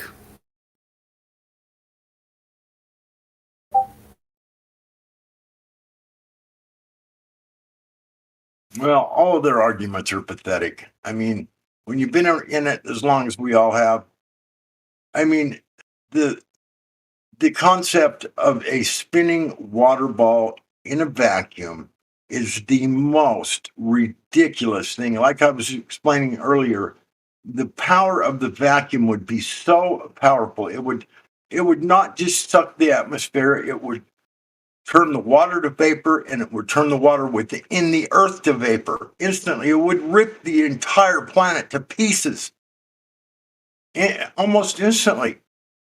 Yeah, It would crush and vaporize you like a bug. Yeah. I mean, not just crush it, it would expand.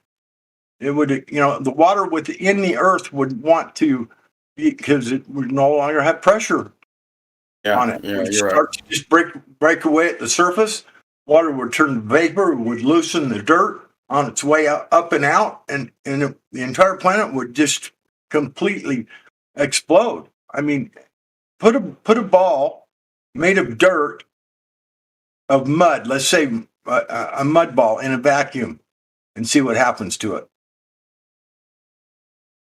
Yeah, that'd be That interesting. mud ball would completely expand and be all over the sides of that vacuum within seconds. I would like to see them put the LEM in that under the -6 torr vacuum they have at NASA. Put what in there? The LEM, the lunar lander. Oh yeah, well, any sealed anything sealed would no longer be sealed any longer. That's for sure. The pressure of this atmosphere is so, like I was saying earlier, it's so amazingly strong. Just that much weight on everything, holding things together. I mean, like I said, your body's got like over 3,000 pounds of pressure on it. If you take 14.7 times every square inch of your body, bottom of your feet to the top of your head and everywhere in between, and times it by 14.7, there's thousands of pounds of pressure on your body. Yep. And the earth would just expand, and yeah, there's no vacuum.